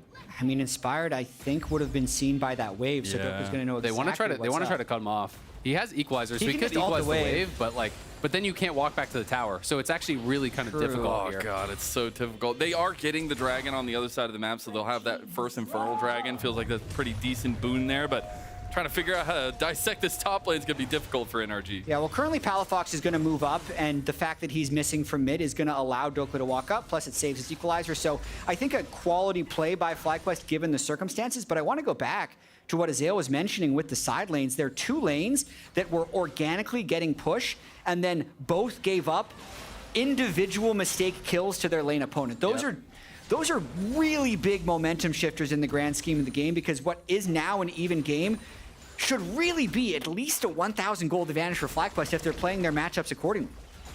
And now that we get to it, I think this is an interesting conversation to have, because I talked to Inspired, I talked to Masu. They felt like the first loss to NRG was a fluke. They could come in here with good decision making and not die early and find advantages. But NRG have completely turned that on its head and might do so again here. Nice little flashes back and forth. A big keeper's verdict there from Inspired. Yeah, I mean, Inspired is basically a full level ahead of where Contracts is right now. That was the advantage they got from all this great early level planning, but it just hasn't really meant too much. And Dokla now, as this Equalizer is available and his Ignite's going to come back up, once the Ignite is ready, Whipple basically just can't interact in this lane at all. You know, he is really going to be on the back foot, so it's going to make things pretty tough for him. I do think that was a fairly big miss there by Palafox, though, doing the Flash Charm, or rather the Charm Flash, and then not even burning a Summoner spell from Jensen. So at least mid lane is stable currently for FlyQuest, but I think overall, NRG should be fairly comfortable for this. I am wondering, though, about the bot lane pressure, because we've seen so much of the Senna roaming and laning top lane or going for grubs. They haven't really been able to do that this game just because the Kalista Renata pressure has been so immense. And we talked earlier about trying to get this bot lane ahead for FlyQuest at all, but now that we're getting past the level 6 marks, I need to see that proactivity from Jensen and Inspired specifically, and the Talia actually getting out on the map. Yeah, and we'll see if they can do it. Inspired is here. Again, he is level 6, and they could look to try to set up a dive. There's no TP available from Palafox to try to answer. They really want to go for it. They don't know where Contracts is the biggest problem. I'll definitely say it's a pretty shaky start to the final week of the regular season for FlyQuest. Coming into the week with sole possession of first place, losing the game yesterday, having a few miscues early today against NRG. They definitely don't want to relinquish the pressure here and give up their #1 slot. This is actually a small thing, but it made such a difference. Contracts walked through lane over to Krugs instead of through the jungle to red buff. If you spotted on that pink, they would have likely gone for the dive. They may still do it, as they haven't seen him in a long time. They're going to look for it anyway. They get the wall bang on FBI there as well. Busio sets up with the hostile takeover. Inspired's going to flash out of there. They are having a little bit of trouble taking down Huhi here. He got a lot of Ren stacks, but it's not going to be enough. Finally, it goes down. What would be Godzilla finally killed, and FlyQuest on the board. They're still sticking to their original game plan as the fight happens top lane as well. Revenge? That's a big old croc, as Bwipo just taking that trade in Dokla. Nicely done by Bwipo there. Gets the equalizer, gets the ignite. It is Contracts behind him. I think he just very briefly may have gotten vision of the fact that Lee Sin was in the area, but is going to play it safe because a Rumble walking at you at 10% HP can only mean one thing. It's not just the Rumble there, but the votes are in. 65% of people thinking Energy would win this fight. Wow, all right. I'm not going to say I was a good salesman for Dokla having muscles, but you know. Well, I think the fact that ThinkCard is the one who asked the question means he liked their chances. You're not just going to walk up and ask if you're going to beat Mike Tyson in a fight. Bias-based analysis, I like it. Bwipo has found himself in an alcove gameplay situation. Dokla is still trying to take him out. The Inspired is here with the Keeper's Verdict. I don't think he's going to be able to get it going for him, and unfortunately, Bwipo will fall yet again. Inspired gets charmed, throws up the Teemo thumbs up back and forth, but FlyQuest falling down early in topside. Yeah, nice roam here from a lot of the Energy members. They're going to turn this into a grub take as well, very likely. They not only get the kill, they're going to get at least one plate. They're likely going to take grubs. They're actually looking for a re-invade, though, instead here on Inspired, who has no flash. Just trying to keep the tempo up on Inspired. They'll actually be able to do so and steal away this blue buff. TP does come back towards top side of the map from Jensen.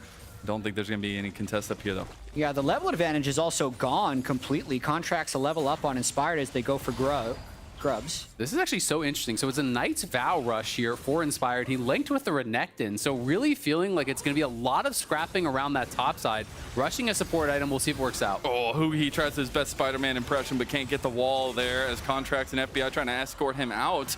FlyQuest just don't have the sticking power yet. The grubs were the contest, though. Yeah, Energy gets one, so they'll prevent the 6 grubs, but I think Inspired should be able to walk in there and get rid of the rest of them. Dokla, though. He's looking to guide him out here, though. That's a lot of Ren stacks in Dokla. Who's going to take him out? Big Dokes again with another solo. Okay. Very bold by Masu there, going up against Rumble. It definitely feels like they haven't played against the champion recently, underestimating his damage once in the top lane by Bwipo and definitely in the bottom lane there by Masu. Maybe they just had his flash timer wrong, thinking that they were going to be safe there, because that Dokla made that kill look quite easy. Yeah, I mean, you have got to respect Rumble, especially when Rumble overheats. The amount of damage that's coming out is actually crazy from this champion. He is going to equalize the wave. The cannon minion is there, which will buy them some time, but Busio Inspired looking for an angle. Dokla didn't leave. He's probably dead. He's got no flash. He does not have the speed up here, and Dokla gets taken out, and it's by Bwipo, gets the shutdown. Yeah, big shutdown there. Dokla, I think, feeling himself being 3-0 in this game. A little bit greed. 600 gold is a lot to give back over to the Renekton, who they really did have in a bad position. The Poppy Renekton, I don't think we're going to be able to win any 2v2s against the Rumble Lee Sin. That'll change a bit with that 600 gold shutdown. Yeah, definitely a mistake there. Some sloppy deaths throughout this game thus far, but Energy in a slight advantage at the end of the day. And those first item completions are starting to come through. We can see the Landry's obviously already done for Dokla, but now we have the Malignance done there for Palafox. So going to be having a lot of ultis available here. Going to be constantly looking for that playmaking. He's also playing Ultimate Hunter. Of course, he doesn't have any kills or assists yet, so he doesn't have any stacks on that. But if they can get some skirmishes going, this cooldown can get ridiculously low for the Ariel to the point where it just feels really, really tough to play around. And that combination of the Ahri with Contracts on the Lee Sin, I think, is super important as we get to this mid game for them, because kind of matching Inspired's proactivity with Jensen is going to be super important. And I think Energy needs to go for this dragon right now, as they're already set up for it. They have the Leandries. Dokla was just fogging. I'm a little surprised they're going back for one more mid wave, because they have the items at the moment to take the Drake, but I think they want to make sure they're in the right position here. And if Rumble's going to keep fogging down, he's going to lose a lot of pressure in the top lane. Energy should be stronger in a 4v4, though. I love these mind games being played by Inspired and Contract. Meanwhile, mind games top side, they are completely diving Dokla. They don't get him. The last rock thrown by Jensen will end up securing the kill. Dragon started up by NRG. I do really like that play by FlyQuest, though. They decided that the Drake wasn't a priority, but they didn't completely tip their hand. They did try and stay around mid lane to make it seem like they wanted to contest it, and that's a good call by Jensen and Bwipo to say, it's just the second Drake, we're a little behind in the game, we don't have the item power spikes, let's just get gold, go for the flashless rumble in the top lane. Not only do they get the kill, they can get a lot of turret plates too. Oh, Masu just getting fully locked down as he gets the flash from Huhi. That anchor will take his life. An anchor to the back of the head there from Huhi as Masu goes down again. Has not been having the early game he would have wanted on this Kalista. And now Palafox pushing up here with that death in mid lane. It's going to be the rotation down from the rest of the NRG members. They want to try to threaten. And I think that's interesting to think about a little bit more so because of the veterancy on the top side of the map for FlyQuest and playing around maybe some of the deficits that have happened in the past in bot side. They still do have a lot of experience under their belt and finding ways to struggle their way out of things. Yeah, absolutely. Another potential trap here by FlyQuest, though. And they actually catch out his Palafox here. He's going to burn his flash as well as the spirit charges. To speak about, one of those veterans on FlyQuest, it's Inspired, right? This guy has won MVP in LCS, in LEC, and this is actually comparing how he is doing this split on the right to how he did last time he won the MVP in the LCS. Wow. And he is having another really good split. This guy has been performing, has been such a strong jungler in his time on the LCS, both with EG and now with FlyQuest as well. Yeah, just a year between those two photos as well. New haircut. A little bit of difference there, I'd say. Yeah, I mean, did you see him on pros? The fit of his jersey, he's got some pipes on him too. That's what I'm saying. People are underestimating FlyQuest in the fist fight. Yeah. Let's get back to the important things here, Jack. Yeah, we got to talk about the fist fights. Listen, we're gonna wrap this all together. We need more fist fight stats. On pros, where he was showing off his biceps, he did talk about Masu and Busio, and I think that applies to this game. How they had that one game where they were killing the C9 bot lane over and over again. It seemed really amazing. That was the week Busio won Player of the Week, but Inspired was saying there's definitely a lot of games where they're not quite synced. Like they play aggressive when they shouldn't, and they play passive when they should be playing aggressive. And that can lead to a decrease in confidence over time. Yeah. What's happening in this game for me with Masu and Busio, they're just a little helter-skelter, right? They had clearly the ability to outplay FBI and Huhi 2v2 early. They died to that first gank. Then Masu tries to get it back. He overcommits on a Dokla.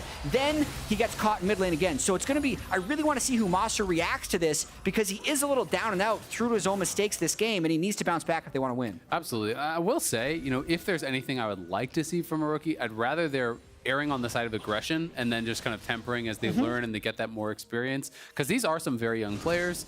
These are two most valuable prospect players from the NACL, coming up into the LCS, playing together. This is obviously, that first big split for Masu. Busio here in his second year. But they need that time to grow, and I think you want them to be aggressive, you want them to play with confidence, because they're two players who said they really wanted to play aggressive, they really wanted to go at people. That's what they were trying to accomplish in scrims. So we'll see if they can kind of polish that up and get it to a point where they can consistently do it on the LCS stage. And in ACL, Masu was known for his aggressive plays, his flashes for it, even when he was playing on Wi-Fi and on an awful ping. So I think getting back to that confidence is something he's personally been working on this split. And I think when I was talking to him, the quickness of decision makings in the LCS has been really hard for him to go through. Exactly. That's something that a lot of people will tell you is that when they go up into the LCS, it is very different. You start to realize that there are levels to these things. These players are going to punish moves that you didn't even know were mistakes, and you have to adjust over time with that playstyle. We do get tower in the top side finally taken. It'll be 2 for 1 at least in terms of those objectives. But getting back to it, we do have refocusing to the bottom side of the map. About 1:10 for another dragon. Will be a sole point for NRG. Yeah, I think it's a big thing that NRG is going to want to set up for. Although I'd say they, weirdly enough, don't need to be in a rush. There's a decent power spike for FlyQuest right now with the amount of magic resist they've been able to build. Like the early Hex Drinker there for the Renekton. Since when you really look at NRG's team composition, the Rumble and the Ahri are a large part of it, but the Senna and Lee Sin damage aren't a huge amount of physical damage burst, especially at this stage in the game. So there's decent itemization now with the lockup being completed as well by Busio's Renata. If there's a fight that NRG wouldn't want to rush into, I think it would be this next Drake. Yeah, I mean, they have a lot of upfront damage. We have to be able to execute on that, get that kill early on, or it can start to peter off. Something else I know you wanted to kind of dive into, Jat. was not just the comparison between his MVP split, but inspired this split versus last split. Right, because people forget about the splits in the middle, right? So last split, actually, he didn't lose a single game. And he got a tattoo. But here's Bwippo going Oh, man. Yeah, Bwippo's just caught in the middle of the conversation, maybe lost it a little bit. Now NRG are streaming forward as FlyQuest pull away with the Fate's call. And that's a huge pick there by Energy. 1 second until the Drake spawns here. Bwippo would be able to teleport back. Energy not actually starting it on spawn, instead just going for gold. Don't hit the wall. Oh, okay. I thought he was going to hit the wall for sure. FBI's got the driver's license today, apparently. They don't seem to be going for that second charge. Might try to escort it in. Yeah, gonna walk it up. It should get that second charge.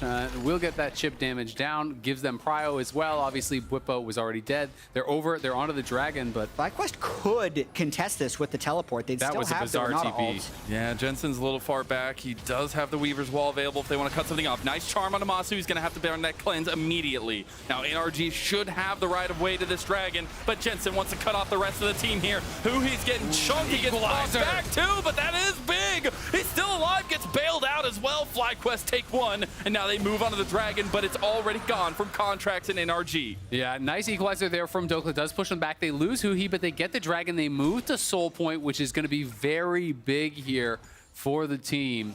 So a pretty good trade. There's nothing else FlyQuest is really even in position to get off of that. There's no minions mid, so it's not like they can trade for that. The tier 1 is already down top and bot, so it's just the 1 kill for the dragon. I think NRG will be happy about setting themselves up for that potential soul. I think NRG's in a very good state right now for winning this game against FlyQuest. It's really interesting to think that for everything, all the downs that NRG's had this split, as Palafox is playing fairly aggressive with his ult.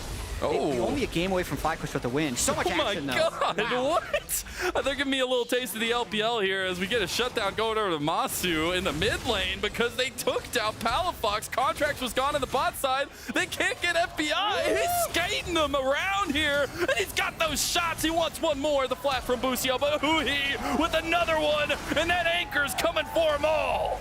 Wow, what a sequence there. It looked like Energy was just going to lose everything around the map, and they would have. They still lost mid-jungle, but FBI and Huhi clutched up at the very end to at least trade one back. And getting them so low actually buys time for Dokla to potentially push up. You know, maybe he can get something down on this bot side. Does have to be careful about Bwippo, but that bot tier 1 is very low. So that's some gold on the map they could look for. Nicely done there by FBI, chunking them out, trading back, getting a little bit something going there for the team. Yeah, and just looking at the overall game state right now, it's super interesting because I feel like Energy is definitely going to be stronger in 5v5s. We're seeing that around Drake. When they set up, they're able to take it down. But Bwippo, even at 1 and 3, can threaten the Rumble. And then Jensen's having a really solid game picking up kills in the side lane.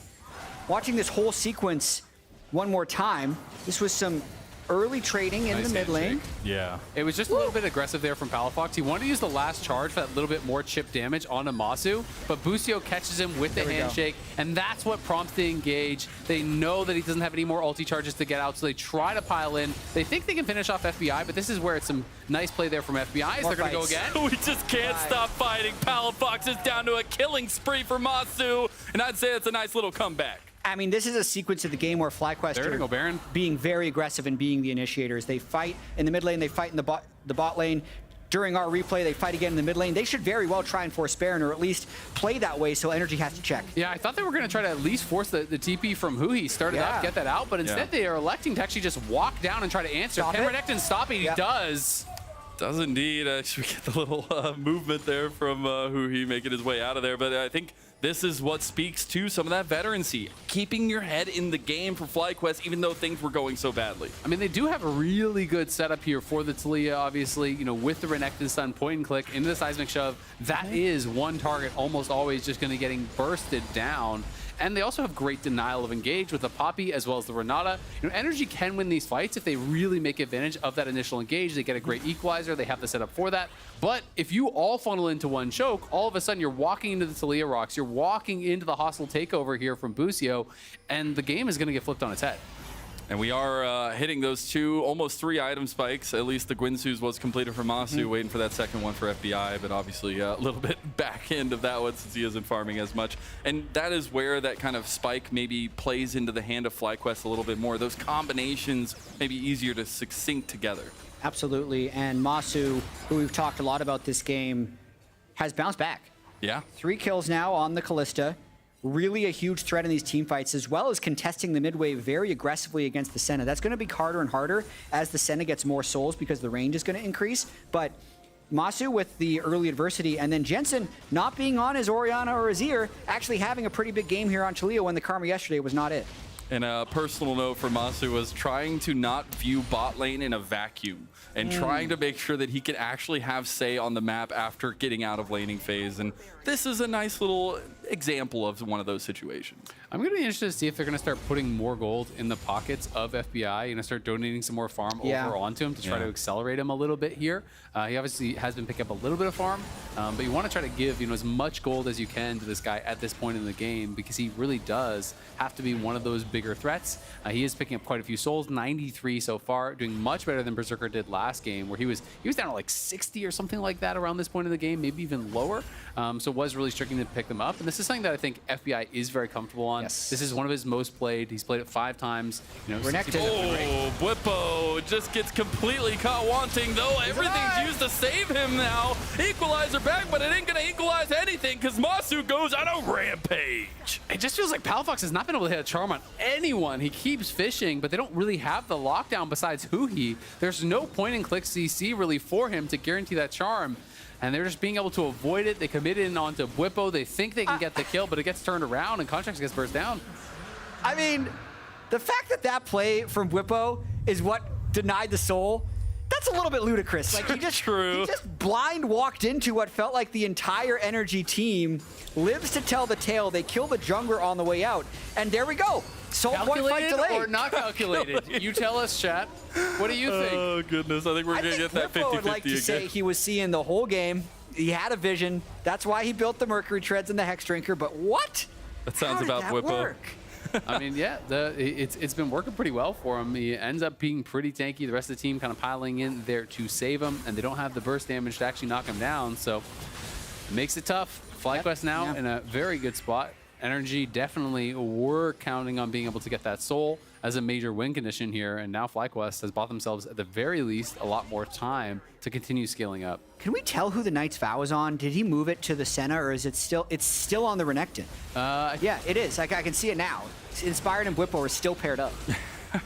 There you go. Hey, tried and true duo now, apparently. Baron already started about halfway. And Ren. Contracts is on his way here. Equalizer goes down. Can Contracts get the 50-50? He cannot. Inspired cleans it up. And now Huhi has overextended himself, but Palafox wants to go in too. NRG are stepping forward. They want an engage, but Bwipo, he pulls the trigger first, and FlyQuest are running down NRG. Dokla's getting his health ripped from his life, but I think Huhi wants a little bit of a fight. They might have heard that fist fight allegation and want more, but FlyQuest answer in kind with a haymaker. FlyQuest just playing with so much more confidence and decisiveness. They just start the Baron. They're willing to flip it with the Ren Smite. They get it. They're re-engaging all these fights. They're really showing that right now Energy doesn't have enough physical damage to kill them. They have a lot of MR on the Renekton. He's able to play like a Giga Tank, and really FlyQuest have completely turned the game over. Yeah, they're doing a really good job denying a lot of these engages as well from Energy as they pile in. They're not having enough damage to actually burst someone down. As you said,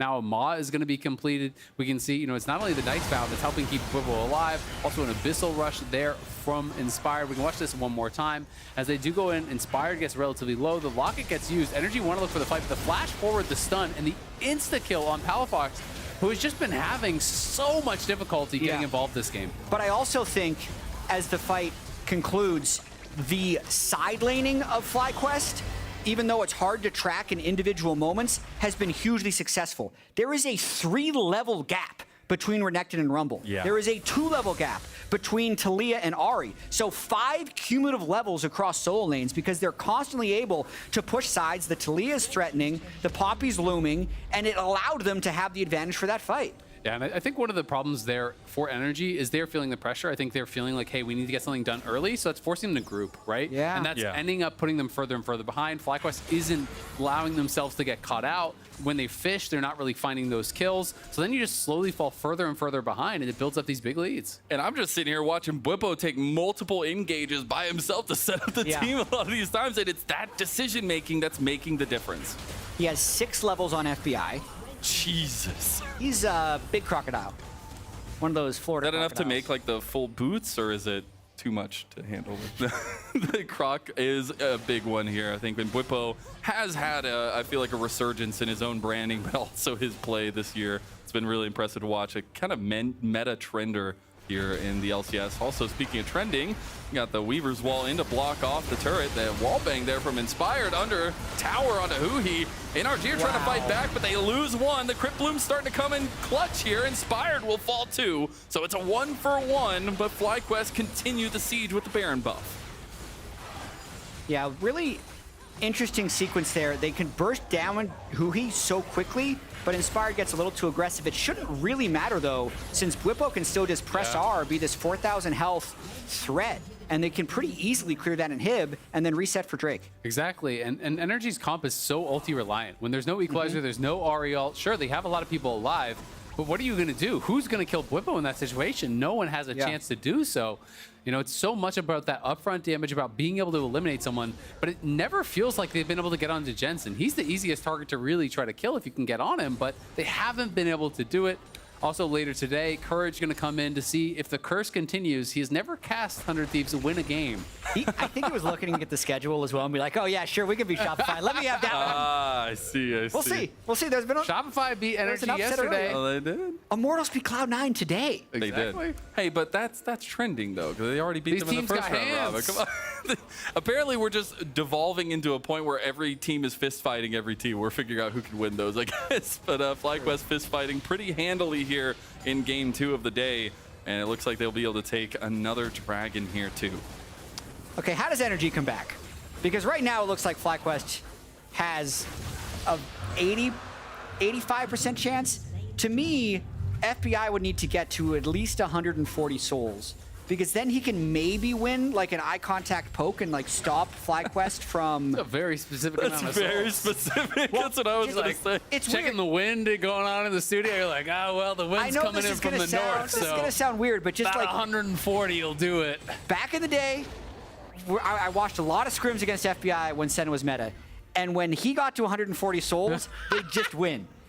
There was This something is so about arbitrary. There was something about that range boost that made it so he'd get enough mid control. 120 won't do it. No, once we get to like 75 minutes in the game, no, it's gotta be 140. And but also now that Masu has a GA and it's looking kind of over, Renekton will just flash onto Senna Also, regardless. I feel like you could give Senna 200 souls right now and they would still lose. I wish we had like the ability to do that. We're not going down that. Because it's like he's got 2 items. Yeah. He just doesn't do any damage, right? Like the souls are going to help. You can poke and you can prod, but the problem is they don't seem to have the sustained damage. They haven't been able to find the angles on the upfront burst. They were counting on this Ahri Lee Sin to be this kind of skirmish force that are finding angles and finding picks and being able to make things happen. It has amounted to basically nothing the entire game. Yep. And that is really the struggle here, is they have to have that perfect engage. It's basically got to be on Jensen, but even then, if it's all single target damage, they get bailed out. If they can get that one kill, turn it around, it means nothing. It's so tough to answer into what FlyQuest have. And I return to the conversation that we were having where it's like last time around, the big focus was FlyQuest fell down early and they were never able to really get back in the game. They fell down early in this game, but it is a difference, I feel like, that we've seen the growth of this split that shows that they can just power through it. And it's also, compositional, right? I think it's a strong draft. When you get into late stages, we're talking about energy, gotta find this perfect engage, gotta be able to find these angles. Well, Poppy is there to deny that. Busio is there to deny that on the Renata, and so is Jensen, with the unworked ground. So it's really difficult for Energy to find anything. Like, how do you walk in here? Yeah, it's very difficult. You see they're trying to pick through the mask here to find a way in. If they go for it. If Dokla just can get a big equalizer at least. There it is. Contract's in the pit. Contract's gonna get the Baron too. El Contracto as now Bwipo goes ham though over onto Huhi, trading that kill back for the Baron. We've seen this happen so many times. The Kalista Rend is such a bait sometimes because the players really don't know exactly how much damage it's gonna deal.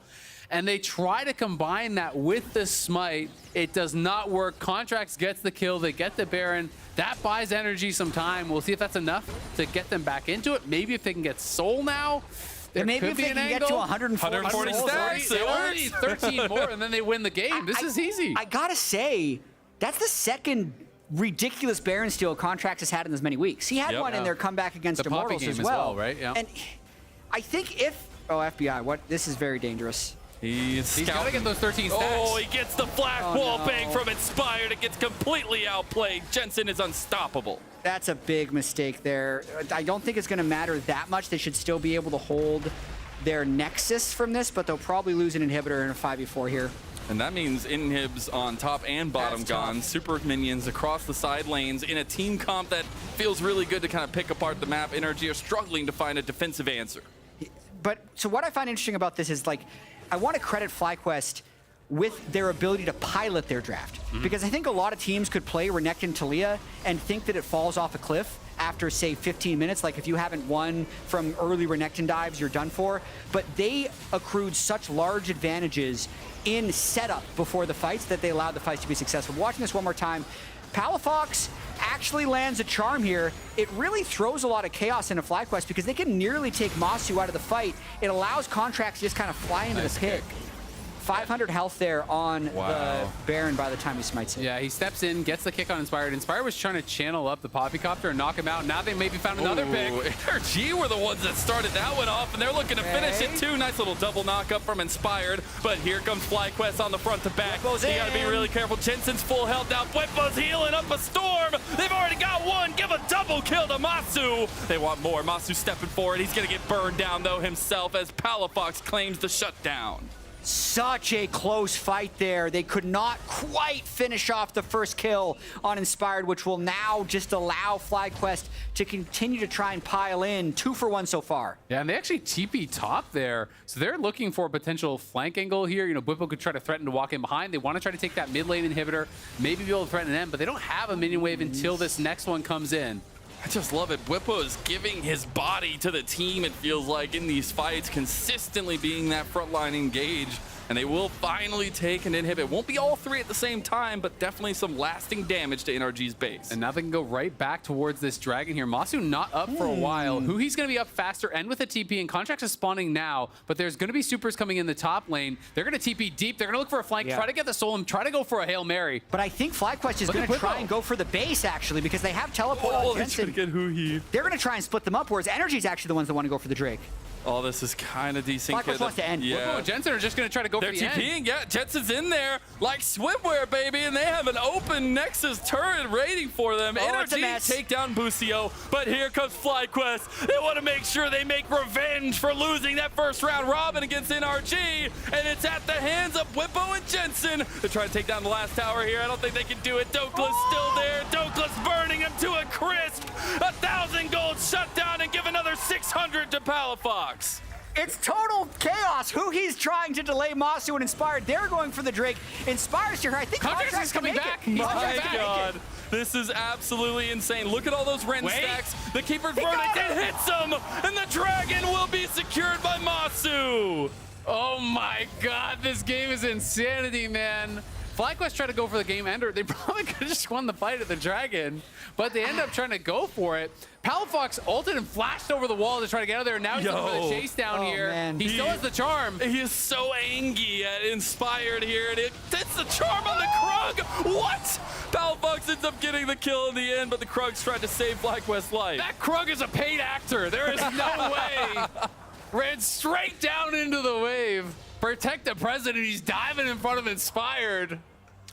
This is some classic NRG League of Legends. Yes. They are in finals form, it feels like. They just make the teams fight in the dirt here. They are in such a grim situation at the moment with 2 inhibs and the sliver of a Nexus turret. But as FlyQuest was going for the end, NRG was able to get the pick. I'm surprised they were so unwilling to just commit to this Drake since they had 2 people back in base anyway. I think if they stay on that Drake in like a 3v2, they'd probably have soul as well as this, but the fact that they recalled extra ended up costing them. Yeah, the really difficult part is that you don't play these situations out often. Yep. You don't really know, like, do they for sure win this fight in the base? Do you know? No. Palafox has no ult, has no flash. Are you confident? Contracts wasn't confident, so he started walking back to base. Yep. Because if you're saying, all right, sweet, I'm going to stay on the Dragon, and then you do the classic Dragon for Nexus trade, well, you're going to be regretting it. So it is definitely difficult there. It is indeed, and now we get back on the map. It feels like both teams kind of waiting for the timer. Fly definitely want to press the tempo here and find a pick out before then, but I think NRG are fine just buying their time in some ways because their team fight has really started to come online. It has. I actually don't even know if FlyQuest is going to straight up fight them unless they can get a pick, because the threat of anyone teleporting in the back, since Bwipo can murder anyone 1v1. Jack, and how many his stacks does teleport's going to be FBI back in have? 15. Let's check, So let's see. he's got enough, honestly. He has 145. That's Oh my God, we hit it. I said that's one of the conditions of an energy comeback. See, running it back a little bit. Well, I said that's one of the things that has to happen. He has 8 bonus stacks. He's got stacks Oh to my spare. God, stacks Listen, for days. he's doing damage now. Look at that. And look at the range. He actually tickled him. Only 20 more of those and it'll kill Bwipo. There we go. Tickle, tickle. As now we got to see FlyQuest with 3 dragons in a row, setting up with presence in mid lane. But really, again, just if Huhi gets caught, if anybody gets caught from NRG, the game is over. Yeah, Masu's so strong. God, he's doing so much damage to Huhi there. So many Ren stacks. He'll be about half health after it. Yeah, but the problem is now Huhi, does get chunked out. They're going to try to heal him back up with the Senna. Obviously, they're looking for a kill into an objective. They want to guarantee it that way, but they're also willing to go for a base race. They have multiple options. They just have to make sure they're not being too creative and trying to overforce. Bwipo maybe going to get caught out here. Oh, yeah. He's been a key the entire game, and they know to focus him. He goes right back in for the 1v4, but it'll go right down as FBI claims it. Man, he flashed it, but the charm was shooting up. Jensen's caught too. They actually take him down. Shutdown goes to Palafox. Nice keeper's verdict. Get a couple members out for FlyQuest, and it actually means the FlyQuest want to turn back around. Face call used on the Dokla. They got a decent damage. They've got the flank here from NRG, and they might just turn it all around 40 minutes into the game. FlyQuest, they're getting dusted off the back of it, and FBI has hit the stacks, and he's completely blowing them up.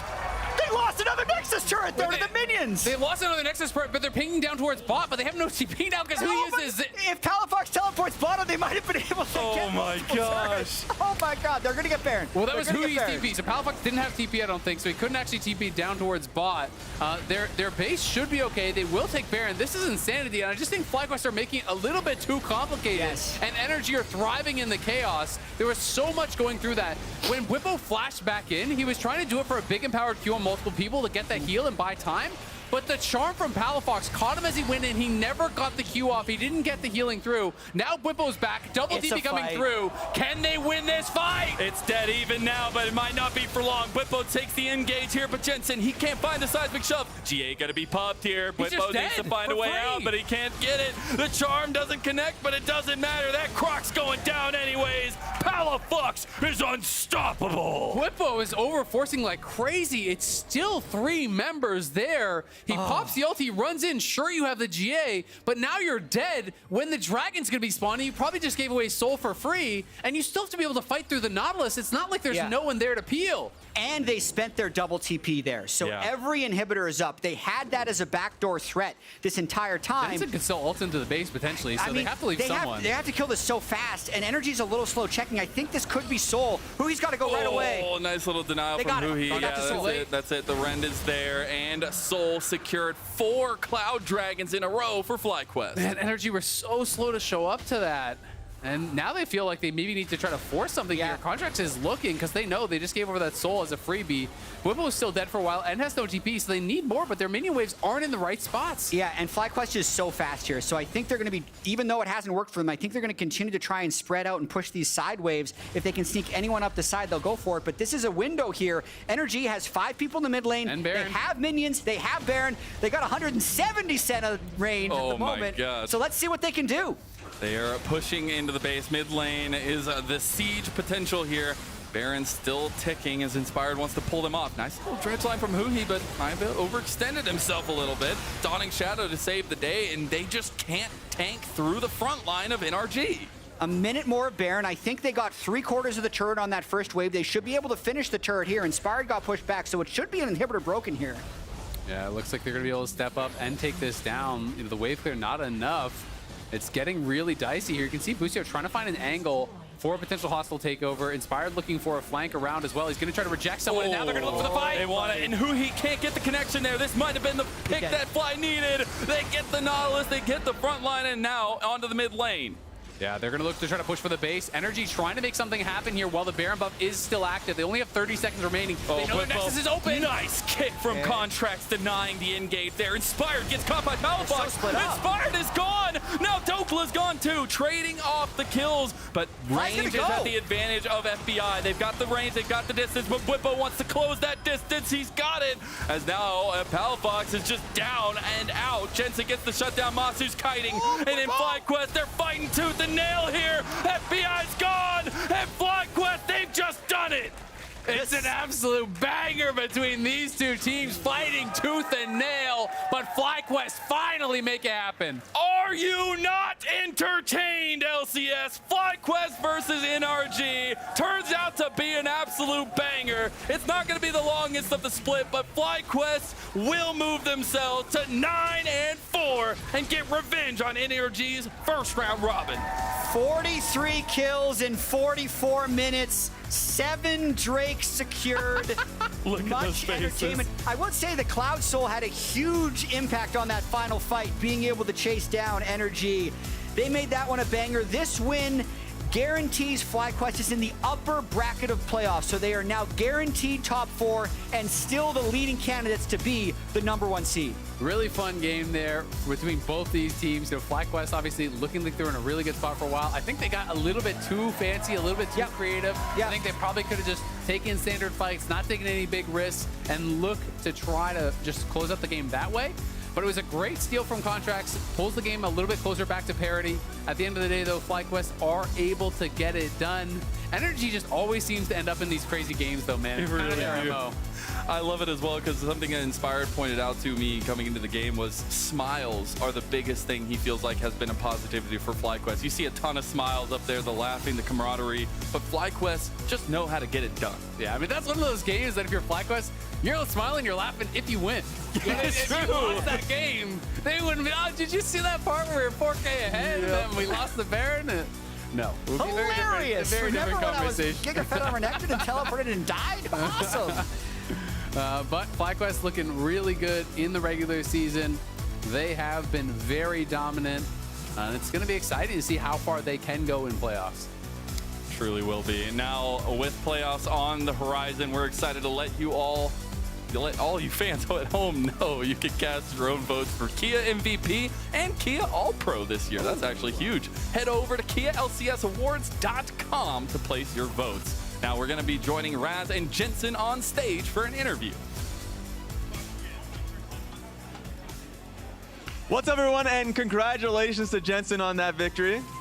Thank you. What the hell was that game? That's a good question. I don't even know how to answer that question, to be honest, because that was quite a banger, yeah. Where did you feel it started to get a little more complicated in that game? I don't know if I can pinpoint a specific point. There was I don't know, this whole game is like, it was like a mess. I don't even know where to start. Like, I think we just, dude, I don't know. I think we just died a bit too much, maybe. I don't know. That's fair, that's fair. I want to talk about the prep coming into this week because I got the news about, Azir bug. He's out. How did that feel like it kind of hit your preparation coming into this split? Because I remember that tweet you had in the early parts of the split. If you keep getting Orianna Azir, then you're going to keep getting, you're going to keep picking it. But suddenly Orianna's getting banned now. I mean, I felt like someone probably had it out for me because it's like the 2 champs I only really play. So it was a bit difficult of a week because I had to prepare a third champion. It was Talia in this case, but I'm glad it worked out. But it was very tough news when it hit us. Yeah. But I'm glad I could overcome the complications of Azir being disabled, but I'm hoping he'll be back for playoffs. And a serious point, I want to talk about your role in the team a little bit because, yes, you've been going to those champions just because I guess I'm assuming it's like easy scaling. You get the least draft resources, generally the least resources in the game too, and you've been seen as like a stable point on the map. Just talk about your role in the team and how you've been feeling with it. Yeah, I mean, usually I just pick my mid lane early in the draft, and then we kind of just build from there. These champs kind of just fit in whatever scenario, so it makes it really easy to draft if you have those champs, and it's been working for us, so we've kind of just been keeping up with it. But obviously for playoffs, I need to have a few more picks ready, and I mean, I guess it was good I was forced off this year this week, yeah. There we go, good preparation. I would say last question for me is going to be around just All-Pro. we're getting into the end of the week. We're getting into the end of the split. Like, even in the podcast on pros, JoJo mentioned your name. I feel like a lot of mid laners have been talking about how well people have been talking about how well you've been performing. Just like generally make a case for yourself and how you feel about how you've been performing this split. This is my own case? Yeah, this is your case. I don't know, man. Like, Presidential I'm not candidacy. gonna like hype myself up like that. Why not? Okay, I mean, I'm the best. Everything everyone else is like. I mean, I don't know. I do think I'm the best, but I think Quid and JoJo have been playing pretty well as well. But I mean, well, I don't know. Honestly, I don't even know how to answer this question. But we'll see in playoffs. That's fair enough. And you know what? Appreciate that one. I think that's pretty much it for us. Congratulations one more time. Thank you. Next game's going to be Team Liquid versus Dignitas. As we go to break, check out the LCS Connected Comms replay presented by AT&T and voted by you by the chat, and a little bit more some because of that game. Thank you, guys. It can be time. Adding no charm right now for 5 seconds. On me. I'm coming. Look, they're looking under nectar. I'm cutting them. I W'd Lee. I W'd. I'm fine. Lee's dead. I'm recalling and I can TP back, okay? Yeah. Can we restart Dash? Let's just get Get so. W and 12. I'll jump over the wall, okay? Yeah. Start it. Look. Look Nautilus. Yeah, maybe we can end mid now. Holy, you're Run smart, bro. Run down mid. Yeah, I think we just try mid, and slowly. They have to catch us. No charm. We don't need a wave, by the way. Yeah, we don't need a wave. No flash on Lee. He flash kicked me. Oh, he can we look Rumble? Look Rumble. We're fighting Rumble here this side. Rumble's dead. Ari is coming. We can run to their base, Run to base, yeah. I have stopwatch if he goes Talia has flash too. I'm ulting. I'm stunning this guy. Ari's dead here, okay? Ari together. Nice, guys. We can go mid and end. Okay, reach this guy? Yeah, reach Senna. Kill this guy and end mid. Go mid. Don't focus wave. Just run wave. I'm just gonna kill this guy. Yeah. You can kill him. You can run, you can end it straight. The late game Poppy King. Holy, that Poppy was... That Poppy was insane, bro. We made it a banger. Holy. That Poppy was kind of insane. Nice. Well played, bro. Holy. Look what I've just made. The perfect pearl. Not too bad, but check this out.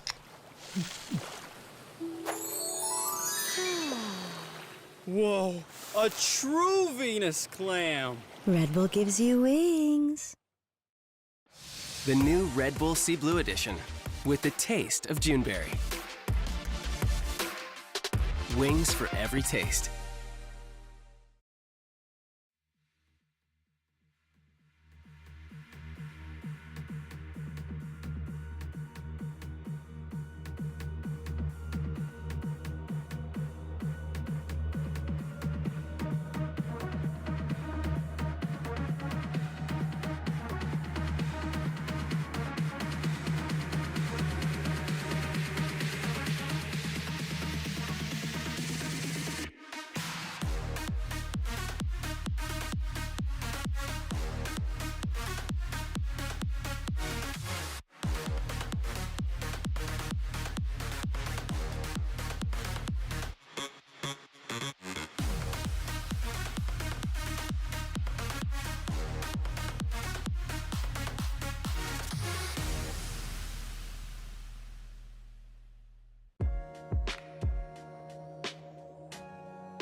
Welcome back to the LCS after that absolute banger of a game that's still in my head. Team Liquid will now be taking on Dignitas. And as for playoff implications, so obviously FlyQuest ended up taking that game that we just saw there, which means that only they and 100 Thieves now can make top 1. As for the stakes for this matchup, basically, if Team Liquid win, they are in. So they qualify automatically, top 6 locked. If Dignitas wins, it then becomes very, very messy in this kind of 5 through 6 area. And that's it. Take it away, Flowers. Thank you so much, Emily. I've been working here now for 7 years, going into number 8, Kobe, and I still don't know how tiebreaker scenarios and math works. I'm so glad we have smart people to actually run them numbers behind the scenes so that we can figure out exactly who's making it into playoffs. But let's see how the draft is going to shake out here between TL and Dig, as we have Vi, Senna, and Smolder all banned out by TL, with Udyr and Kalista removed from the pool by Dig. And Dignitas have done my #1 draft prep checklist versus Team Liquid. The only thing on the list is don't let Impact get Udyr, because Udyr has been what I feel like is a huge crutch for Team Liquid. It is by far their most played champion for top lane. Impact does so much with the champion, so much vision, makes it so much easier for the rest of the team to play. So I feel like that is a must ban versus this team. And they've even talked about it themselves, TL, in a lot of the content that they've done. So let's see what they will do with the Core JJ first pick Nautilus. I mean, everyone always loves to see Core JJ on engaged champions, so definitely a good place to start. Of course, it won't be the super beefy Nautilus because Senna is banned, but it will be an engaged champion nonetheless. Right, both of those hyper-scaling 80 carries with the Smolder and the Senna banned out this time by TL. Remember in their game yesterday, it was the Smolder and the Aurelion Sol on the same team. The double dragons stacking to infinity that got TL their win. Obviously not going to be the exact same case this time around, as Xayah is locked in first and foremost for Dig. This always seems to be a good answer when you know your opponents are going to have really solid dive, like the point-and-click Nautilus ulti. Well, Xayah just immunes it. Yep, the anti-dive AD carry. Xayah a classic, and since they're on red side, they just get the whole duo in one round on draft. Pick up the Rakan as well to have the turn around. I mean, really, we've seen a lot of success with teams using some of these counter dive strategies. Talia's success has been through the roof, Poppy as well. A lot of these things that will block dashes or make it difficult for engaged champions to find those angles and get through your team fight have become very successful. And we get another one there that Talia instantly picked up as well. All right, Talia locked in on the side of Team Liquid. We always gotta hover the zigs a little bit for these guys. I feel like with all of the one-trick accusations that get levied towards APA, you've got to at least just mess with them a little bit here. The Aurelion Sol, again, that was huge in their win yesterday, being able to scale up, have some big moments on that one. I'm not buying this bait. Yeah, I know. I just like it because, he has mained Kled in the past as well. APA has mained some very odd mid lane champions, and people always talk about his champion pool, so he's kind of shout out to them there, flexing a little bit there. But in the end, they go with the Aphelios. Okay. To me, it'll be interesting too, because there's actually been a decent amount of discussion around the Static Shiv Aphelios that's been gaining more popularity, because Static Shiv is 300 gold cheaper than Kraken and just gives you some very nice wave clear. A lot of people actually going towards that as well. So we'll see if this one pops up. Of course, yesterday we had a bunch of the Sivers with the 4 armor. The 4 armor. That 4 armor, man. Oh man, everybody is falling in love with Sivir. Then we're getting a bunch of Static Shiv Sivers as well. But definitely might be the case here for TL, because that, along with a Talia from mid lane, very good recipe for wave control into traversing the map. Meanwhile, though, the answer, of course, the Ahri instantly locked in there for Dig, and it does mean they're going to target top lane. Yep. Try and whittle down on Impact's champion pool even further, and they can guarantee Rich that counter pick. Jungle counter pick is pretty useless. Sometimes there can be some really niche areas where a jungle counterpick can pay off, or if like you've got some really big surprise where you're actually going to do carry jungle or something you really want to keep hidden. But vast majority, you definitely want to give that to Rich, to top lane, who is a guy that we haven't been able to talk about a lot on Dig this split. Whereas Rich last year was the big poster child for Dignitas, all these counter picks, the Quinn into the protection, all these spicy ones, Alawi up there, with some good games, some bad games, but nonetheless, he is a guy. He's a guy that made the most of red side counter picks for top lane. And it just simply has not been the story this split. So maybe this will be the game heading into playoffs where they want to reenact it. All right, well, it is that double topside ban from the side of Dignitas. The Renekton, now the Rumble banned away here too. Team Liquid getting rid of the Sejuani. They're targeting these junglers that you pick on a 4 and you can kind of play them into anything. Exactly what you're talking about. They're assuming Dignitas wants to keep that 5th pick for the top lane. So 4's got to be your jungle. You're going to pick it without having a whole lot more information. So get rid of the stuff that kind of fits anywhere. Sejuani's kind of the do anything tank. And there goes the Aatrox. Get him the t-shirt! Get him the t-shirt now! All right, Rel, you've got my vote. Get him that Dignitas. Right now! The jungle. We got the Bard getting a t-shirt. We got Dignitas getting a Rel. T-shirt, t-shirt, t-shirt, t-shirt, t-shirt. Get him the t-shirt ASAP. We got your back here on the LCS. Meanwhile, the Rel, like you're talking about, Rel big AoE engage here. I mean, if you're gonna have a Rakan Rel, that is the go-to AoE engage. We saw so much of this combination last year used so successfully. See if Dignitas are going to be able to do so here today as well. And the Wukong came back. Interesting because the passive changed for Wukong on this patch. The little buff there where it only goes up to 5 stacks, but they all have double power. So you have the same amount of power, but way easier keeping your passive stacked. The armor, the health regeneration certainly does help out in a lot of these situations, trying to be ready for, oh no.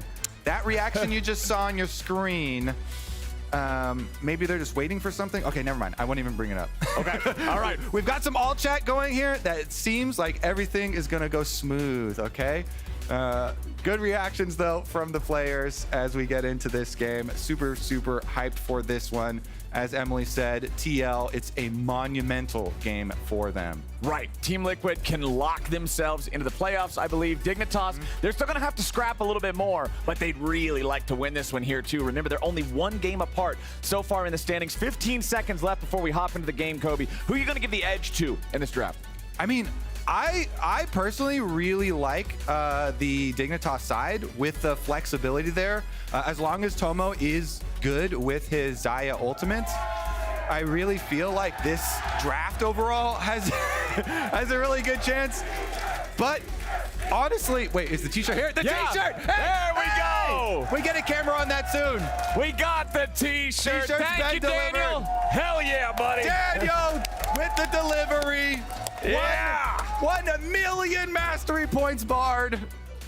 What an accomplishment, and congratulations on the t-shirt. It's a good day to be here at the LCS. It's a good day for game number 3. Team Liquid going up against Dignitas right next to one another here in the standings. Let's see how it all goes down. Remember, in Team Liquid's game yesterday, their backs were up against the wall for a while. They were behind in the game. They successfully defended, scaled up, and got to the point where they were able to make the comeback. I'm curious, are they going to be in a similar spot here today, or will they be able to just take the lead right out the gate? Yeah, I mean, honestly, Wukong is usually way more potent post level 6.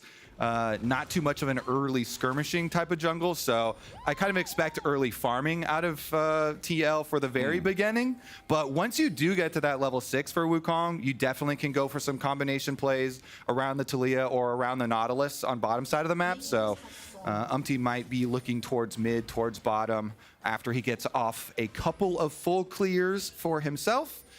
Meanwhile, XU on the Rel, of course, the most infamous grubby assassinator. Rich. Uh-oh. Yep.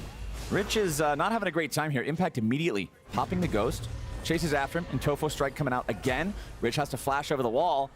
And yeah, he's going to get away, but Ghost is on a much shorter cooldown. Yeah, I mean, that was a dangerous little entry towards the river for Rich and a pretty big punishment there.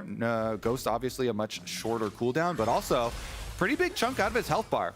It's worth being said, too, with the Rel, they did slightly take down a little bit of a nerf to the Grubby taking power, but still quite good at it. And as you can see, Rel currently in your jungle.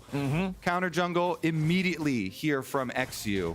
We did take also a look at some of the jungle proximities for both these players because the junglers on both TL and Dignitas have been incredibly critical to the game plans for both these two teams.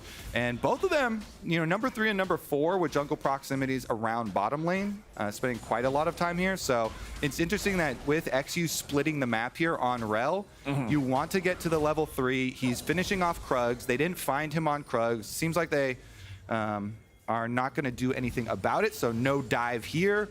The wave pushed right back out. Jan and CoreJJ are level 2. They're not too scared. And they've been able to deal with the split map without any real big issue. But XU did not just come back to his blue side. He went for the recall, and he's coming out with just the control ward and the cloth armor to come meet up with Umpty. Exactly. You saw a lot of on my way pings coming out from both teams here in this red side jungle of Dignitas. XU's going to show up. He will see the Monkey King in the jungle. And XU does have his smite as well, so Q smite should be able to secure it for him. There it is. Easy peasy. 1, 2, 3. He crashed down to keep the fight going. Umpty has to retreat after losing the smite fight there for the red.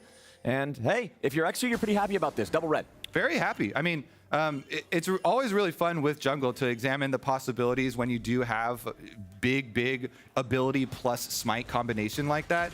You know, if you don't have such a guaranteed win in the 50-50 on a smite like that, then you probably just finish up with a... Ooh, Jan down to 200 HP as Isles and Tomo really putting on the pressure here with the Xayah Rakan combo in bot lane. Yeah, they do get the cleanse down. But if you don't have that, then you probably just finish up on your clear and do your blue quadrant like normal. Umpty, you could see, was caught off guard by XU doing the recall and coming to contest the smite because he has the big burst potential on the rail. But XU came back after that little skirmish, but it's just a cleanse, just a little pause. No, Umpty is going to find XU once again, trying to steal away some camps. The chickens are the target. XU will hit him with the Shattering Strike. Smite is still ready, but this time it's Umpty who combos his abilities with his summoner spells and secures the big chicken. There you go. Got the big one. Always nice to get the little ones as well. The little raptors are very valuable. Of course, you get bonus experience because of your jungle item when you kill the large monster of any camp. But the small ones on base value actually have more base value in them with golden experience than just the large raptor. Meanwhile, it's going to be another gank, though. Talking about Wukong and early ganks, this is a level 3 Wukong because of all the jungle trading that's gone on. That has not had a very smooth, you know, full clear start to the game. And I think that is definitely in benefit to Dignitas, but does mean Grubbies are up and Grubbies are going down. As soon as they spawn, he's ready to hit him over the head with the stick. Umpty immediately jumping on this first neutral objective. Grub number 1 secured. There's the level 4. Still just going to continue sweeping through these. You can see XU's nowhere nearby. He's on the other side of the map. They also have the ward down in the brush next to the enemy chicken pit to see if he's going to rotate over. Umpty's happy to take the first 2 grubs and then go back into his jungle. They know that there's priority in both solo lanes for the Dignitas laners, so he doesn't want to put himself in a spot where he might get caught and might get punished. Yeah, and you don't give that global alert over to the enemy team either. Now we're on support roam timers, which is a very dangerous time in the game, while we still have fairly light vision, but a lot of kill potential. Isles and XU are here first. CoreJJ making his way back down to the tier 1 turret, but it is a 4-man move coming out from Dignitas. Jan should be your target here for the start. Dove comes over the wall. The damage goes through, and it's first blood back to Dove's Ahri. XU gets away with 100 HP, and Dignitas are first on the board. Man, I'll say it 100 times. I love Rel and Rakan combination. There's so much CC between these two champs. Under the tower, too, with the extra shields. They get the dive off. Good roam from Dove from mid lane as well to make sure they have the extra damage there. It's the only thing that combination could be lacking. It's a nice little move here from Dignitas, coming out firing. That's what I want to see. If you're fighting for your spot in playoffs, if you're trying to make sure that you get there and you still have more League of Legends to play next week, that's what I want to see you doing. No being asleep. This is not a farming game. It's a PvP game. Yeah, don't let me catch you sleeping in class. No. XU wide awake, and they're going to head right back down towards this Mountain Dragon after the reset. They're pretty rich here. You see the Berserker Greaves rushed by Tomo. So I think they should be able to burn through this one. Yeah, not really much of a problem. Again, the first couple of grubs did go over to Team Liquid and to Umpty, but Dignitas will be happy taking this first Drake. Mountain Drake is a tankier one, but when you've got total control over it, when there's no contest, you've got your bottom lane with control to help you do it. Not really a big of a deal, as, Core JJ gets rooted up there. Nice little bit of free damage for the Dignitas bot lane duo. And I see a Kershi Shard. That probably means we are going to get the static Shiv version of Aphelios. Okay. Really does help out with the wave clear. Of course, it's such a cheap item. It's why people started getting it now. Even though Kraken Slayer is so powerful, like Kraken Slayer with the buffs, very, very powerful, but doesn't give you that wave clear and a little bit more expensive. I want to see, because we do have Talia Ultimate for APA ready. Okay. And we already had one influential roam from Dove. So maybe we'll look at a play here from the Talia. Umpty is level 6 on Wukong. That's where you're looking for the real influence from the Wukong. If he can kind of link up with APA, try and get a play going back for bottom side. But bottom side is already kind of getting pushed out again.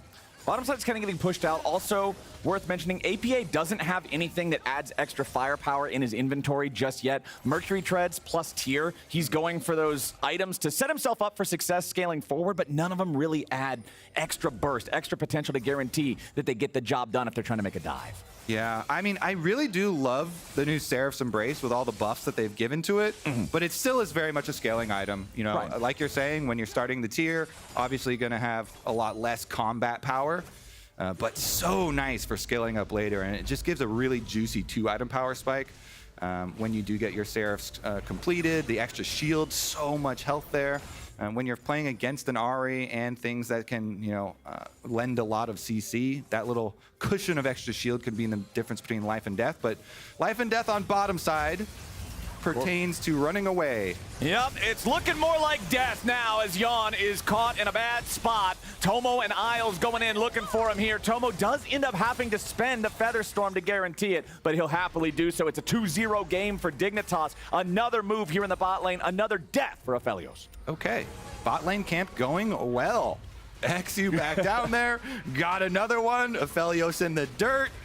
Beautiful stuff here for Dignitas, the recipe for success. And as we mentioned, both of these junglers actually have pretty high jungle proximities towards the bottom lane. XU obviously in this game getting the better of it. Maybe Umpty here with the extra farm on Wukong will be able to make his presence felt. Still waiting on that ultimate, but does have a flash as well to make it even better.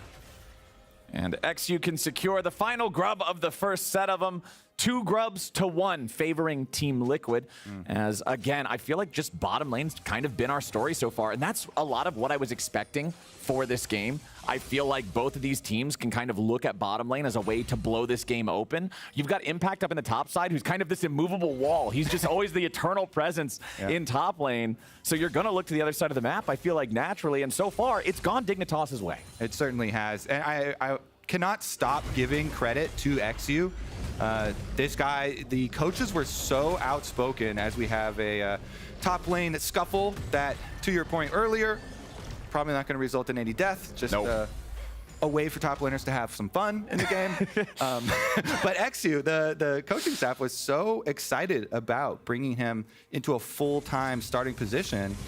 Well, we might actually get another scuffle down here. Charm lands. The quickness locks up Yawn, but now Team Liquid's ready to fire back, but Dignitas is also bringing in more dudes. It's a 4v4 in the bottom lane, but Dignitas does not want any more to do with it. Team Liquid still seeing where they might want to go with this one. The wave, they're trying to just get it pushed up, get this thing ready to crash into the turret, reset the state of things here in the bottom lane.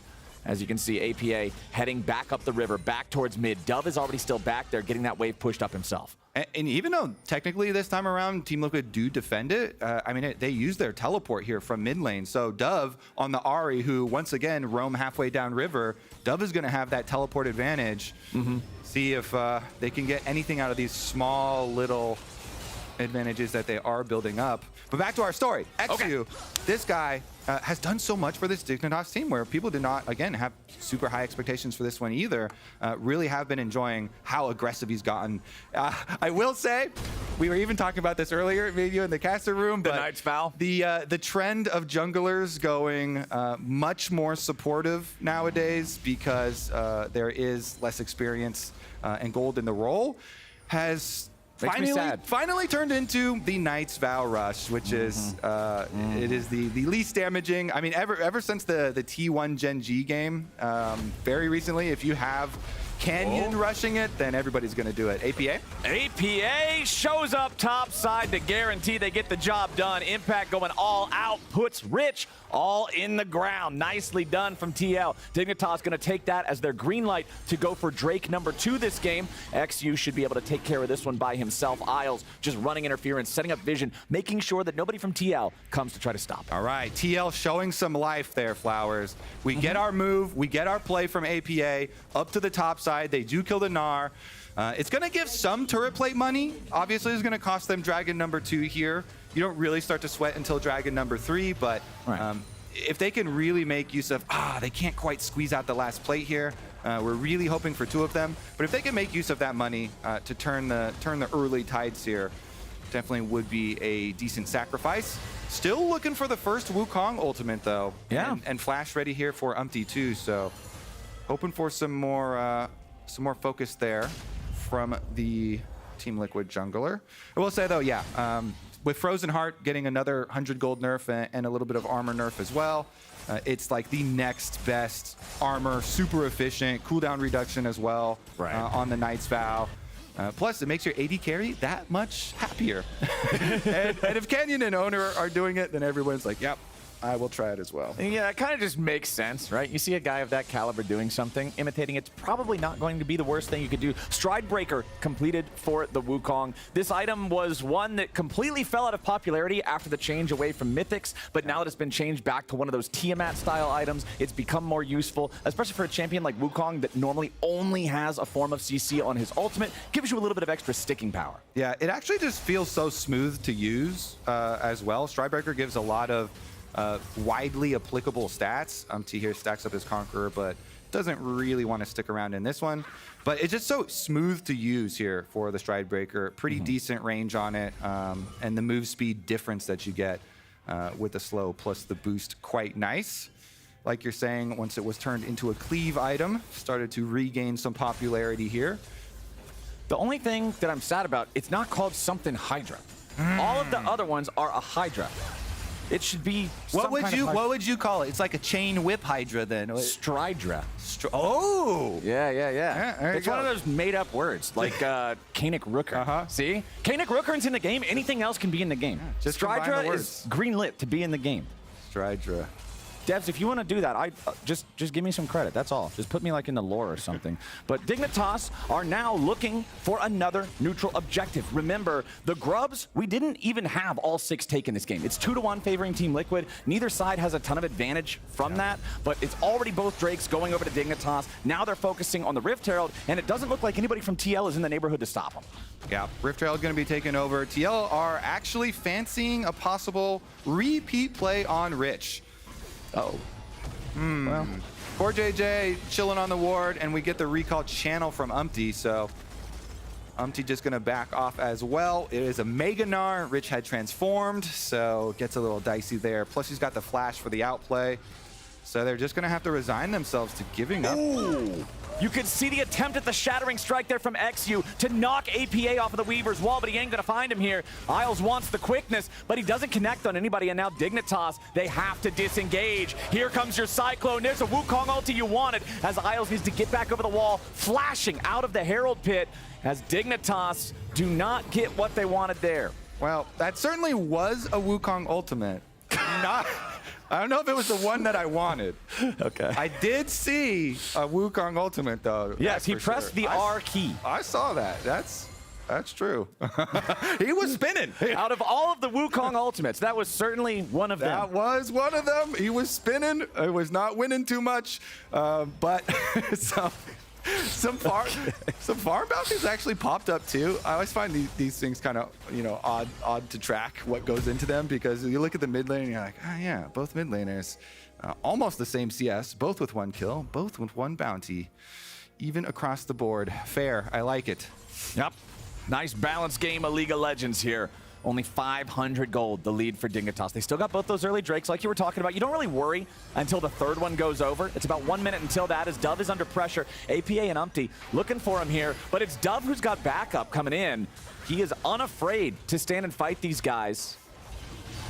All right. Yeah, no worries. Yeah, as you should be. Looks good to me. Easy Ahri ultimate there. Not too much danger. You know what I think these bounties are? These bounties are the game saying mid lane is one of the strongest roles. Maybe the strongest. It's always been one of the strongest roles. That's just like, League of Legends you know rules. what? The game is really, really close and really even. It's probably those mid laners with the power. Here we go, though. Rift Herald in. Charge gonna be able to one-shot this tower. Bang. And then X, you can just jump right back out anyway. Nothing to it. Dignitas grabbing that first turret of the game for themselves, as the Drake is alive. This would be number 3. This is the big one that you were talking about. This is what puts the pressure on TL for the rest of the game. But now it's XU looking for the engage. Magnet Storm finds Core JJ. A lot of burst, but it ain't enough to kill him here at the very start just yet. Now Impact's going to be your focus. Meanwhile, on the other side, it's Isles and Dove trying to fight the rest of Team Liquid. Impact is still alive somehow. He gets himself away, but Core JJ drops first. Yawn drops second. Dove zoning out Umpty and APA. And Dignitas just out team fight him. Yeah, this is a massive, massive diff here for Dignitas. They're going to be able to push 2 objectives at once. Tomo shoving up mid lane while they get Dragon on bottom side too. Nobody went down. Dove was on that top side running off 2 members. Both Umpty and APA completely zoned out while the rest of Dignitas cleaned up the kills. Massive from them. They just decimated this Aphelios here. Now Yawn with no flash, no cleanse. Going to have an even rougher time surviving the repeat play. Dove even tries to get back to topside to hopefully defend the remnants of this tower. I mean, as low as it gets, as long as it doesn't topple there, you'll still have such a big advantage for the next team fight. TL were really hoping to at least cash in on that one and get 1 tower down for themselves. Health don't matter on turrets, man. There's 2 kinds of turrets. A living one or a dead one. Exactly. And that's still a living one. You're either dead or alive. Binary status for turrets is all that matters. Is going to be a APA ultimate away from the top side too. Okay. I wonder if Dignitas actually just push on that, get the freestanding gold up there, because top side turret 4TL is also very low, so Dignitas could just cash in. So if you're Team Liquid right now, you know, we're just about 20 minutes into the game. You're 0-3 on Drakes. You're down 2,500 gold. What's the play? Because you don't have the Aurelion Soul Smolder combo like in their game yesterday. You can't just dig in your heels, try to defend, and be like, don't worry, we're going to stack up. We're going to get there. We will win if the game keeps going. How do you put yourself... Hold on, I might not even have time to finish asking this. They're looking to potentially get this wave shoved up, try to make a move in the bot lane, tier 1 turret, but it ain't going to happen. Dignitas already responding. Yeah, Dignitas not letting them have any free objectives. I love this. When you're the team in power, don't let these kind of easy cross-map trades happen. Much easier to just block there. They did end up, by the way, getting that top tower. So Dove was able to take the full outer tower. It was very low. He shoved in the wave on top side. He gets the turret gold up there on this Ahri. That is now 2 items. Leandri's just completed on top of the Malignance here. So Dove is incredibly powerful, and you already saw in the last fight, he was zoning out 2 people, Flowers. Yeah, this guy is not messing around. Dignitas up to over 3,000 gold lead now. 20 minutes and 40 seconds into the game. Team Liquid just struggling to find a way to answer these guys. that last team fight in mid lane was really telling with just how far ahead Dignitas is, and they seem coordinated enough to keep this one going, keep this momentum up. Yeah, definitely a very exciting team here. It's kind of a funny conversation too, because people are really wishing that Isles and XU would be possibilities for voting for Rookie of the Year. But because each of them had a few games already, they were just over the line of the technical limitations for not being considered rookies. But they are both very young players. Yeah. And both very talented here on Dig. They've done a pretty good job incorporating this entire squad, and they've looked a lot more coordinated than people were expecting. Isles currently just watching and trying to stay safe while they push up on mid lane and top lane simultaneously. And going back to something you mentioned earlier on in the cast, Rel and Rakan working together, this is such a powerful team fight engage. And when you have tools like that, it feels so good to be in this commanding position in the game, because your opponents have to be so respectful towards that. If they want to try to sit there and posture in a 5v5, if they want to try to stare you down around an objective, they've always got to be ready for that snap, because these two together can instantly say, right here, right now, fight. Yeah, you have to keep your carries separate. Right now, Dignitas messing around. Okay, CoreJJ is going to be your target as the Magnet Storm erupts. Umpty dropping the Cyclone, trying to stop the engage as Isles uses the quickness. They're going to lock down Impact here at the very start as XU's first to drop. Isles and the rest of Dignitas, now down a man, have to back away. Team Liquid are challenged, and they rise to the occasion. It's actually a huge kill for Team Liquid. XU has been stacking armor here. And so it was when APA arrived. APA is on that 2-item power spike we were talking about earlier, where he's got the Seraphs completed and he got his Leandries too. So Rel with all of the armor just gets kind of melted through there with the Leandries. And I believe the last hit even went over to Yawn for some much needed money into the Aphelios. So TL trying to keep this one still within striking distance. Obviously, they are facing a possible Dragon Soul coming up very soon here, but getting a little bit of money back there on the enemy jungle might be the key, because after that kill, we do have Aphelios recalling, and Infinity Edge is done for Yawn. Don't care too much about gold, do care about item completions. This is so similar to yesterday. When Team Liquid was down 0 Drakes to 3, they had to defend a Soul Dragon at about 24 minutes into the game, and they had their 2-item power spikes to do it. Let's see if history repeats itself. Dignitas, they want to maintain control. They want to be the ones calling for go. They'll shove up the wave in mid. They still have control over the bot side river.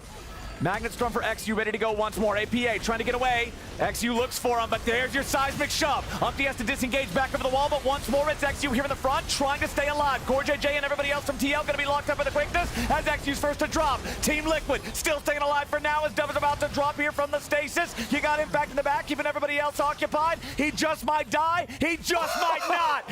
Impact walks away. They won't find him here with the feathers just yet. He's still got to try to get the hell out of town. Town is very dangerous. He's going into town. He goes over the wall. He's going to use the teleport. He's going to get away. Once again, back-to-back games. Team Liquid finds a miracle fight 24 minutes in for the Dragon Soul. Holy Impact. What a Giga Chad there. Goes from base to base. Double blast cones into the teleport out. Key here is the flash. APA flashes the engage, and then you see Rel is way overextended compared to the rest of the team. So Impact on the top side is tanking while they finish up a lot of the damage here onto XU. They finally get the kill. Dove gets locked in as well. In a critical team fight here, APA flashes away from the Rel engage, and they get the counter kills. And then Impact, oh my goodness. Double blast cone into the base, teleports out, survives as well. And TL, they don't lose a single champion here. That is 2 kills on top of denying the Dragon Soul. Flowers, how many of these Dragon Souls have been denied and turned into games where we're going 45 minutes and getting 7 dragons popping up because of the comeback? Team Liquid might get whooped in the early game, but the mid game, they know how to navigate, it seems, here in our final week of the regular season for spring. Dignitas, though, are trying to stop themselves from losing control over this game, from losing this lead that they had been building for 20 minutes. They were up over 3,000 gold 5 minutes ago. Now, barely 500. All right. TL like those numbers. They like the direction. APA has picked up a stopwatch here in the Seeker's arm guard. So although he did use his flash in the last team fight, now he has another button to possibly push to stay alive. And it's incredibly important when you are the solo AP for your team. And the enemy are stacking a lot of armor. We start to see some magic resist now picked up as well. Weaver's Wall used to get Team Liquid extra firing time on the tier 1 turret, but now Isles is ready to go and he finds the quickness on multiple targets, followed up by the Magnet Storm. Dignitas need to do some more damage. The health bars on TL are largely unaffected. Dove has to try to get back away as Umpty's still spinning around, staying alive. The first kill comes through and it's APA dead in the dirt. A shutdown comes back over to Yon as Rich falls, but Dignitas are winning the fight. Tomo goes forward and Umpty has to run. Team Liquid has lost 3 men, and Dignitas are heading over to Baron. All right, that's got to be a Baron here. Umpty is still alive, but he's so low. I don't think there's any chance they try and mess around and go for his steal. Dignitas, they immediately silence that comeback attempt from Team Liquid. That's going to be Baron for sure. Nicely done from Dig. They only lose Rich. They get 3, almost 4. Umpty just barely walking out of that one. And now with the Baron, things have been restored to Dignitas in control. Let's take another look at how this went down. Yeah, Tomo was not going to let Impact live this time around. He flashed for it. Here's another look. Under the tower, as soon as the Taliyah wall goes down, you see them moving up. They make the call. Isles finds the engage right here on APA. APA barely got off his Seeker's arm guard stasis to avoid the charm, which is why it was even close. But then when Rich came in too, zones him off. Umpty's already pushed out. Rich went Meganar and got him against the wall while they were able to get the early lead there, finish off APA, and then that allows Tomo to flash forward because Yon's the only one with HP left. Nice move there from Dig. Isles goes for it. They make the call, immediately jumping onto him. And even with that Seeker's arm guard, they get the early advantage in the team fight. And you were talking about it, man. Going back again, it's the Rakan and Rel Wombo combo. Both of these engaged champions are sitting on 7 assists in a 7-kill game for their team. And the guy who's got all the firepower, the guy with the cannons, 3-0 and 4, 100% kill participation for Tomo Zaya as well, as they knock down the tier 2 turret in mid. Yeah, he's getting rich there. Lord Dominic's finished. Cruising here ahead with the Baron buff. Mid lane, as you say, finished. Bottom lane kind of pushing here. Dove playing very safe, just keeping the Baron buff on his cannon minions, keeping watch. Isles just hovering in jungle as we await the spawn of possibly another Dragon Soul. Yep. We will see. Even after the asterisk. Yeah, even after Dignitas just won a big team fight and got a bunch of extra gold here, increasing the lead. Team Liquid, they're technically first out on the map with the desynced recalls there. So Umpty finds his way with a control ward into the side brush. Still feel like it's pretty hard to get any sort of surprise play. Tomo has no flash, but he does have his ultimate, and his ghost comes up pretty soon. All right, teleport coming in. Team Liquid looking to try to stop the soul once more. 5 seconds until it spawns. Dignitas with control over the bot side river. Control ward in the pit, stopping the Team Liquid vision as Tomo will knock down that first ward. Rich ready with the Gnar bar. The tier 1 turret's still alive, so it finds a couple of shots here onto Impact, who has to continue walking back into the mid lane. Dignitas already starting up the Drake as Dove tries to run interference and keep APA away. Drake down to 6K, down to 4K. Dig just want to burn it. Team Liquid's trying to come in, but there it is. Infernal Soul goes over to XU and Dignitas as the Weaver's Wall comes out. Dignitas cannot retreat any further. Dove is still back over the wall, but Team Liquid doesn't want to take the fight. They know they're down 3,000 gold. They know they don't have the soul. Umpty popping the clone, just trying to create some space again.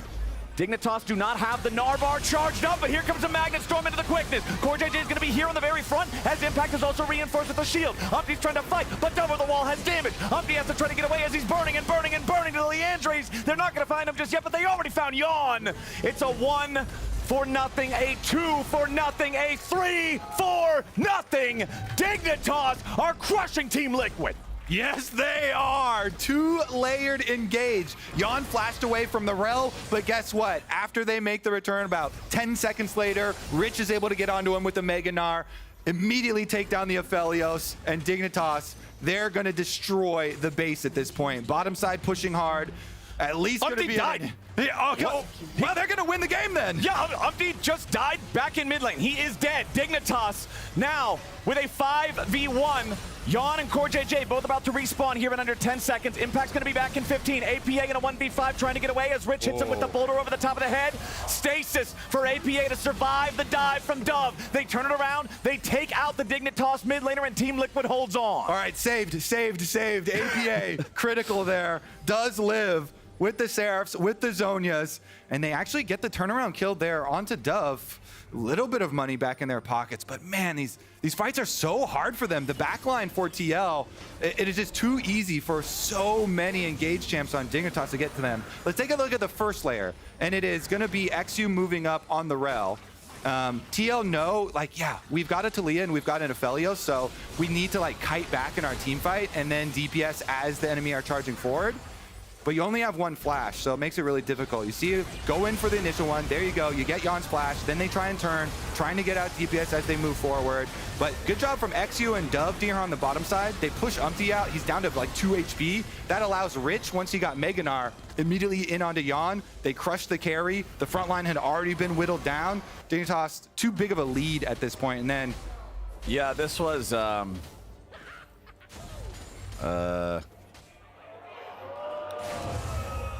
Chad Caster the last bullet! Oh, he tried to juke it at the end too. It was zigzagging. How do I get away? Those minions, the minions have auto lock. What the heat-seeking missile from the minion. Curving the bullet like Angelina Jolie. That caster minion got his money's worth that time around. Normally you farm the minions. Today the minion farms you.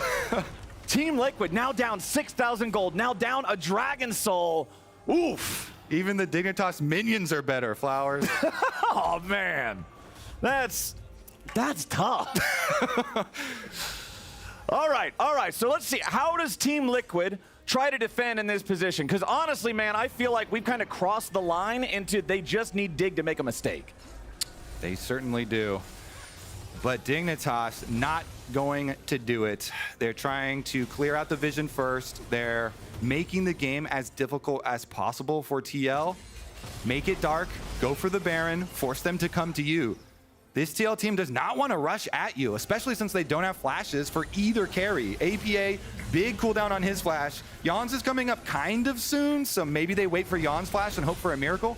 Well, Dove took a big chunk over the wall there. With your mid laner down to half HP, I don't think Dignitas really wants to commit to a full fight here just yet, but they are going to find Umpty's clone.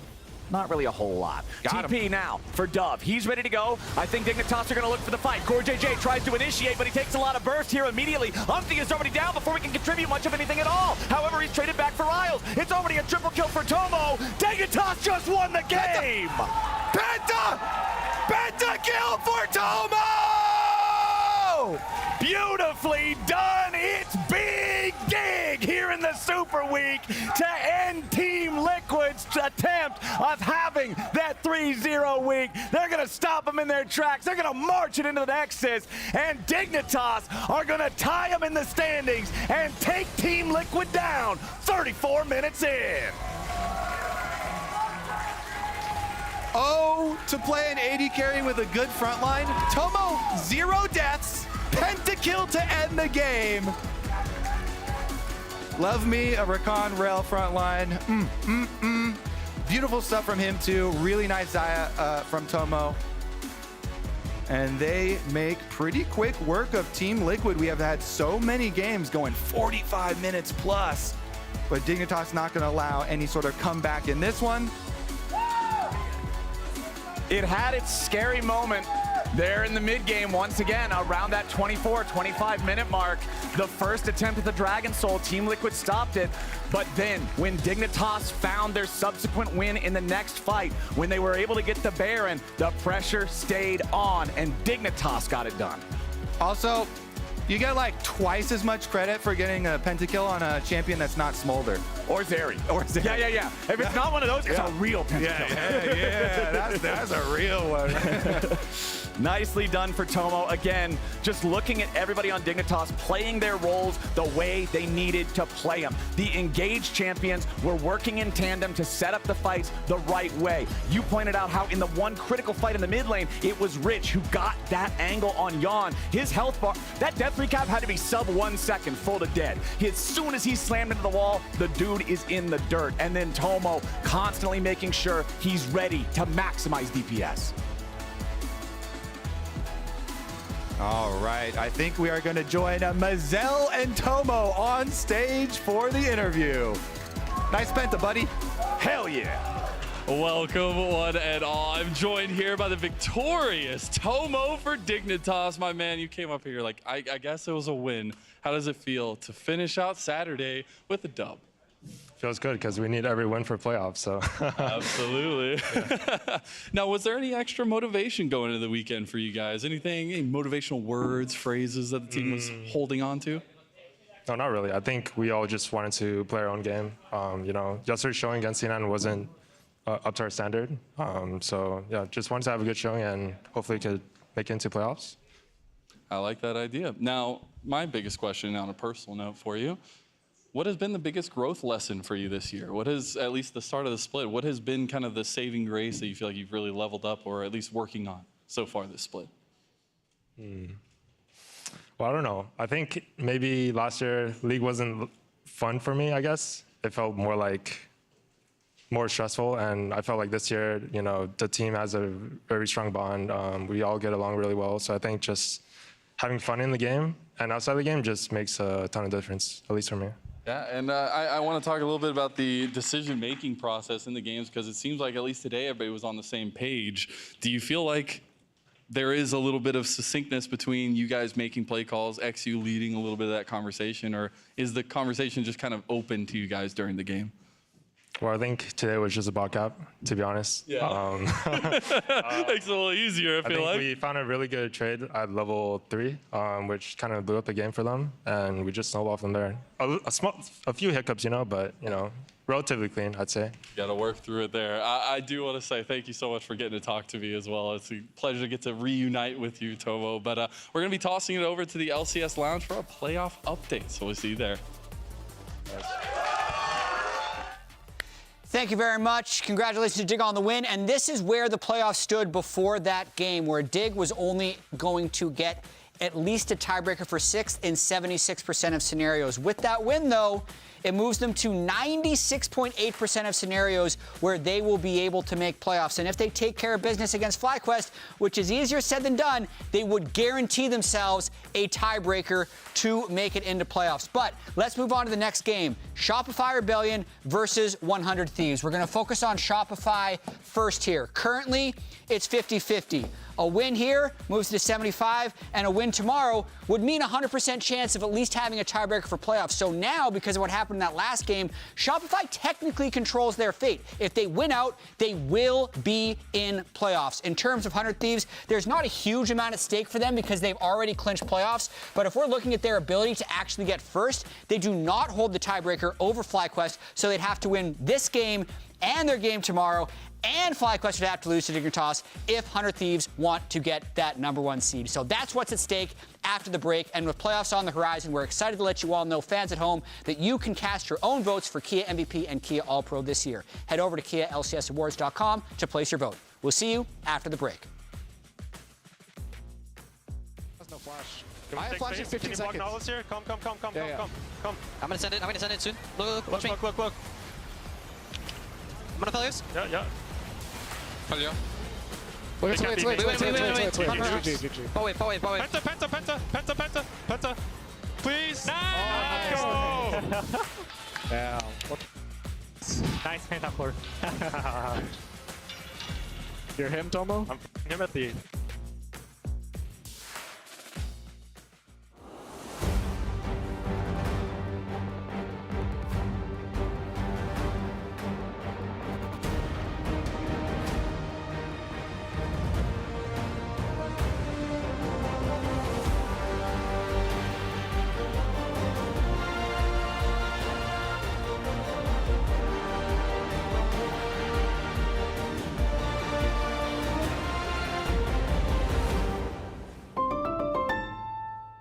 Dude, why'd you put your new rig in the basement? Didn't you hear? Bill's a good gillionaire now. Basically, my new connection is so strong I can game anywhere. Check it out. We've got gamer rocker, gamer floaty, gamer couch. Whoa. It's got wheels. Gamer bench, gamer throne, and gamer mower. What's that? It's hard to game while walking downstairs. I get it. That's smart. Live like a gagillionaire with low latency everywhere. AT&T Fiber with All-Fi.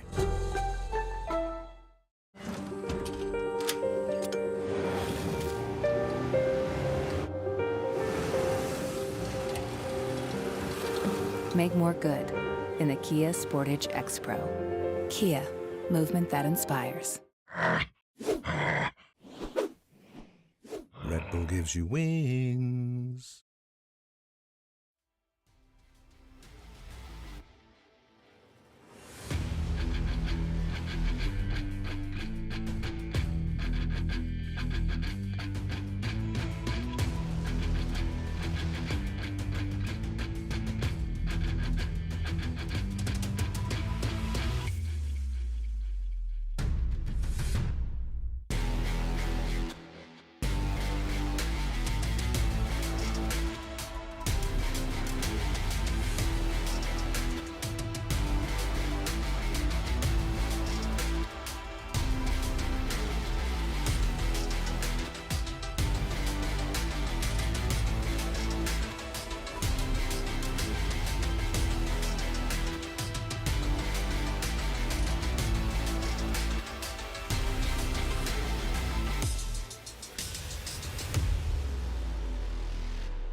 Ladies and gentlemen, welcome back. I'm still Captain Flowers. I still got Kobe. And now joining us for the TriCast for the last game of the day, we got Courage here on the desk. Welcome back, buddy.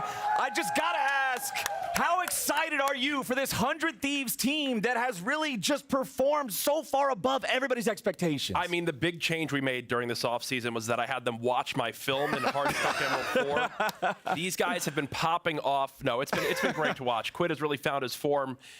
The squad gets along so well, but listen, I'm not going to be biased unlike you guys. We're already talking about 100 Thieves. We're true professionals up here, right? We have Shopify Rebellion still in this one.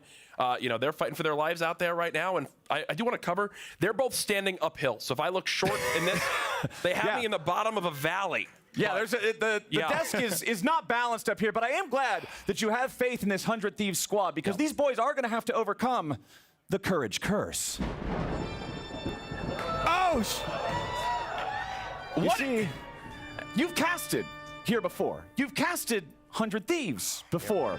Unfortunately, you have not yet casted 100 Thieves win. Okay. You guys spent production time on this? Yes. 0-4, yes, sir. Ooh. Wow, I have an extremely large nose and receiver line. That's a tough combo. Looking good to me. I always say, you know, curses only have power if you really believe in them. This is true. I just don't believe in them. And neither do I. Listen, curses are meant to be broken. And man, oh man, I can't wait for it to start right now as we get into our champion select. Woo, I'm looking forward to this as they banned Vi, my favorite champ. Really? R.I.P., man. Nice. My favorite champ. There she goes. Vi Enjoyer. That's one of my old school mains from like season 4. Oh, really? Yeah. The feeling of the punch is so good. All right. Also, River's pretty good at Vi, so they're target banning your boy. Well, hey, we saw the Zeri plays was having a rough game yesterday after the Vi ult started coming on in. Now, I did talk to some of our coaches backstage. Okay.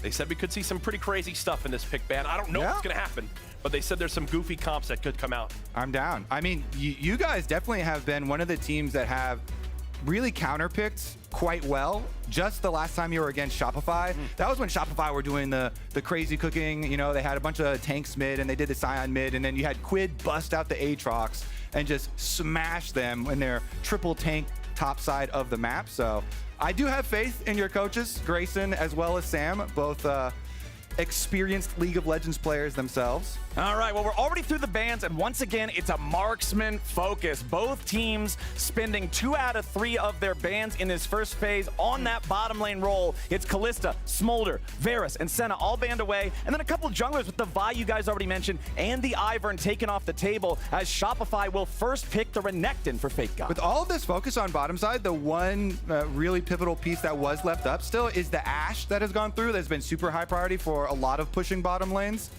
So I don't know if they want to grab it for support or for carry here, but still up and available. Renekton obviously with their buffs, and then Taliyah has just been running all over the LCS. Yeah, Taliyah is so strong right now. Actually really happy to see Quid on that as Jace gets selected, and I love right the now. Bard guy! So yeah, last game he brought in a sign. He was a 1 million mastery points Bard, and he wanted the t-shirt. And we got him the t-shirt with crowd pressure. Wow. The entire crowd rallied around him. Yeah. Now, what you weren't told was that's actually coming out of your paycheck. Honestly, I'm happy to do it. He deserves it. Well, 1 million points on Bard. The man's got dedication. And we do have the Taliyah locked in for 100 Thieves. We've got the Jace locked in there as well for Sniper. This kid has been so much fun to watch in the top lane. He's got the attitude. He's got the skills. He's just such an entertainer on the Rift. And you know what it is, too, is he's like living the North American League of Legends fan dream. Like, you saw when he hits Challenger. Now he's in the league. You can tell he's so excited. Kaisa chosen. Is that right? Yes. Yeah. Kaisa also. I only play Vi. No, you're good, man. You're good. You only know Kaisa when you're stomping the Kaisa into the ground and ulting it. Yeah. The Kaisa, though, the AP build, LS has really been pushing this. On YouTube as well. The Ludens plus the Muramana transformation. And we saw it already. Meech had a really good game yesterday. It was like Kaisa doing nothing pre 2 items. Then as soon as he got the big shutdown, transformed his Muramana, got his Ludens completed, really started pumping, got the W max going. So you might have to worry about that one a little bit later if you let the Kaisa get to a couple items. But honestly, 100 Thieves showing some really strong early game in their first 3 here. And it looks like they are going to continue targeting maybe jungle, try and push down Boogie here with a couple of bans, because honestly, the Taliyah is still technically flexible. You mentioned Quid being an exceptional Taliyah, but if they wanted to pull some, flex pick and surprise here, they could have River play it. I was just very sad watching Quid on Karma duty. I was gonna say it. I'm sorry. Like, Quid is way too much of a superstar to be rocking Karma duty. I want to see him making plays on Taliyah if that's what he gets this game, as more bans begin to come on through. There goes the Wukong. We saw that in our last matchup. So what will Shopify Rebellion go with here? I do want to give a shout out to TLO. I know he's watching this from the Shopify Rebellion camp. Absolute legend in esports. So, Zaya. Yeah, more marksmen, man. That pool is continually getting trimmed down further and further. Shopify having already locked in their own marksmen. They're not too worried about that themselves. Let's see what the last ban of the draft here will be for the side of 100 Thieves. Do they want to keep going after that jungle role? Do they want to keep focusing on Boogie, try to shut down his ability to be the engine for Shopify to get things done? Yeah, he has been pretty pivotal in a lot of their wins. Meanwhile, like for Meech's side, I mean, I guess, are we going to see another Sivir pop up? Like Sivir was super popular. 4 armor. I mean, definitely a possibility here. It does. I mean, Xin Zhao is a little bit weird to me to ban out when Volibear has. I mean, obviously, I'm super biased. Right, yeah, you're number one volley boy. But Volibear is amazing early game and has been 100% priority in the LCS. This game's like an aberration. It's kind of shocking that he's dropped this far in the pick ban. So I feel like if you're dropping 2 bans into Boogie but leaving the Volibear up, it's a little bit scary because he's such a good early game champ and just facilitates those tower dives so well. Volibear actually has the 2nd fastest clear speed of any jungler, just behind Brand. Yeah, that was me. Oh, that was you? Yeah. I just made that up, but I did that last time and it worked, so I'm going to try it again here as Tristana is chosen by Meech, and we'll wait for these last couple picks to come on through. Hovering Leona right now. It's funny because Volibear actually does have an insanely fast clear, but a lot of people don't keep his passive stacks up when they're crossing from blue side to red side. Bunch of noobs. Unlike us, right? I totally know what you're talking about. Yeah. Honestly, though, hey! There we go, showing his face, possibly lock in. We did also have the 100 Thieves, of course, lock in for your Tristana for Meech here. Nautilus Tristana is one of my favorite lanes. I'm always a really big fan of kill lanes for bottom lane, volatile lanes. They're actually looking for the setup and not trying to spike on multiple items and look for the later stages to take over. Nautilus Tristana, love to see it. And I will say, with 100 Thieves, a lot of discussion has been around Quid, General Sniper being, this new superstar finally here, playing River, filling this role so well on jungle. But Meech and Ayla have been an incredible bot lane so far for 100 Thieves this year as I wait for this final pick to come on through. Good amount of lockdown on the side of Shopify Rebellion, so maybe a cleanse angle, or am I just making that up? Yeah, definitely looks like a good cleanse angle. Thank you. Leona especially, definitely going to be annoying. Even the Volibear pays off a lot to be able to have that. And we get the Yone lock-in. Okay. So it is that swap we were kind of teasing earlier, where they then put the Talia in River's hands. Quid has just been exceptional on a lot of these melee mid laners. So I want to see how he plays it into Insanity.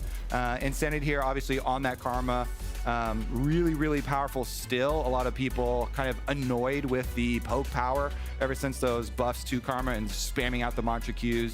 Go your Horizon Focus and your Malignance, and you are just an artillery machine from mid lane. That being said, though, Yone is a 1v9 type of champion, and Quid has been having such an incredible split. This guy has had so many amazing performances so far. He's a big reason why 100 Thieves are currently where they're at, 8-4 in the standings, fighting for a shot at first place in regular season still. All right, so since we decided we're not going to glaze 100 Thieves too hard this cast, I want to ask you, what is the scariest part of Shopify Rebellion? What are you most worried about this team?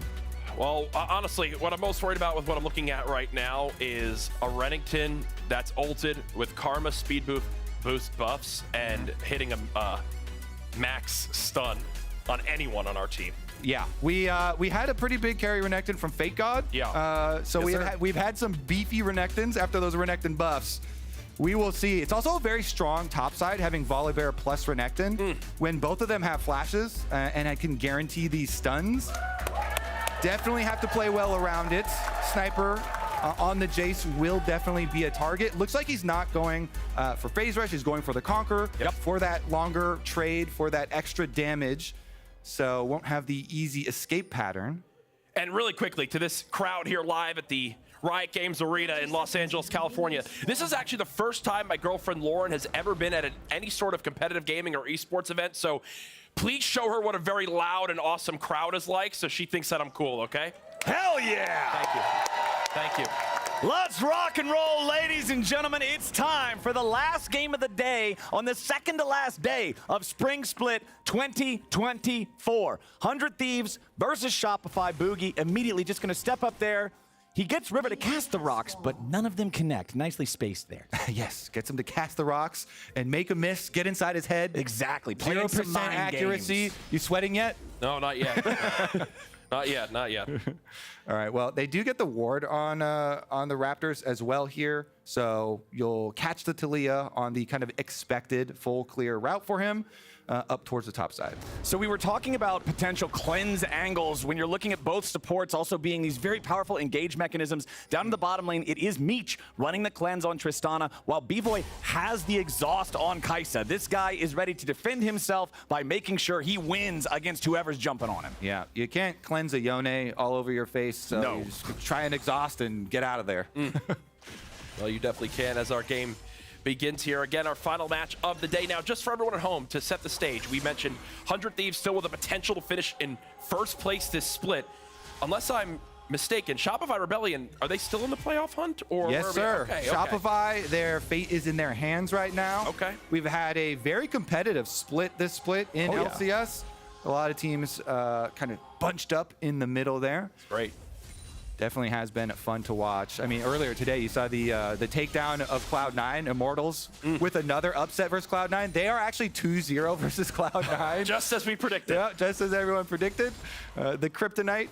As for this game, though, both junglers finishing up their clears towards the top side of the map, towards the full clears. That Raptor Ward did give the information they were looking for.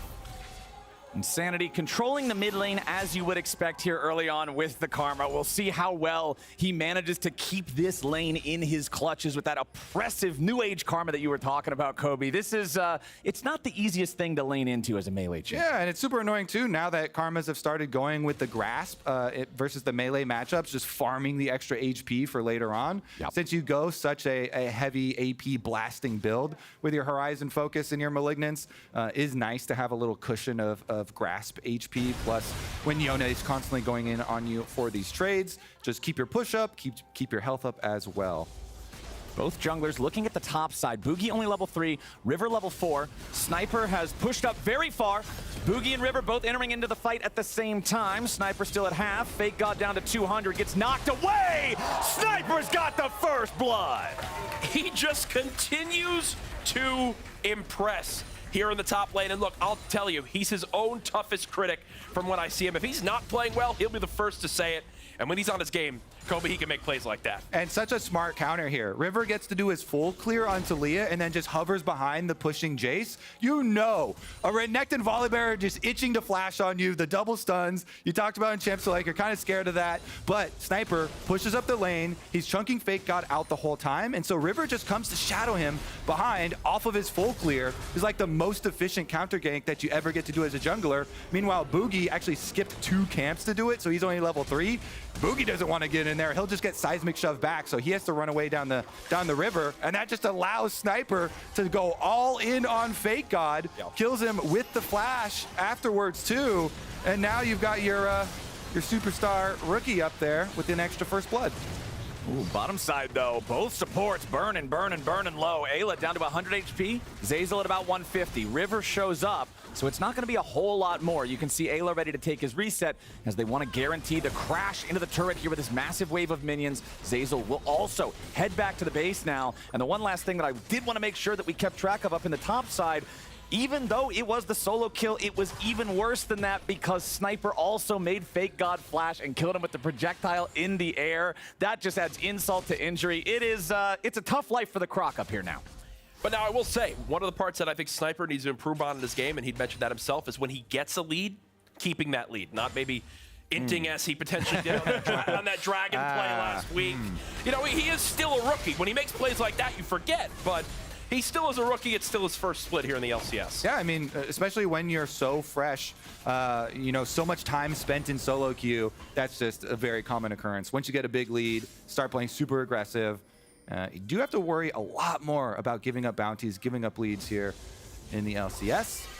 Meanwhile, support roam timers both find their way mid, and we're going to have a 3v3. Yeah, both junglers have made their way into the fight. Now the Sky Splitter threatens River so badly he must flash over the wall to guarantee his own safety. We're also just about 6 minutes into the game. The Grubs are alive. You can see some pings coming out on that top side River now. And they're trying to look for these Grubs, but with Pryo in the top lane for Sniper, he's at least going to show up here, place a ward down so we can keep track for the side of 100 Thieves of where exactly these Grubs are at, as Boogie's going to continue those and smite the first one down.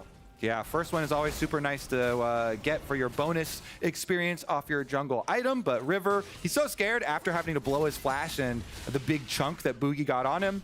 Volibear, the early game beast with the flash advantage. So he's just going to do his Krugs. River gets his reset and head to the bottom side. Oftentimes, even if you're delayed, you'll try and trade your dragon. But, you know, Boogie does have a couple of options here. Top lane's getting chunked and the wave is pushing in. He might look for a dive, even though he's not level 6 on the Volibear. He can't turn off the tower. If you've got flash, you can flash stun combo into the Renekton and have enough damage without the ulti. Fake God, very strong at this point. Popping the dominance. Boogie takes the turret aggro first, and that means Sniper's going to outplay him. He might just be able to get both. There's a shock blast, a double kill for Sniper. And look at Quinn smiling right there. Sniper, I think, has been dove in every game he's played. At this point, he's like, that was dive level easy mode as he takes that one down. You can't have the Volibear take the aggro there first, as that just falls apart. A crumbling moment, and now a 3-0 Jace at the 7-minute mark in the top lane with a 14 CS lead as well is a scary place to be in. You know, I think I could see the panic in Boogie's eyes too. It's right at this moment when he goes in and the first tower shot is on and he flashes in and he doesn't get the E damage onto Sniper. You want to cast your E early and then flash in for the stun to guarantee that your E will land, but the damage from the E doesn't land. From the TikTok specialist himself. That's how you know you're popped off, when your own team is just like, man, this guy is so good. No, when Quid, who's been making those plays all season, goes, okay, wait, I saw that right there. Yeah. I mean, see a fake tweet come on in from Rouge Highlander. Another one there from Duke. These ones are actually paid for by Courage. Yeah. You were going to have them tweet those whether there was a dive or not, whether Sniper was 3-0. You know, those are always good. Honestly, though, this is insane. Everybody on the team gets a huge morale boost because top laners are on the island, and you just see this kill screen pop up on your screen, like, oh, double kill for my top laner. When enemy jungle just wasted a bunch of time and ganked up there. Well, I guess this makes the game very easy for us. Look at the item difference. It's Eclipse versus shoes and garbage. Renekton is not playing League of Legends right now. He is playing Suffering Simulator 2024, and now Boogie is not about to have a good time either. He's immediately going to get locked up, burst down, River taking the kill that time, as this one's probably going to be even bloodier as Sniper tries to get away, and Zazel wants to finish him off. The shutdown back over to Shopify as they finally make their way onto the board. But sadly for Shopify, the shutdown goes on to Leona. So, unfortunately, probably the worst champion you can get it on there, but still a nice little turnaround for a moment to at least take down one. All right, maybe that's Zazel's key is going to go Bloodsong, big DPS, Leona. Those support items are no joke nowadays. But now in the bot lane, you've got four solo plates about to go into Meech's pocket. So he'll take that one, be quite happy with it, with no threat down there as well, since that fight started with Boogie going down. The bonuses of playing Tristana, when the enemy do a lane swap up to top side, even though it does result in them actually getting the bounty, the kill there, it's still so profitable. 400 Thieves for the Tristana. And this is the squishiest Volibear I've ever seen in my life. Instantly dead here. I mean, there's a ton of DPS here from 100 Thieves, and they did have a good counterplay there, but... Ooh, Sniper, he tried to take one with them, but 3v1, man. And I think these are those moments where Sniper would critique himself still the harshest, is getting ganked like that. We've seen it happen a couple times. It's one place where he's still in the middle of the lane right there with no vision on his top side. You know, that's just a tough spot to be in. Yeah, the first one you're like, okay, 100 Thieves comms, actually got a counter gank in place. They had 2 members there, so he's kind of baiting stuff. But the second one, the repeat does cost them, and it does mean it's probably going to be a 6-grub game for Shopify Rebellion. Yeah. That will help out a ton in some of their side lane pushing later on. There is even a lot of time left in the game for them to get turret plate money, so maybe they'll be able to turn that into some extra turret plates as well. Yep. So checking back in with mid lane, because we were talking about how annoying Karma can be, especially into these melee matchups, especially with taking Grasp. You've got a 20 CS lead for Quid's Yone. He's having a great time over there right now. I already mentioned how this champion is a 1v9 type of guy. You've already got your top laner with 3 kills on the board. Yone's up 20 CS, just farming it out in mid. 100 Thieves up almost 3,000 gold, 11 minutes into the game. That first Drake was very late as well, not being secured until the second round of grubs was also taken. Normally that's a trade for the first set. So 100 Thieves, honestly, I don't think you could ask for a whole lot more here in the early game.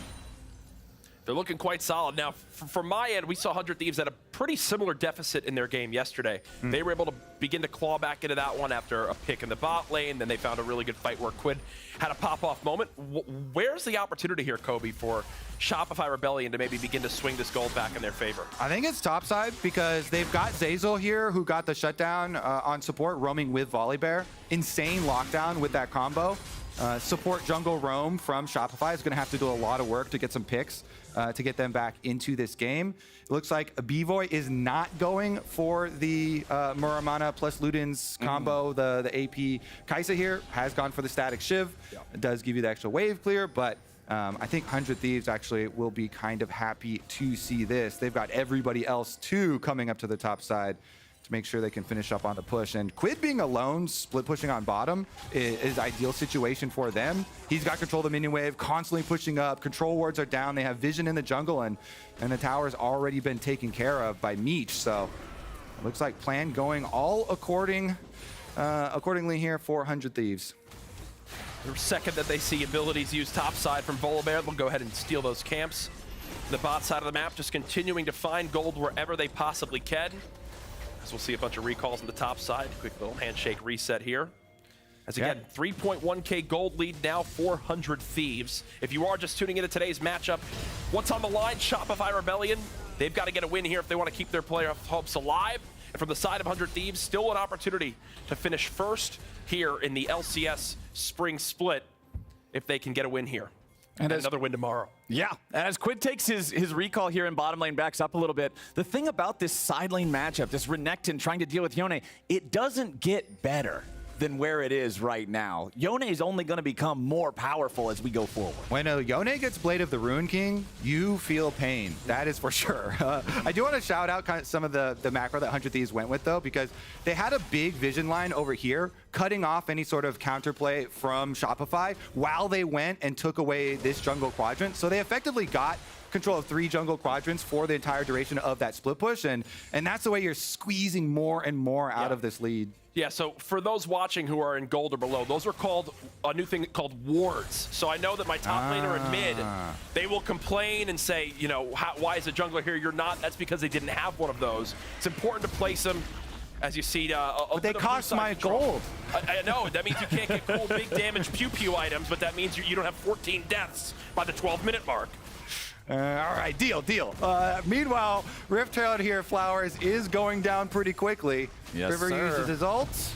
All right, Weaver's Wall flew out. Teleports coming in for both sides. Shopify ready to try to fight for this. Quid has to go over the wall, but Zeyzal chases him. Sniper's already killed Fake God, and Boogie's about to burn to death. He tries to get over the wall, back with the ulti to stay alive. The kill onto the Yone at least comes through, but Meech is ready to go to Reset City. Boogie tries to escape, but Sniper goes to the skies as Shopify dies. It's a 1 for 3, and it's all 100 Thieves. And from my perspective, tell me if I'm wrong, that almost looked like a worst-case scenario fight where Quid didn't even get to use his ult in an offensive manner, has to use it defensively to stay alive, gets cut down nearly first, but they still take 3 with them, now up to a 4.7k gold lead, and let's watch it again, Kobe. All right, so teleport comes in here, and that's going to be kind of why what you're talking about. He's in a very dangerous situation, so he immediately goes for his ult after the teleport. But look at the rest of the team. They take down the Volley Bear's health to 10% here. Meanwhile, even though Zeyzal got another shutdown, the Leona getting the last hit on Quid there, actually, the rest of the team just gets to mow them down. Sniper and River just annihilated the rest of the squad. Everyone's looking at Quid and they're like, get the Yone, get the Yone. Kaisa ultimate and everything goes after them, and they do get the Yone, but again, it went into the Leona's hands for the last hit. Man, is Fake God about to just die 1v1 to River? Man. I think if the rocks, as you said earlier, hit, maybe there was a chance, but no pull there as Rift Herald now going to be summoned in the bot lane. This should be the tier 2 turret and a lot more gold going to the pocket of 100 Thieves. Yeah, you're on a pretty quick timeline in this game. Since they're pushing so quickly and they can just retreat back to Dragon number 2 after they get this tower. Again, moving up the ward line every time they go for these invades. Super deep here for 100 Thieves. Dragon is protected. They can just retreat to it. Meech already holding mid. Meanwhile, Sniper not going to overextend on top side in case there was, one of those efforts from Shopify. Oftentimes, when a team's so far behind, they'll just throw a bunch of members at the opposite side of the map away from Dragon, away from the objective they think they're going to pick up, and try and just at least get one kill for themselves. Looks like they might still do that, as a lot of members are heading towards the top side, but Ayla's here to protect. This is just one of those games where when that failed dive top happens, Boogie and Fake God seemingly have not recovered at this point. It's something that is punishing you for now 15 straight minutes, it feels, as you see a defensive ult there used by Ayla just to thwart that push from Shopify Rebellion, but when you're behind in tempo this much as a jungler, you're going to really be feeling the pain. Yeah, I mean, we've had a lot of talk about curses today, and your curse seems to be about over, although there's another powerful curse known as the caster curse, which I might have just invoked by bringing up that topic. I don't like you at all.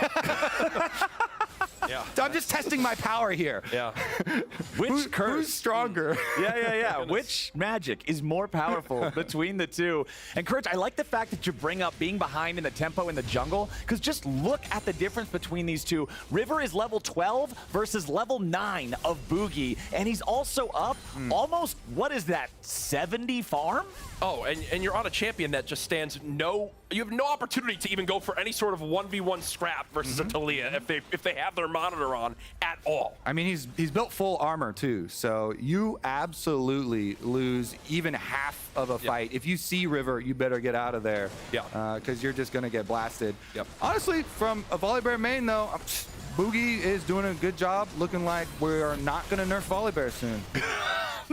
I actually, I do have one thing I want to say. Nerf Smolder. Anyone, Riot.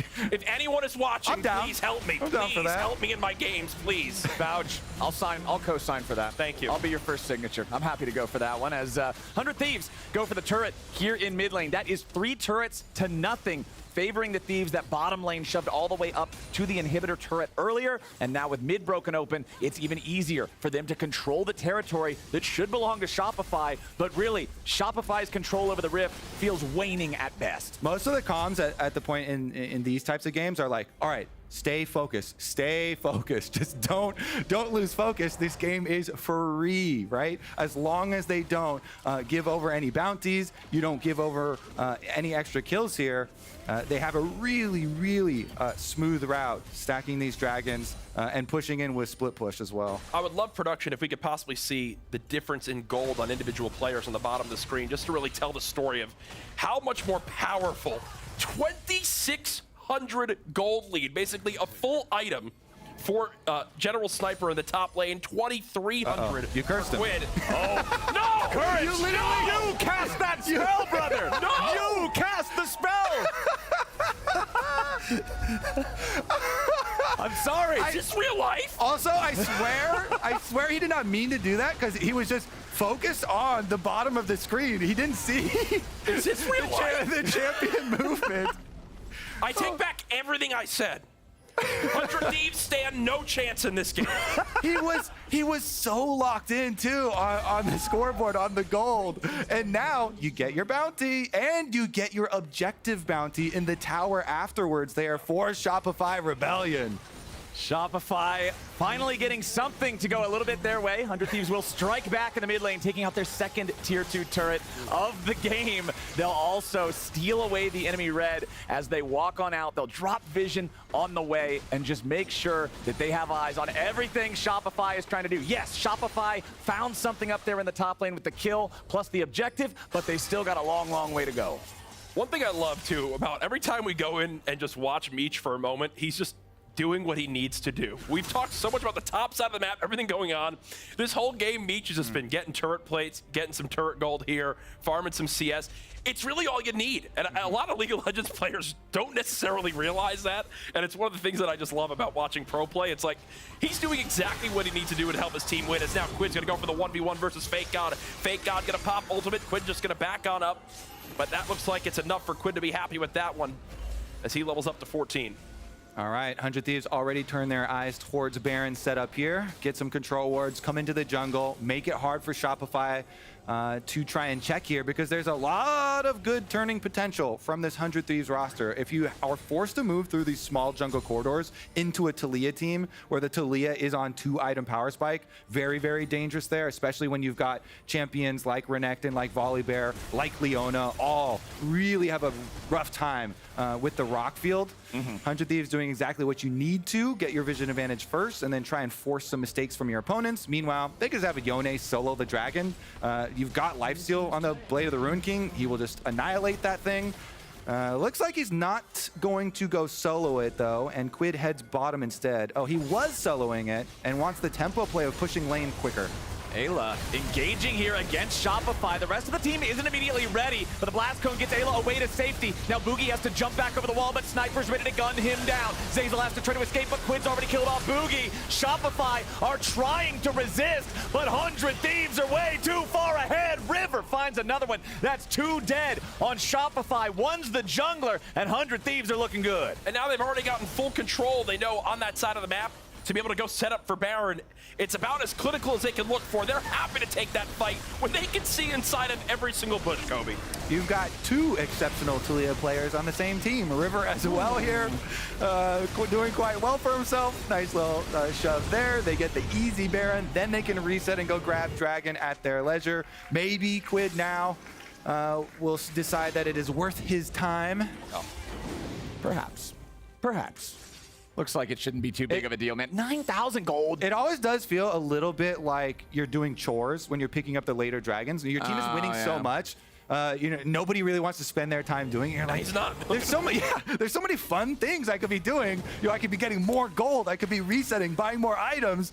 Somebody else, you know, take care of that. Well, especially as a Yone. Have we ever met a Yone who wants to do anything but just dive under turrets and go for kills? Yeah, I'll just go split push. I'll take down some towers. Meanwhile, Sniper going to do exactly that. Looks like the rest of the team going to rotate over. They've decided Dragon Soul not going to be critical for 100 Thieves. They're just going to push in, make the most of the Baron. And Kobe, you brought up something earlier where it says stay calm, just play as clinical as we can. You know, set up our vision, and 100 Thieves have just continued to do that. Everywhere they go on the map, they make sure they have full vision controls. Now the ult begins to come in. Ayla's stuck under turret. He does get cut down, but now Fake God continues to be chunked as Meech is now online. Quid with the re-engage! Unfortunately, not able to pop Zeyzal as he will back on up. One does go down for 100 Thieves, but with Baron and 2 lanes crashing Flowers, this is going to be a lot more gold in their pocket. Yes, sir. We are starting to see some structures crumble. Top lane tier 3 turret is down, but with that one-man loss that they incurred there with Ayla's sacrifice, they don't have the gas to keep the war engine going. The Thieves have to back up for now, but man, this game is borderline unplayable for Shopify.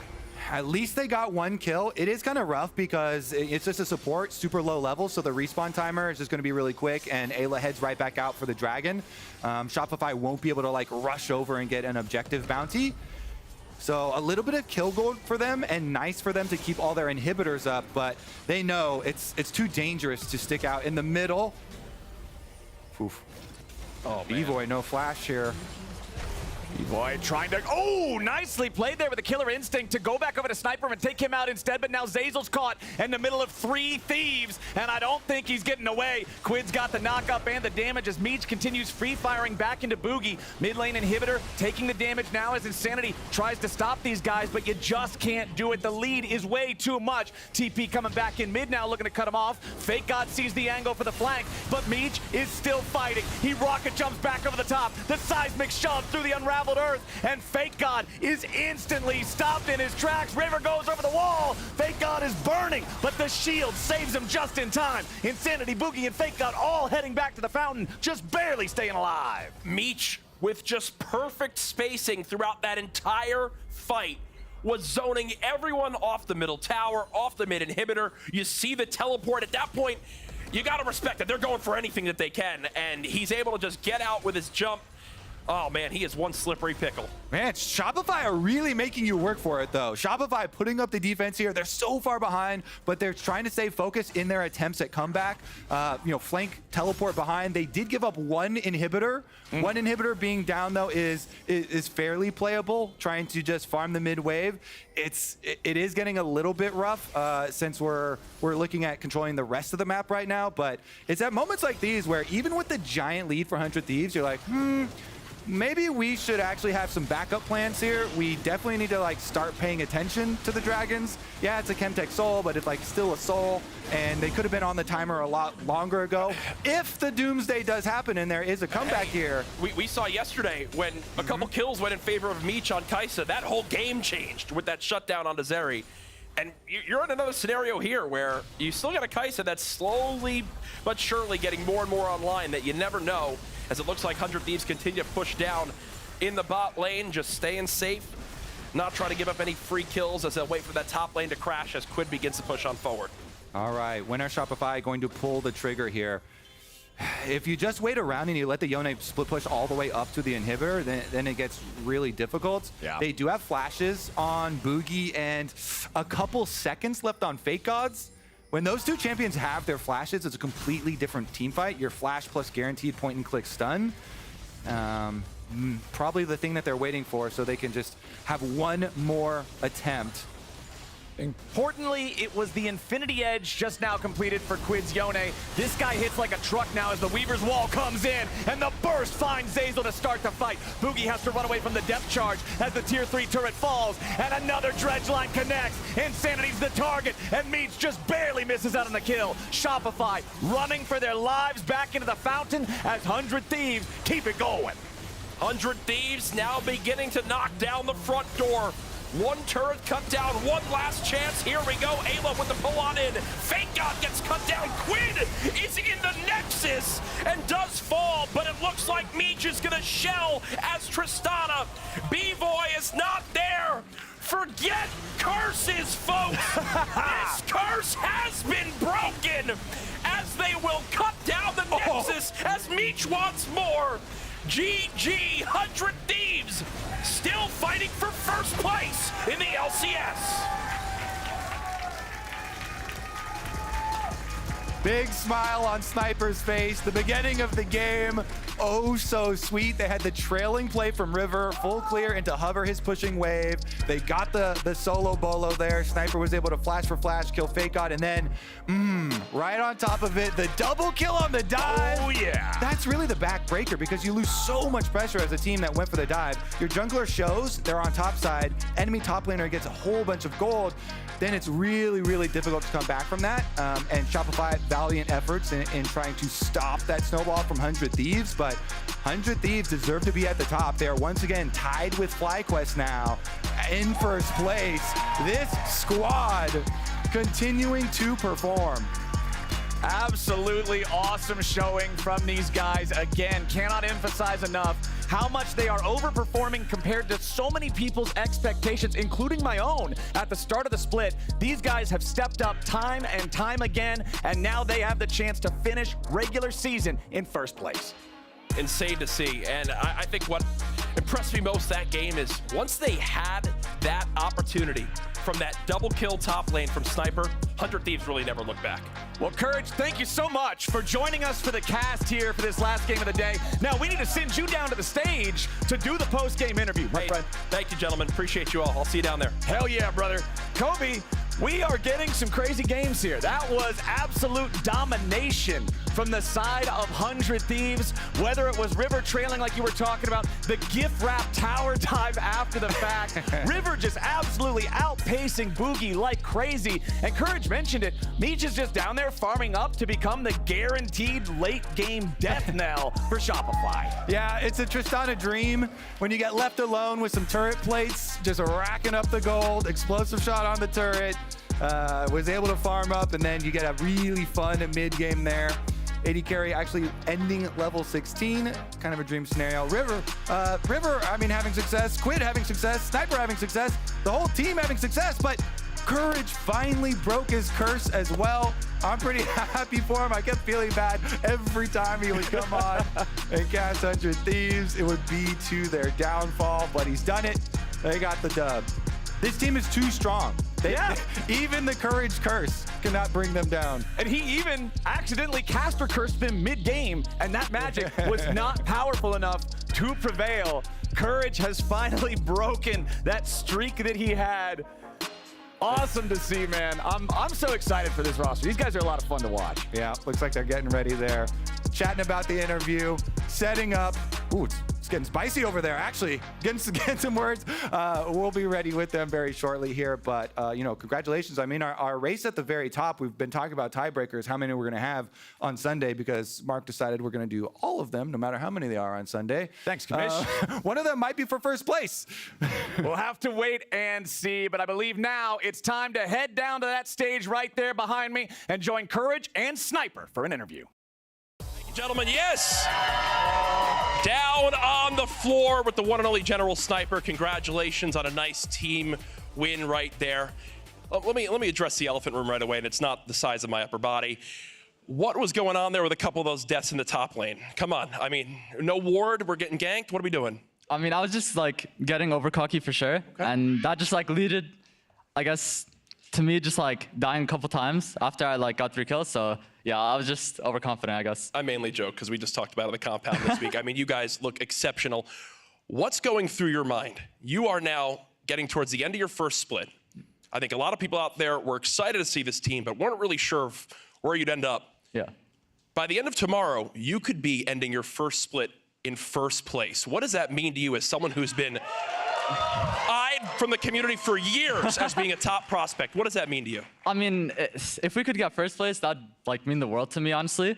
But I think what's most important for me, at least right now, is to just be in the best version of like not only myself, but my team self, like going into playoffs. So that's like what I'm kind of focusing on right now. Yeah. I mean, dude, you look great. You're playing great. One question for you. I am free after this. You want to get some duos in? Duos, bro? Nah.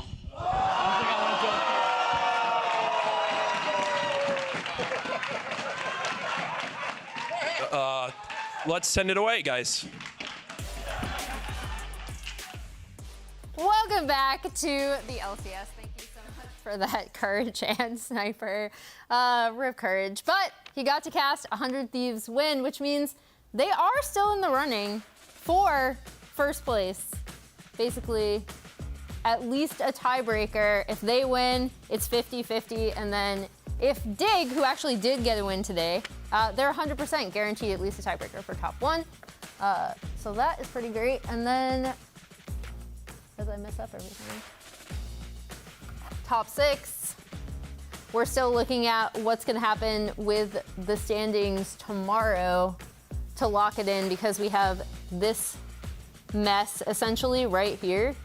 It's still looking like Dig, Liquid, and NRG are going to make it. They have the highest priority, but Shopify does still have a chance to end up locking in playoffs, I believe, if they win.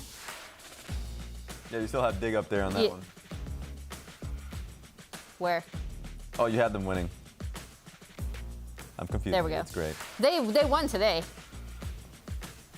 Raz, why are you trolling me? No, I said you were talking about going into the next day, but you already had Dig pre-winning versus FlyQuest at Okay, all right. Day 3, there that we was go. it. Yeah, we're good. Another thing, we're now down to only 4 potential tiebreakers. We did eliminate the 5 tiebreaker scenario.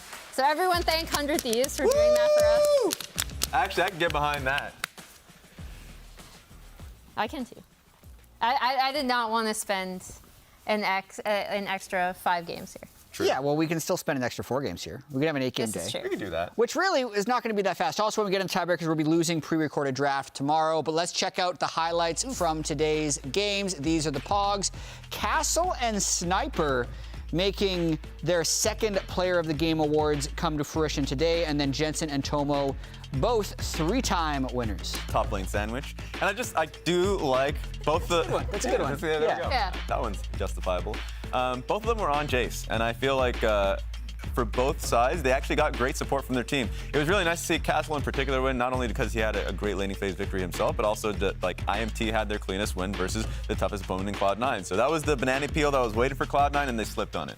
Yeah, and I think the other big thing is Jensen's Talia performance. Yeah. I thought was really, really strong in a FlyQuest NRG series that was definitely, I think a lot of people are going to be looking at the inspired Poppy ult to kind of save the game at the very end. But I thought Jensen had a really good game and kind of deserved that pog. Good stuff. Let's check out the highlights. Game 1, for sure, was the banana peel. We did kind of call it out.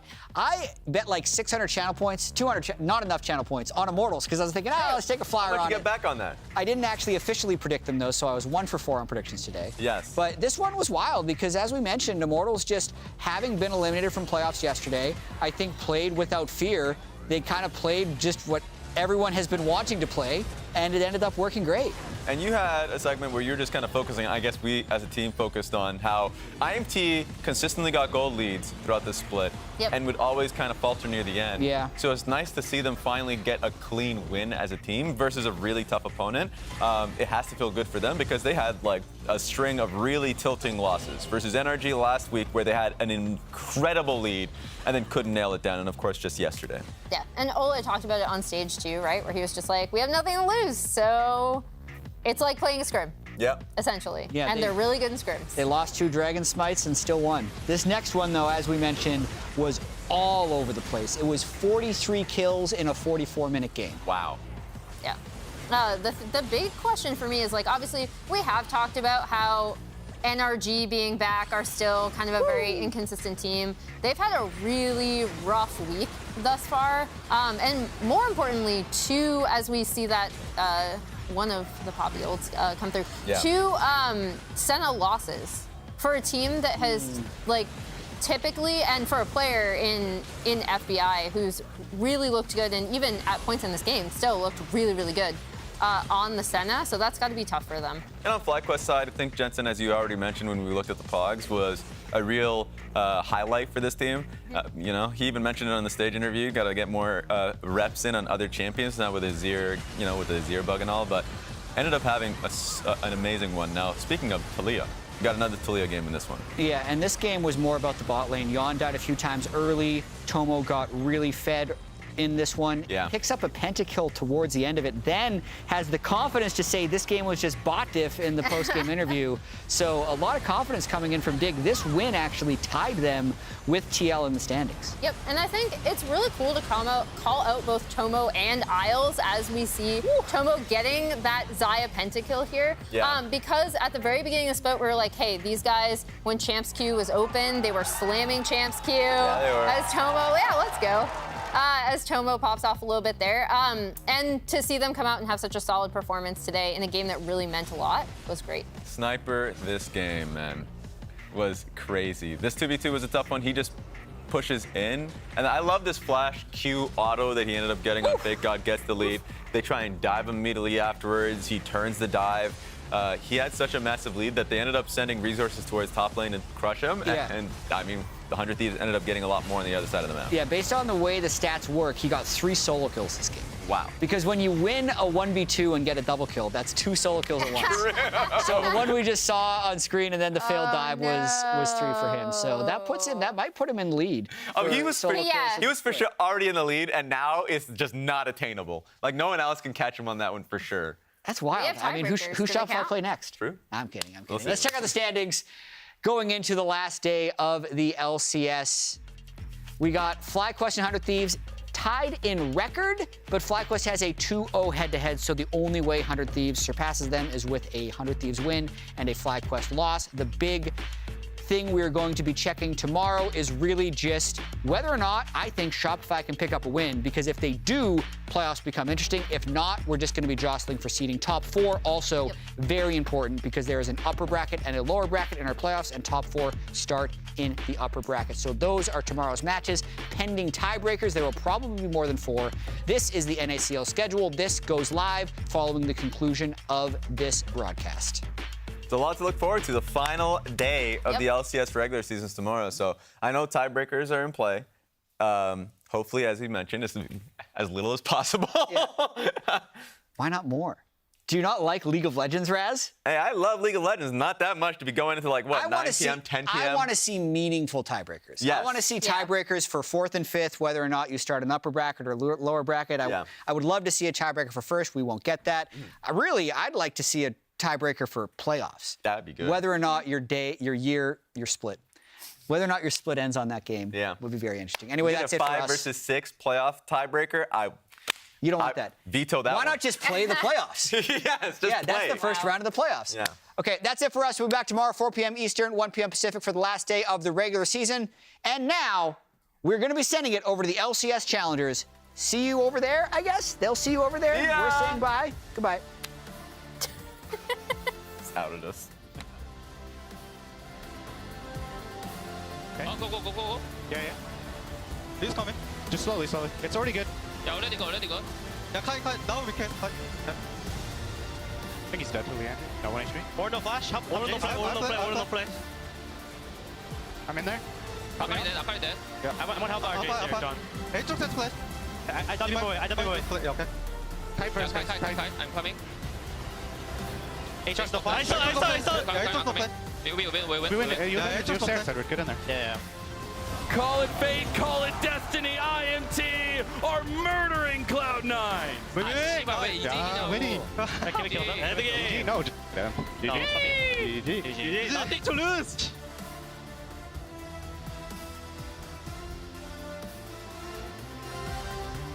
Finish. Okay. I'm just gonna ult over the wall. I'm ulting over the wall. 2K. Going on, listen. Okay. Play Nautilus together. Together. I have flashed up on this Ari. 1 second, 2 seconds, 2 seconds. Splashing in. She's dead. 1 shot. I'm fine. I'm getting in. Look what they're not. Look. I don't want I'm done. I'm going top. Back up, guys. They hooked me. I'm in one. I'm in here. I think I can ulti chase. I'm top, okay, guys. I'm top. All you. Looking around, and I will look. Careful, flash hook. Look. Look Laurels. Yeah, maybe we can end mid now. Holy, you're smart, bro. The game Poppy King. Holy, that Poppy almost. That Poppy almost insane, bro. We made it a banger. Holy. That Poppy is kind of insane. Nice. Well played, bro. Professional Poppy player. Actually, professional Poppy enjoyer. guys. Okay. Nice impact by a lot of time. Yeah, nice. I think I live. Wow, you're the go. Chad Casterman! The last bullet! Oh, he tried to juke it at the end too. He was zigzagging. How do I get away? The minions have auto lock. Normally you farm the minions. Today the minion farms you. Even the Dignitas minions are better, Flowers. Oh man. I'm gonna play this. Yeah. Wait. Penta. Please. Nice. Let's go. Okay. They need Renekton flash or something. And AD in a flash. I killed them though. Yeah. I think Renekton has flash. Renekton? Volley there.